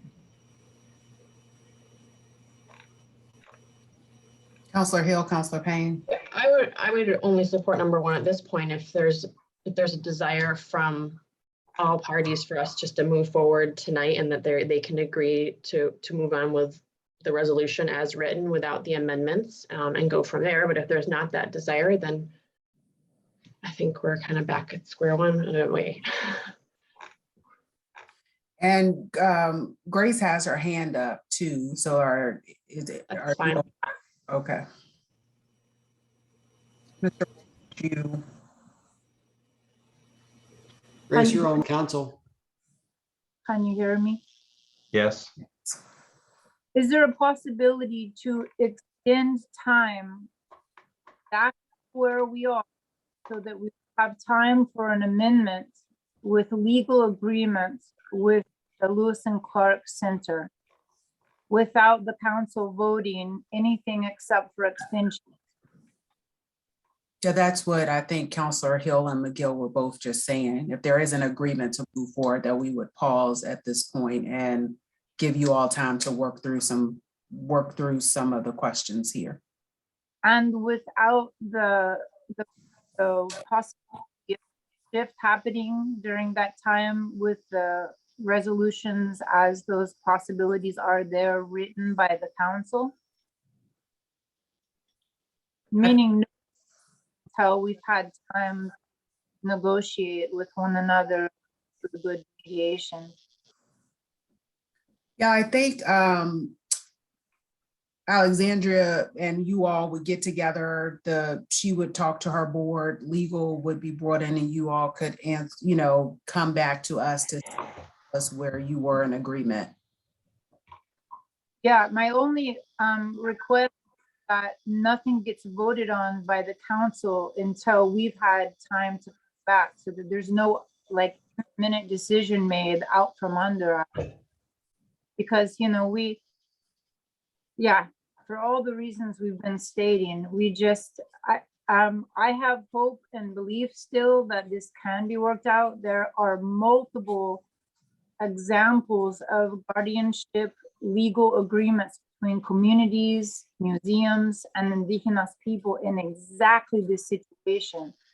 So that for us to look at, as long as it can be being pulled out from under us in the next couple of weeks, while I know there's going to be a shift of council, and can be agreed that the current council and the future council starting in January agreement to give us to have time.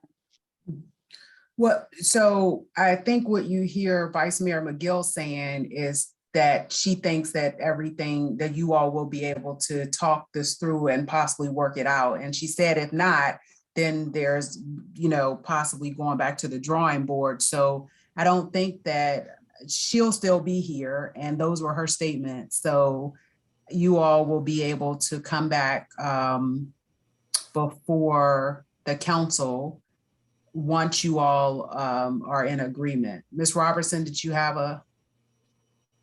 Okay. Yeah, so I'd sort of like to hopefully help clarify where you are in the process that you started. So you invited people to send you proposals for why they wanted the sculpture and and to describe for you what they were going to do with it. So you have multiple proposals on the table. So if you've decided that really none of the proposals as presented is satisfactory, you sort of need to say that. What you're essentially asking is for a new proposal, and you're saying that you would like the sculpture to be kept locally at the center, but you don't necessarily the proposal that you've received right now doesn't necessarily meet the goals of a majority of council. So you're not actually required to use a process at all. You did, but you should sort of let everybody who submitted a proposal know one way or the other whether or not their proposal is going to be successful or not. You said in the solicitation that each proposal had to remain valid for a certain period of time. And then you can ask the center to work with the other stakeholders and bring you back a proposal at a later date, and you can vote on that proposal that they work out among themselves. That's sort of where we are. Because the bottom line is that the proposal that you received from the center, what's in resolution number 1 largely reflects some conditions that or an attempt to provide a mechanism for enforcing what they offered in that proposal. But what you've been talking about goes, as Ms. Searles has pointed out, beyond what's in that proposal. So you have a lot of options you've been talking about. You can certainly defer, but I think just for clarity for everyone who's listening, what you're asking is for the stakeholders who are all interested in having the sculpture go to the center should go back and collectively put together a new proposal and bring it back to you with specific language.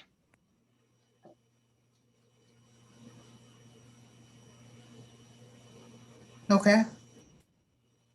So what would do we need to vote on that tonight, that we're not moving forward with any of the current proposals? I don't recall how much time you have left in terms of how long the other proposals are valid, but if it's the intention of a majority of council not to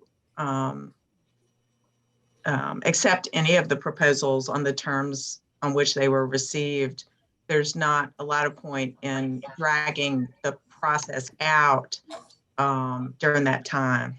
And you don't think? You have 1 week until they're invalid. They're invalid next Monday. It was 120 days from the time of the proposal. So 2 questions. Is it possible to extend that? And you don't think, based on what you've heard today, that this would be simple as like amending the whereas in resolution 1? Like, I think it was paragraph 5 or something. But see, what I'm saying is that the people who sent you offers agreed to that. So they sent you an offer and said, my proposal will be valid for 120 days. You can't change that for all those other people. Now, the center may be willing to extend their offer, but when it comes back, it's not going to be the same proposal. Okay. So you might as well just clear the deck and let everybody know that none of the proposals meets, the satisfaction of a majority of city council members, and then just say you would really like the sculpture to go to the center, but you'd like them to speak with these other people and work something out and come back with a different proposal. And that's fine, because there's not a required process to go through sort of this invitation for people to submit these bids. Okay. So council, is there agreement to do what Lisa just said to do, to clear the deck and ask the center and the descendants and local indigenous peoples to have a conversation to see what agreement they could come up with?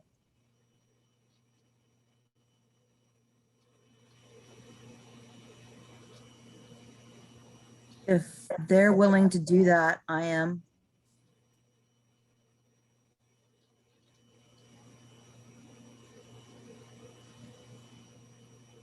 We're definitely willing to do that. I mean, we are invested in, and no matter what, we want even without the statue, we want relationships with them.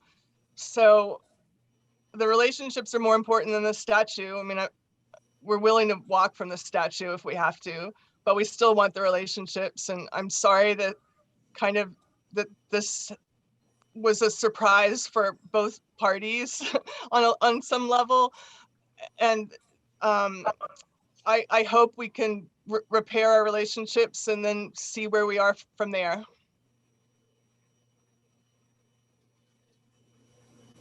I think it sounds good.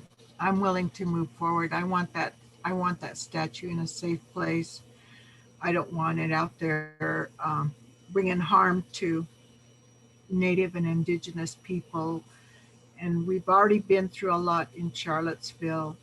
And so I'm willing to work with the center, and let's get this resolved. And I would like to move forward. We got an opera to bring to Charlottesville. Okay. Thank you for your graciousness, Rose. We really appreciate it. Yes. Thank you. So Lisa, is there anything else we need to do? Do we need to take a formal vote there? It would probably be a good idea to say that, you know, the proposals as received are not, council doesn't intend to accept them at this time. In the form of a motion, I move to acknowledge that the proposals received do not meet council's goals at this time. Second. Mayor Walker, Yes. Vice Mayor McGill, Yes. Counselor Hill, Yes. Counselor Payne, Yes. Counselor Snook. Yes. Okay. Thank you all. And do we have to have any further conversation, Lisa or staff? It's good to go and. No, I think, as I said, you're not necessarily going to need to start some new process. It's your property. You can make a decision when you're ready to make a decision, but I think you've done all you need to do for tonight. Okay. Sorry, I said Lisa, Ms. Robertson. Thank you. It's late. I'm tired. Okay, thank you. Next up, we have the resolution consideration of the award of a contract for city manager services, one reading. Is there a counselor who would like to make the introductory remarks regarding this?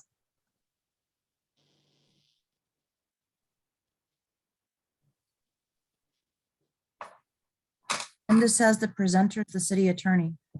Okay. Okay. I must not have a copy. Okay. I'm Yes, just reading Mayor the Walker. packet. Okay, thank you. Mayor Walker and councilors, you have an agenda memo in your packet. As you and the public are generally aware, the city recently issued a procurement solicitation seeking proposals from firms interested in entering into a contract with the city to perform the functions of a city manager. You received 2 proposals in response to that RFP, and under the procurement procedures, you were required to enter into negotiations with those 2 Still private collectors communicating with the council members, still trying to. Grace. Yes, can you hear me? Yeah, you're still, yeah, okay. Okay. So City Council this evening had a chance to negotiate with the firms that made those proposals. There's some background in the agenda materials about the fact that using an outside firm on a contract basis to provide these type of services, while it's not the normal manner in which the services are delivered, is not unheard of. And this type of contract has been used on occasion in other places, and including other places in Virginia. The agenda memo also notes the fact that as of October, council's plan was to engage an interim city manager for a period of several months and to begin an executive search for a permanent city manager somewhere in the neighborhood of April, after the city's budget was completed. That process can still, that timeline can still be adhered to if you choose to use a contract. If you choose not to use a contract for these type of services, then city council or the new city council and the new the new year can make a different plan. But at any rate, you did engage in negotiations today. And so it is up to City Council as to whether or not it is ready to make a decision to award a contract to a firm. If you approve the resolution that is attached to the agenda materials tonight, what will happen is that a contract drafting and negotiation process will start based on the terms that were set forth in the proposal. And if a contract acceptable to both parties can be reached and executed, then the services can commence. If a contract can't be negotiated that's acceptable to both sides based on the terms in the offeror's proposal, then again, you'd be back at the drawing board. So City Council has options in front of it, but the primary decision is whether or not City Council wishes to award a contract at this point in time.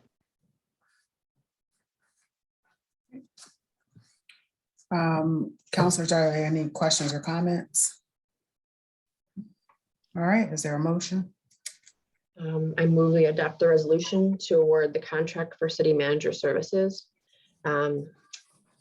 Contract is hereby awarded to the firm of the Robert Bob Group LLC, successful offer to provide city manager services. The City Council having determined that the firm made the best proposal and offers to best overall combination of quality, price, and various elements of the required services that in total are optimal to the city's needs for an interim city manager. Notice of the award shall be posted in accordance with the procurement requirements, and the city attorney shall prepare contract for execution by the mayor and the successful offerer. Is there a second? Second. Mrs. Thomas? Mayor Walker, I'm going to abstain. and can I get a reason for abstention?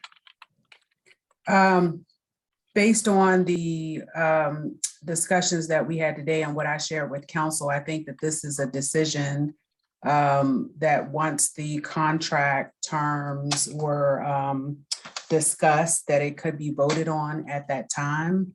And that the incoming council who will have to make the next phase of this decision could make this part two.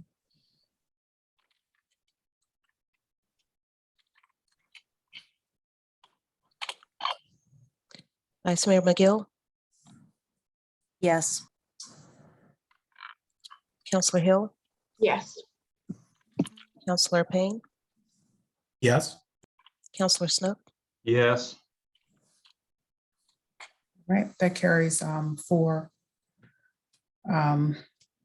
yes votes. And I would just say, just for the public, that based on, and I shared this with the council earlier, based on what I heard from the group today, I do think that the group,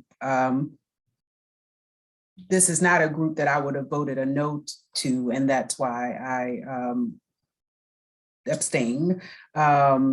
I think that they may be beneficial to the city, and with more information worked out at this point, I would have likely said yes. With that, I recommended that we go a different direction, but I don't think that this this individual is coming with a lot of experience, and I enjoyed the information that was shared and the presentation that they put on, and believe that they could be of some benefit.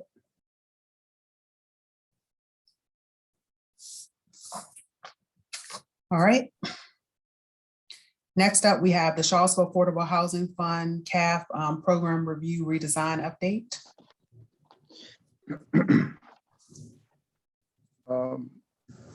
I don't know whether to say good evening or good morning, councilors, Madam Mayor.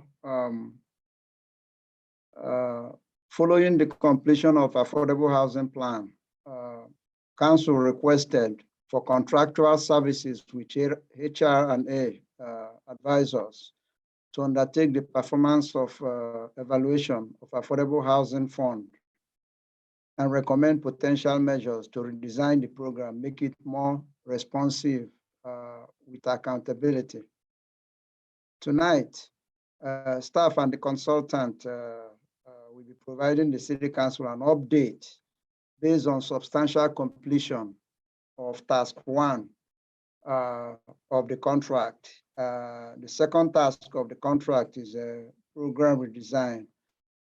The consultant is here, and we have a little presentation. Subsequent after that, the consultant and the staff will be happy to entertain questions from the City Council.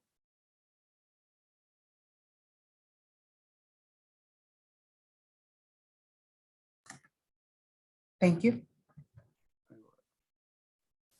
Do we have your presentation, or are you going to share your screen?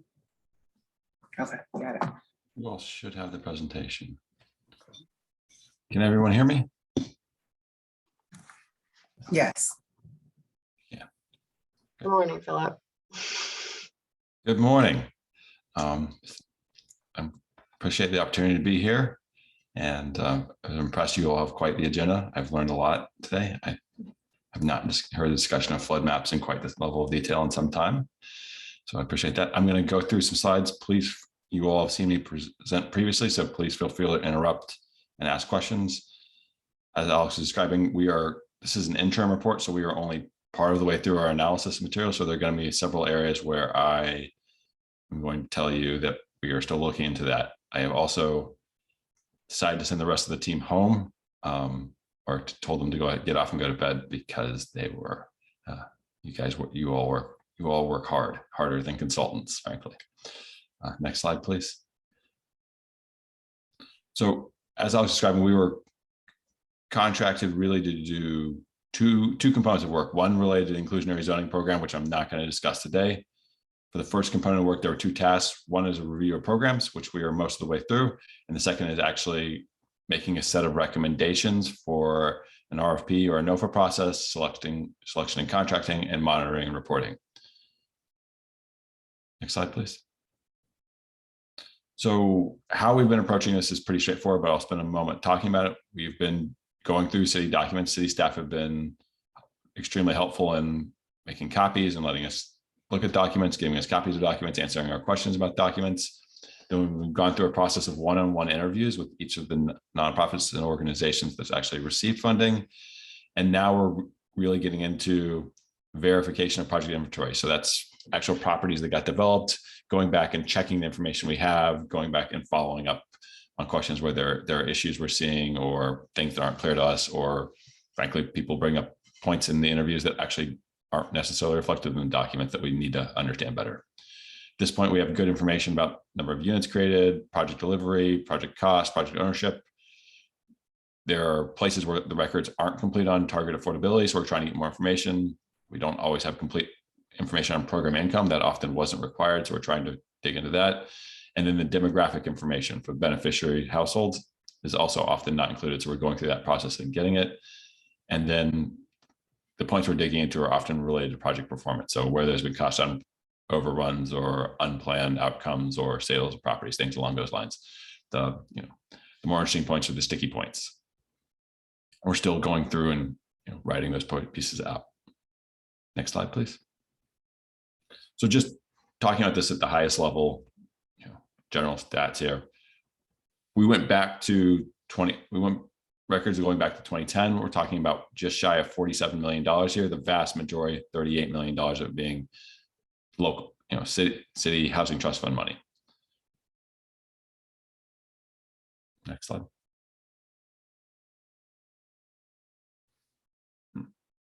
Seems to be some kind of error on that side.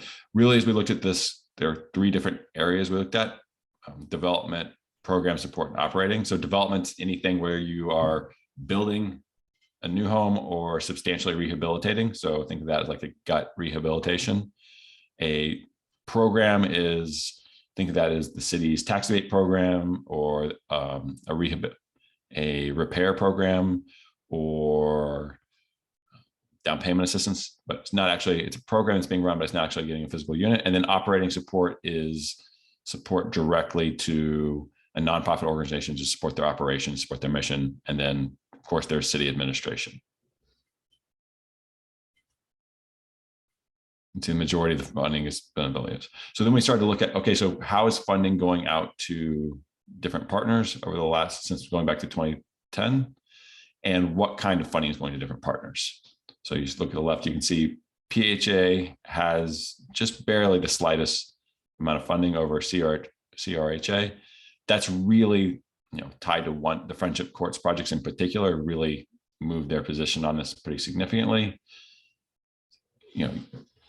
AHIP, CR, wouldn't be affordable housing if we didn't have lots of acronyms.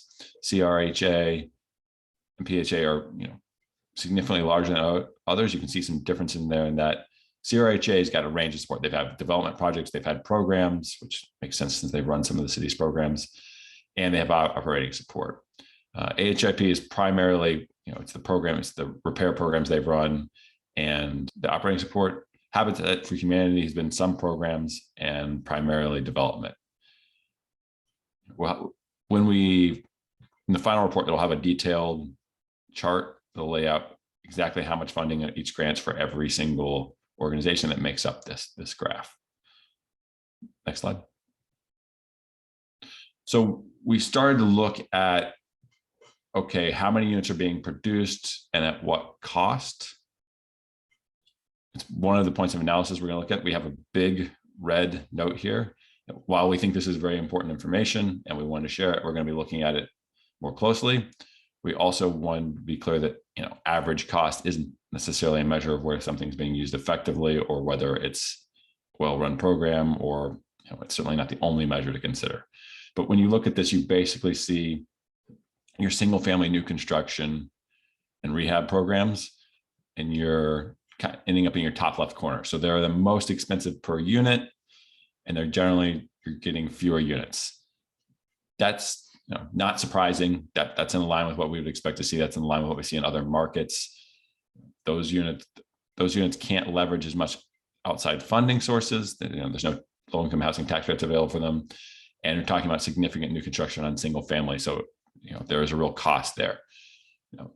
You then see multifamily new construction and multifamily rehab, really prices varying in the 15,000 to low range up to 35,000. And that, again, that's in alignment with what we see in other places. None of those numbers are particularly shocking.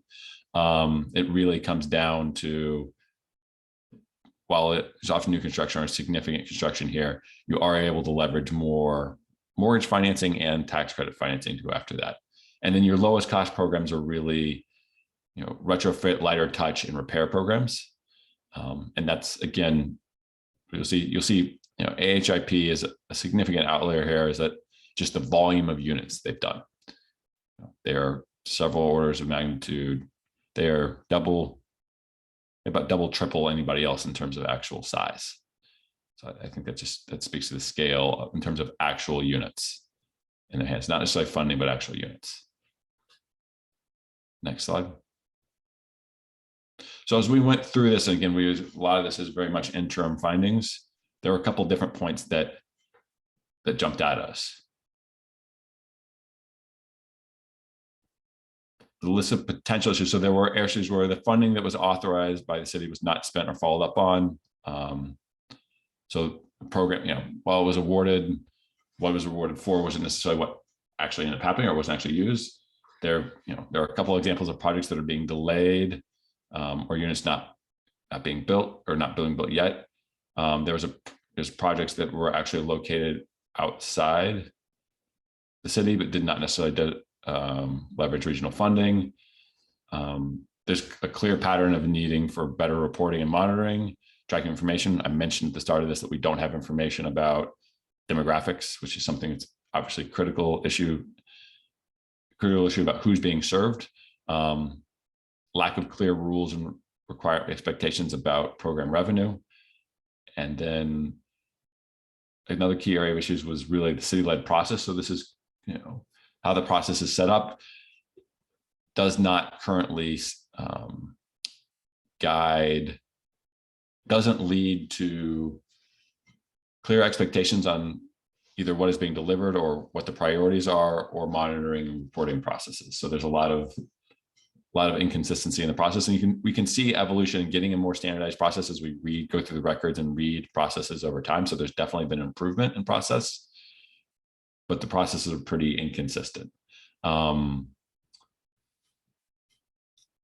I'll leave it at that. These are high level, and I apologize that they're as high level as these. We are going through each of these and different points and trying to write out a more detailed version of this, but are still in process and following up and collecting information from from the partners and from city staff. So I went through all of that quickly and rather high level. The first bullet, funding was authorized by city, but not spent, or follow, but not spent. Like it still was in the city's coffers and just never used, or we actually allocated it to the nonprofit or the project team, and it was. I mean, I'm just not really clear. Yeah, for this situation, it looks like it was drawn, but not, and held, but not used. Drawn from, so the city no longer has that money. Yeah. Is that CDBG specifically? This would have been non-federal money.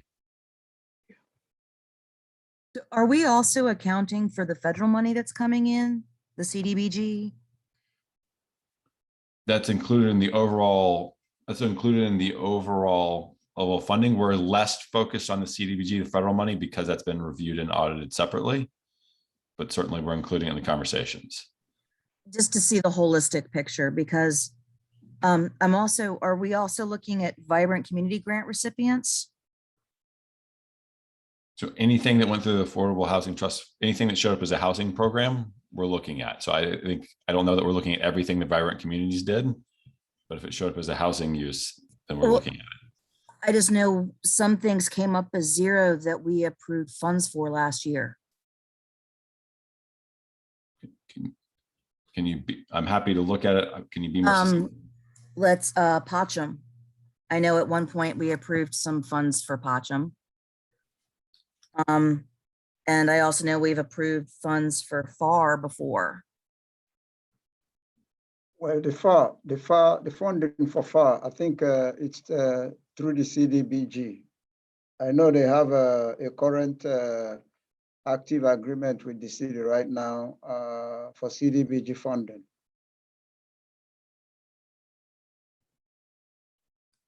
I'm just hoping that we can have, because I know, but FAR, I know we also approved funds through, oh,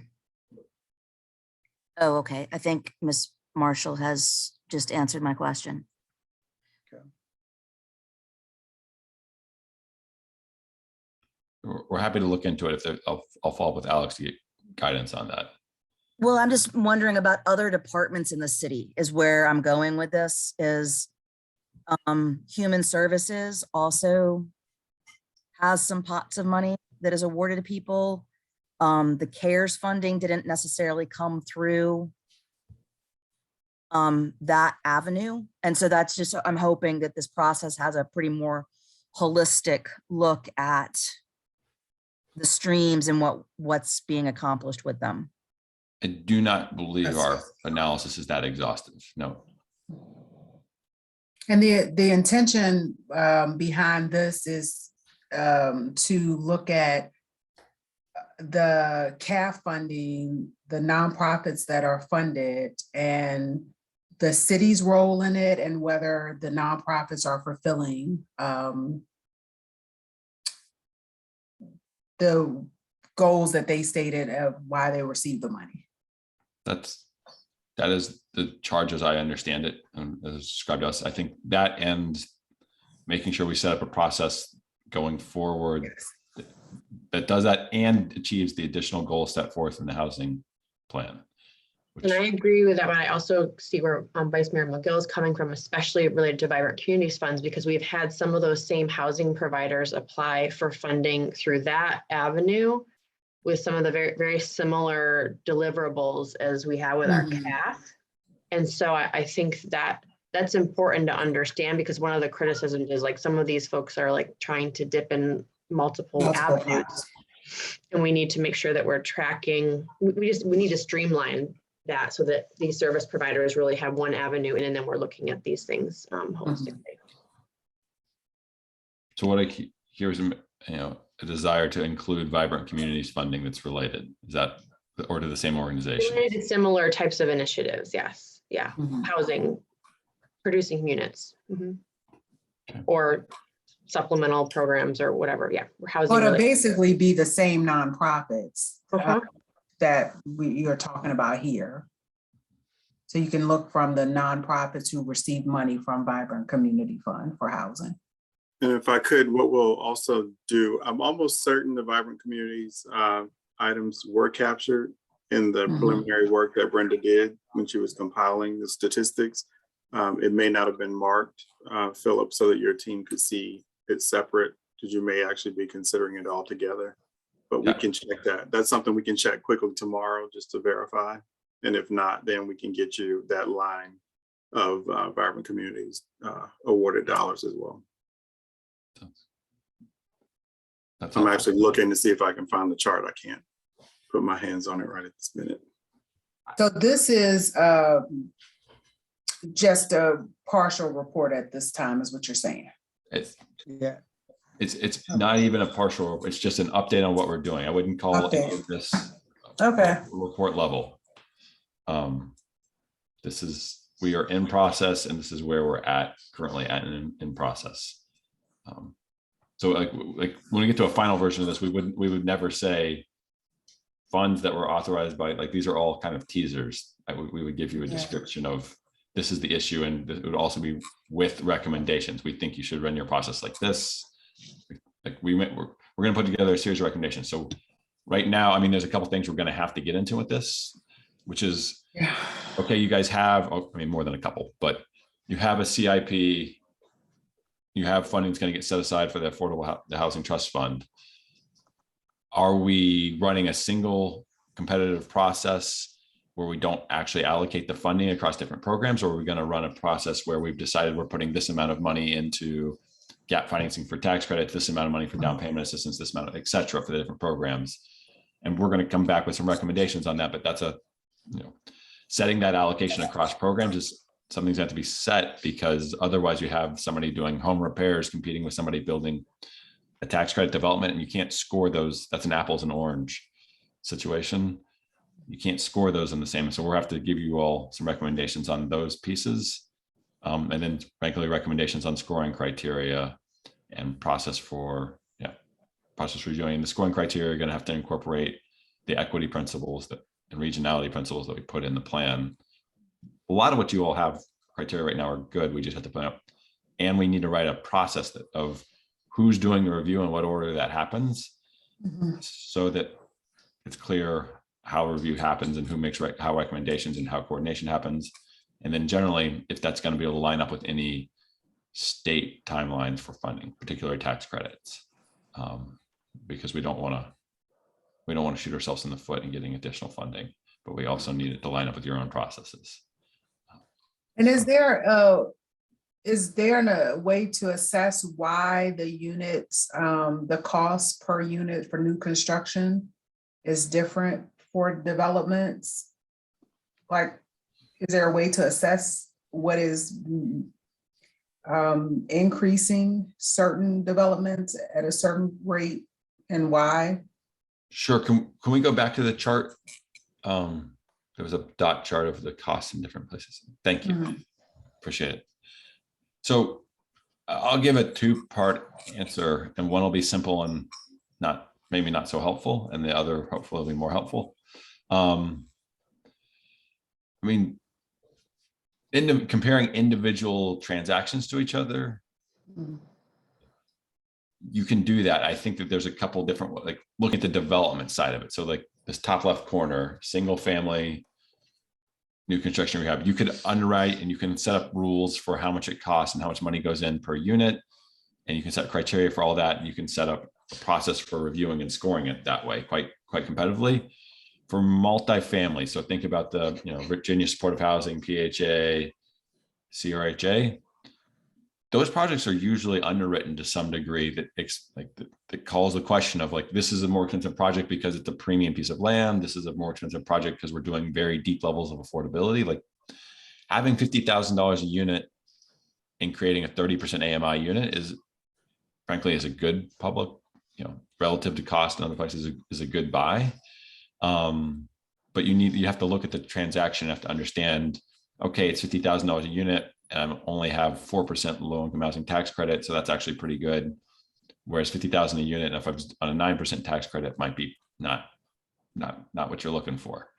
So it varies a lot, and you have to basically look at it deal by deal and underwrite it. And being direct, I don't believe that's a capacity that's been in place previously. That doesn't mean that any of these deals are necessarily bad, but there's not been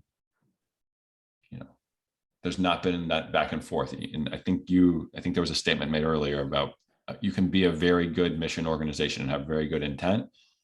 You still need someone to go back and forth with you about whether you're being fiscally disciplined about what you're doing. It's not necessarily questioning whether someone has good intent.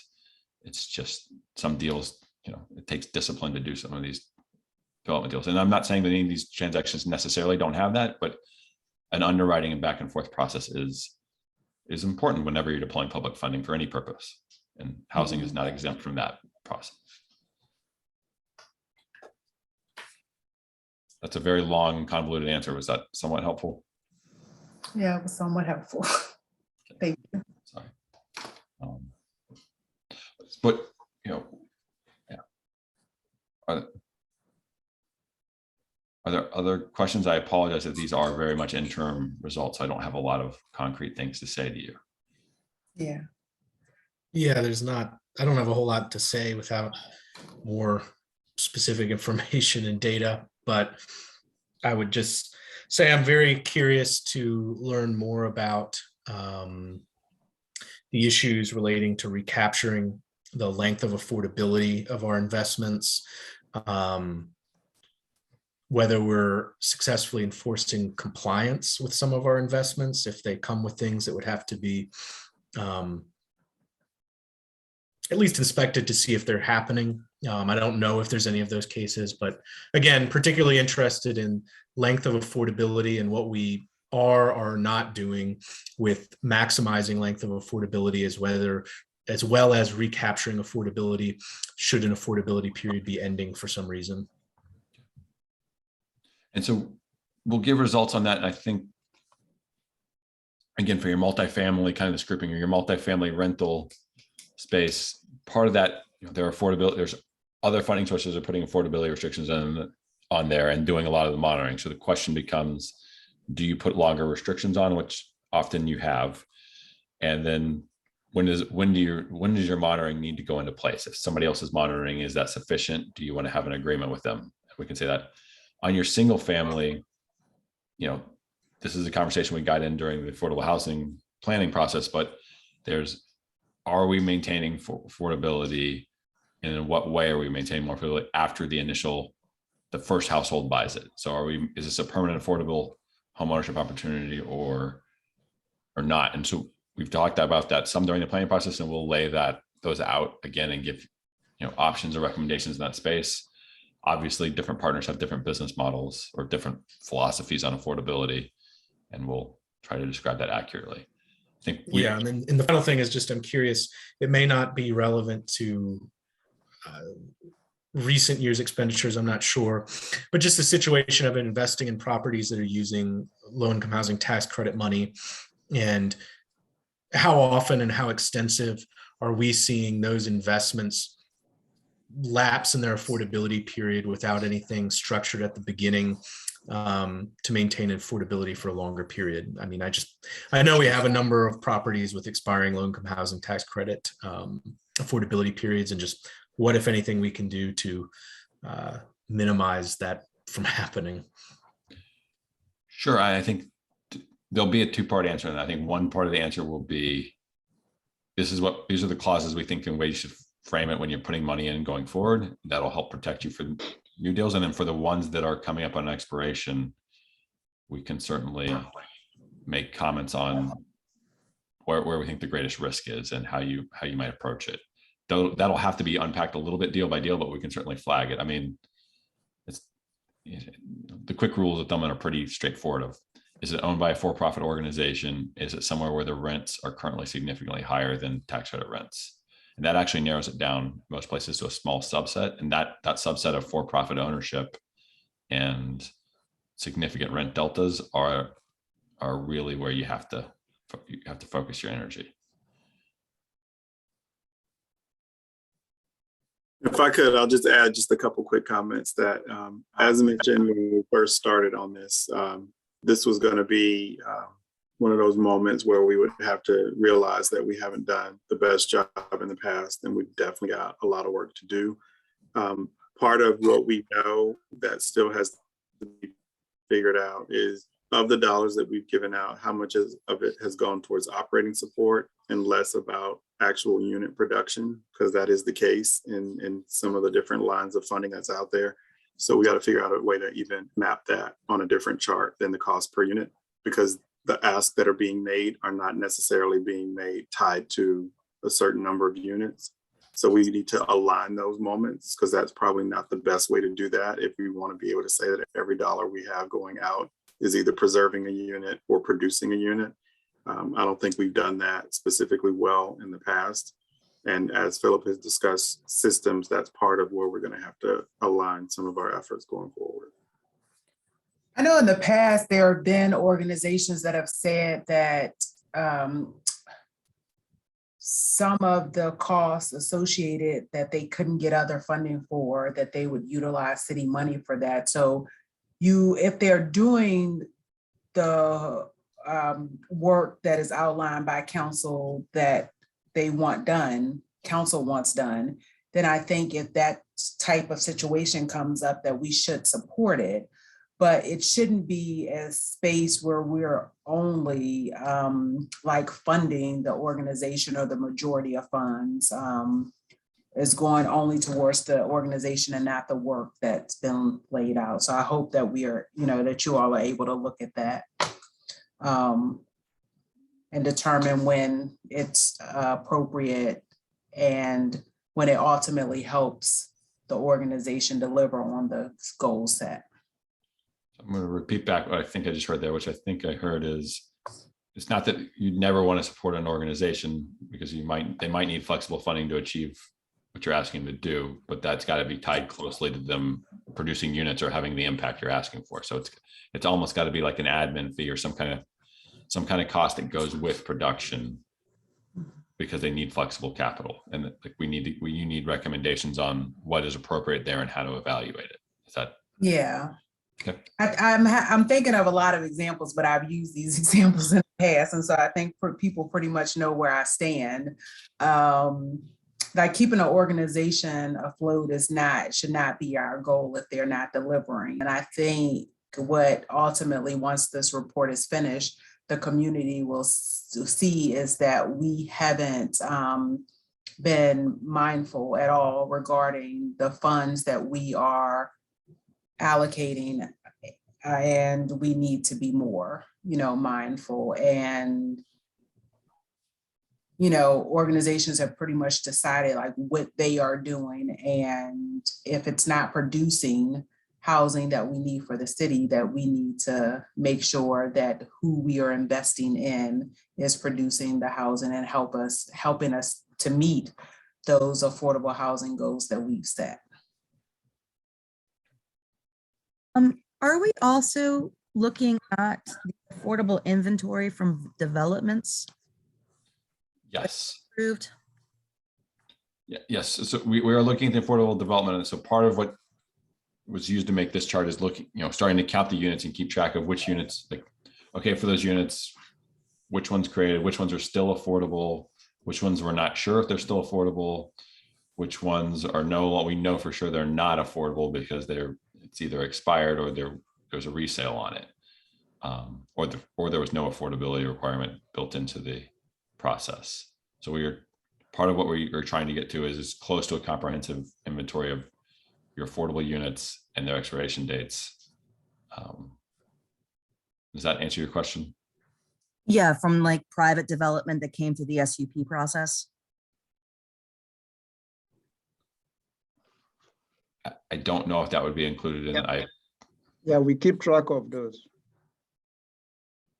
I just think that would be a nice thing to have alongside to kind of see through the SUP process and comparative, are we getting more affordability and units permanently or long-term or deeper affordability by having someone pay into the housing trust fund versus providing temporary short-term affordable units at 80%? Historically, developers, private developers, they've opted to pay into the trust fund instead of providing on-site or scattered units. But in the past couple of years, not a whole lot, but we are seeing some developers opting to provide the actual units as opposed to paying into the Affordable Housing Fund. But nevertheless, for those units, we are keeping track of those. We don't have a whole lot of those at this point, but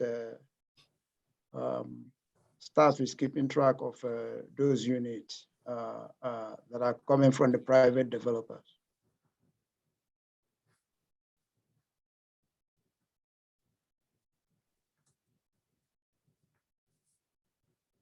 Okay, are there any other questions or comments?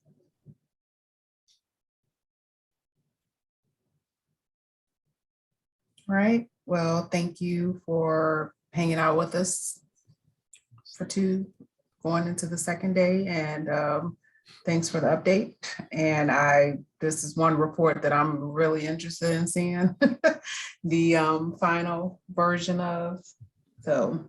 We look forward to submitting a full and final report and appreciate the support and guidance we've got through the process. And hopefully you all get to go to bed soon. All right, thank you.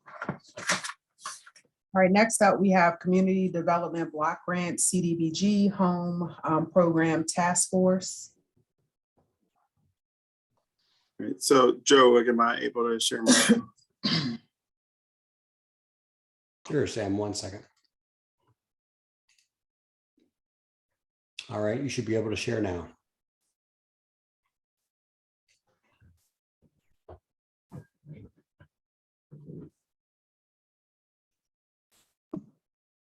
All right, so. You know there's only 8 slides, Sam.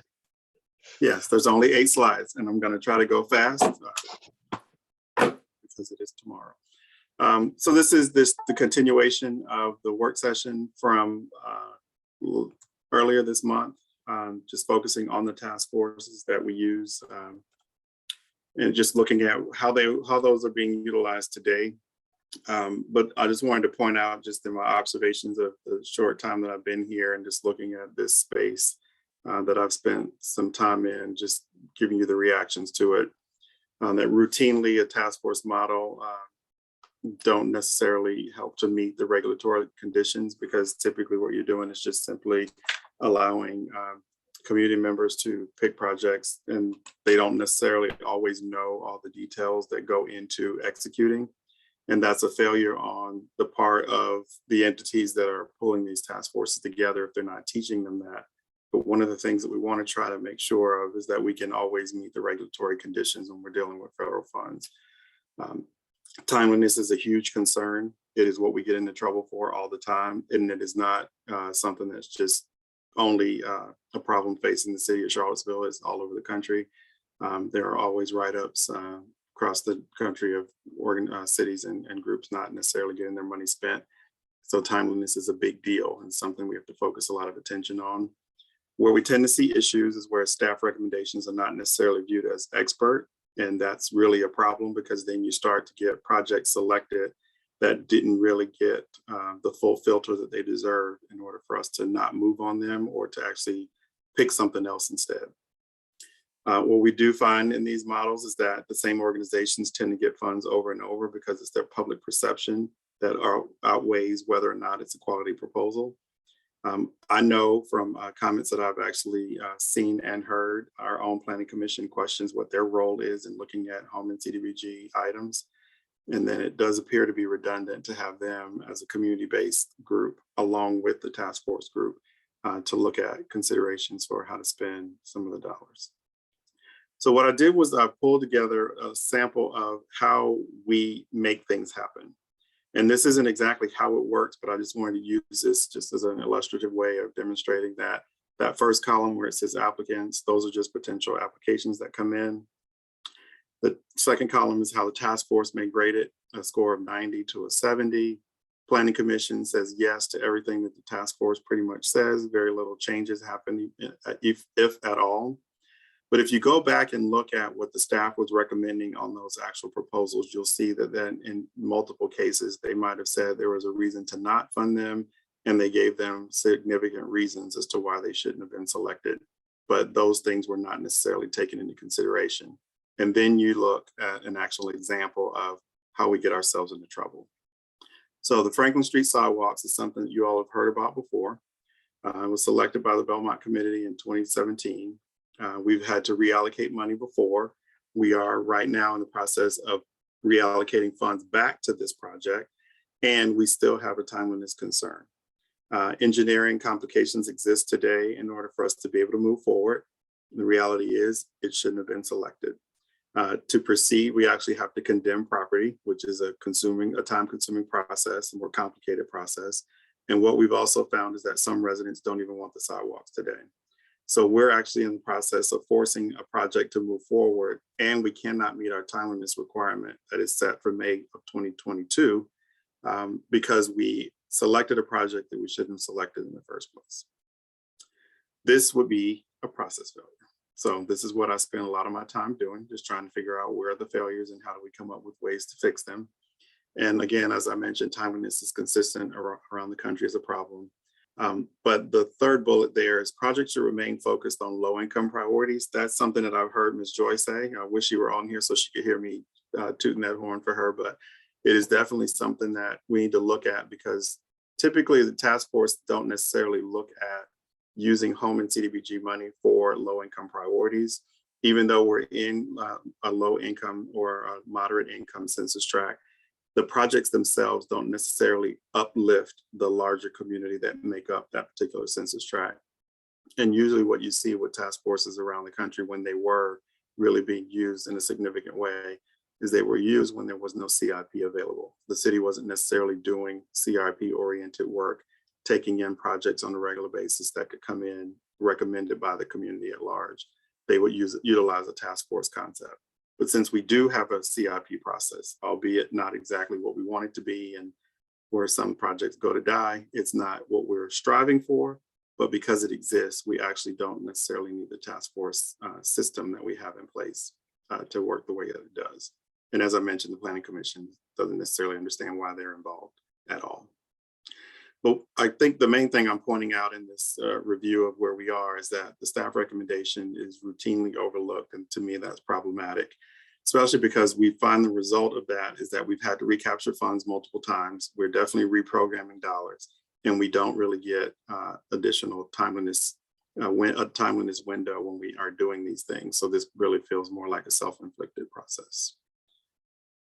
This is where we stand right now. With our current funding situation. We have a little over $400,000 in our CDBG allocation. We have $84,000 in active home projects that have been awarded. These are projects, 8 projects that are being performed between July 21 to June 22. So that's a total of $518,000 that we have right now. $204,000 are actually committed to this Franklin Street sidewalk in FY23. So July 1st, we'll be adding another $245,000 to this bucket. And we already know that we can't hit the timeliness measure in May of 22. This is not going to be a project that makes sense for us to move forward on. So the recommendation that we're making today is that we actually cancel this project, deobligate those funds, and then reallocate it to eligible priority projects that we can get completed between now and May 22. We feel confident that we have a list that's being developed right now that can get that done. And what we've got to do for going forward is we've got to make sure that all these projects, as they're selected, they align with the consolidated plan and that we're adhering to the HUD guidelines. And we're always taking into account a timeliness factor.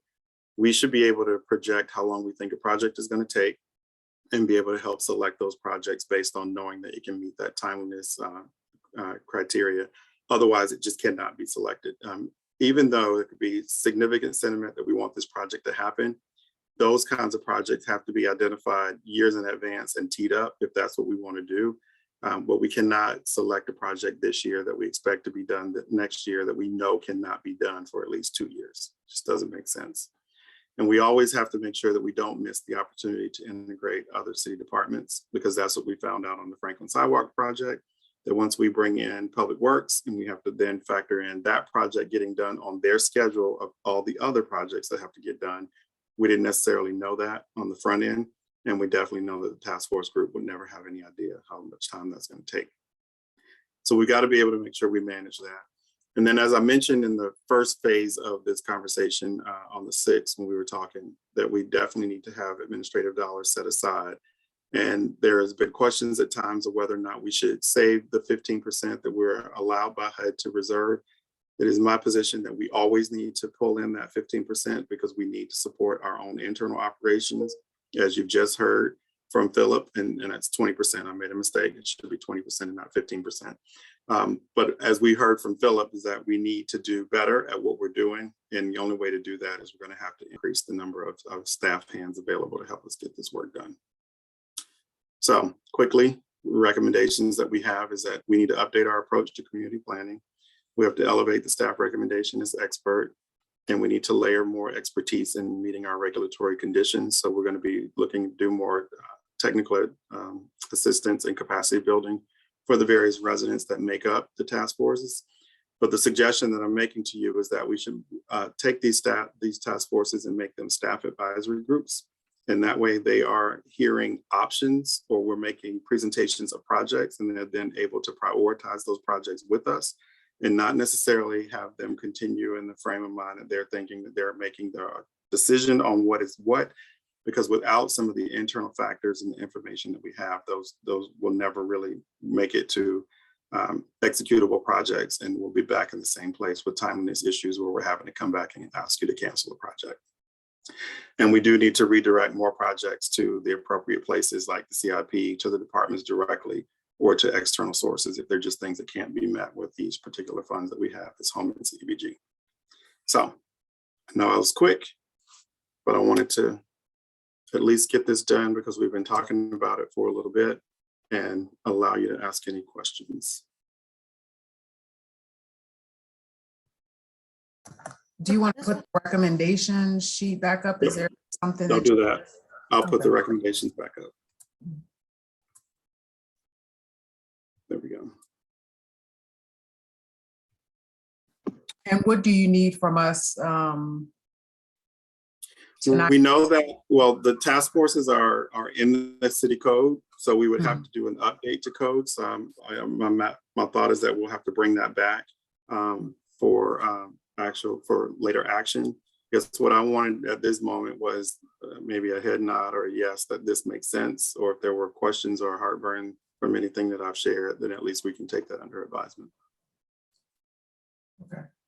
My one question would be in terms of converting. So it would become an all staff body, or would more staff be added to and some of the other seats changed? Well, what we would say is that the body could stay this community-based, community-centered. The members of the community are participating, but it's a staff advisory function. So they are telling staff how to prioritize the projects that we actually bring to them, instead of it being more of an open general process that a project could get pulled basically out of the sky. It'll be more of, we factored in where timeliness fits, if that project can actually happen or not, and then who the potential partner is, whether or not that's the right partner for us to work with. So it'll be more of them choosing from a list of approvable type projects. To avoid projects you referenced. Right. So we don't find ourselves stuck like we are right now. Can we make sure that we also provide a way that's easy for the community to make recommendations or present problems? so that staff would consider those as projects and again, evaluate whether or not the CDBG is the right place for them or if it's again, someplace else. But just so that there's an easy, open way for people to make suggestions about the community they're living in. Yes, I think that's what we're beginning to talk about. We're trying to figure out how do we have this rolling ability for people to submit community level projects that they would like to see worked on that may be outside of the CIP schedule for what we're doing, so that we can always take a look at those, and we'll always have this rolling list of potential projects. If we found ourselves stuck with another project that was not meeting timeliness, we have a list to go back to.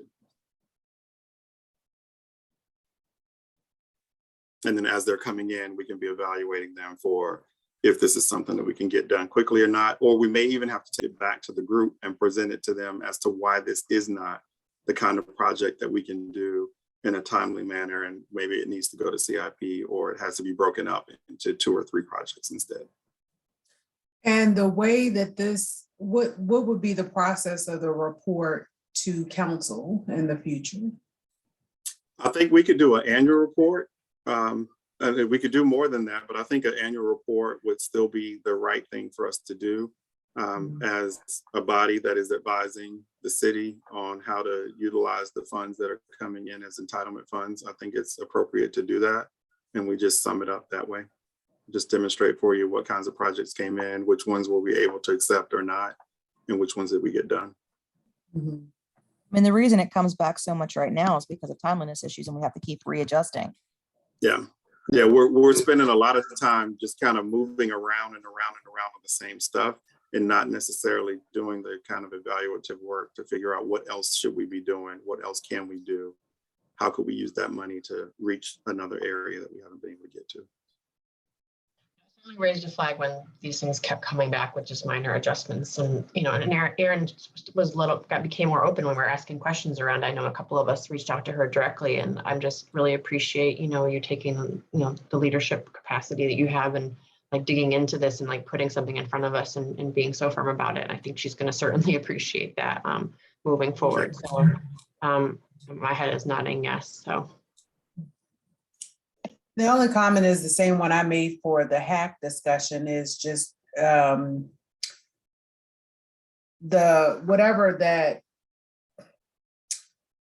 happy space is between, making sure that citizens are able to provide input, but not able to dictate everything, and that staff members are valued, and that their expertise are listened to and heard, and it's not assumed that whatever comes through is mandatory for staff. And I mean, people talk to us at times like we don't even have a choice in what we consider. So I understand that, but the public engagement and keeping it, even as if we switch this approach to the direction that you're talking about, and these dollars going to more, the low income causes, and you said joy, and they're going to have a lot of feedback that they're going to want to provide on what that looks like. So just making sure that we're, the city is listening and open to that. Right, and it is a balance that we have to strike. I mean, and we're mandated to seek the community input. That's a HUD mandate, so we won't lose that. It's more of trying to frame how we better utilize that input. And then when we're actually taking on a project, then we know we have an endorsement of the community that's going to be receiving that. I think that balance, whatever it looks like, there are several areas, this being one, hack being one, where we're still trying to figure out what that balance looks like, is something that still needs some effort and to achieve. I agree with that. Okay. So it seems like there is a proposal. I mean, there are head nods to move forward here. Okay. All right. Well, we'll come back with that update to the city code in regards to the task force then. All right. I can't say good night, so I'll say good morning. Well, not yet. You leaving? No. Is there any other business? Nope. Okay. Matters by the public. Anybody would like to address council, please click your raise hand icon. I Okay. see no hands. Oh, I thought it was. Yeah. Oh, we have hands. So close. We have Brandon Collins. Brandon, you're on with council. You have 3 minutes. Good morning, council. I can't resist the urge this late in the night to comment. I actually was fascinated by the last presentation, Mr. Sanders. That was one of the best PowerPoints I've ever seen on CDBG. And I will relay your thoughts to Ms. Joy Johnson for sure. What I mainly want to say is, Mayor Walker, I wish I had something deeply prolific to say to you, but I've just been amazed by the work you've done. I'm struck by those times where I've disagreed with you and then come around a few weeks later on stuff. I don't know why I even bother disagreeing with you sometimes, but I just want to thank you for your service. You've done a lot for this community. It's going to take a while for everybody to realize just how much you've brought to this community. So thank you very much. The rest of you, there's a lot of fear out here what the next few years is going to bring. The priorities for affordable housing and this shifting away from that has a lot of us frightened. This wedge that's being attempted to be driven between the schools and affordable housing is frightening to many of us. We've got a lot of work to do. There's an affordable housing crisis. There was one. The pandemic has exacerbated it. And as you've seen, we've got a whole lot of work to do. And we really need your support moving forward. No ifs, ands, or buts. Mayor Walker, again, appreciate your support for affordable housing, as well as your support for sanity and safety during this pandemic. I think people overlook that. It's getting really rough out here. People are struggling just as much, if not more, than they were a year ago. There's a lot of fear that despite some of the hard work we've done over the past year, there's still folks who aren't housed, that can't pay their bills, that are worried about their health, that are going to lose loved ones. And I just hope that someone on this council can step up and be as forceful about the pandemic as Mayor Walker has been as well. So my time's running out. I think I get to be the last person to say congratulations, Mayor Walker. We'll see you on the other side, and we'll join in the streets and make some shit happen. Thank you. Thank you, Brandon. And next we have Rosia Parker. Rosia, you're on with the council. You have 3 minutes. Snook, since you don't remember interviewing me, I've been applying to the PCRB board since 2020, June 2020, November 2020, July of 21, November 29th of 21. I don't see how you don't understand how you didn't interview me. But when you look in the ordinance, it says disadvantaged communities. Public housing. I am a public housing resident. I am a victim, also / survivor of police brutality. Not only am I that, but the resolution, myself, Katrina Turner, Harold Foley, and Mr. James, we were the 4 that wrote the resolution before it came to pass in city council. So that's why I fight. And I'm not an activist, just an activist. I am a community leader. I've done plenty of work in Charlottesville before 2017. Before 2017 named me activist. I am a community leader. Right now, I have several certificates under my name. So you need to get it right about activists. And you talking about NACO said don't hire activists. NACO trained me. So I know NACO didn't tell you that.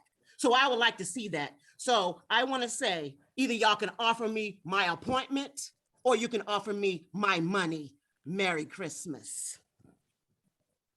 Thank you and have a good holiday. Thank you. All right. Doesn't appear to be any other speakers, so meeting adjourned. Thank you all. Good night.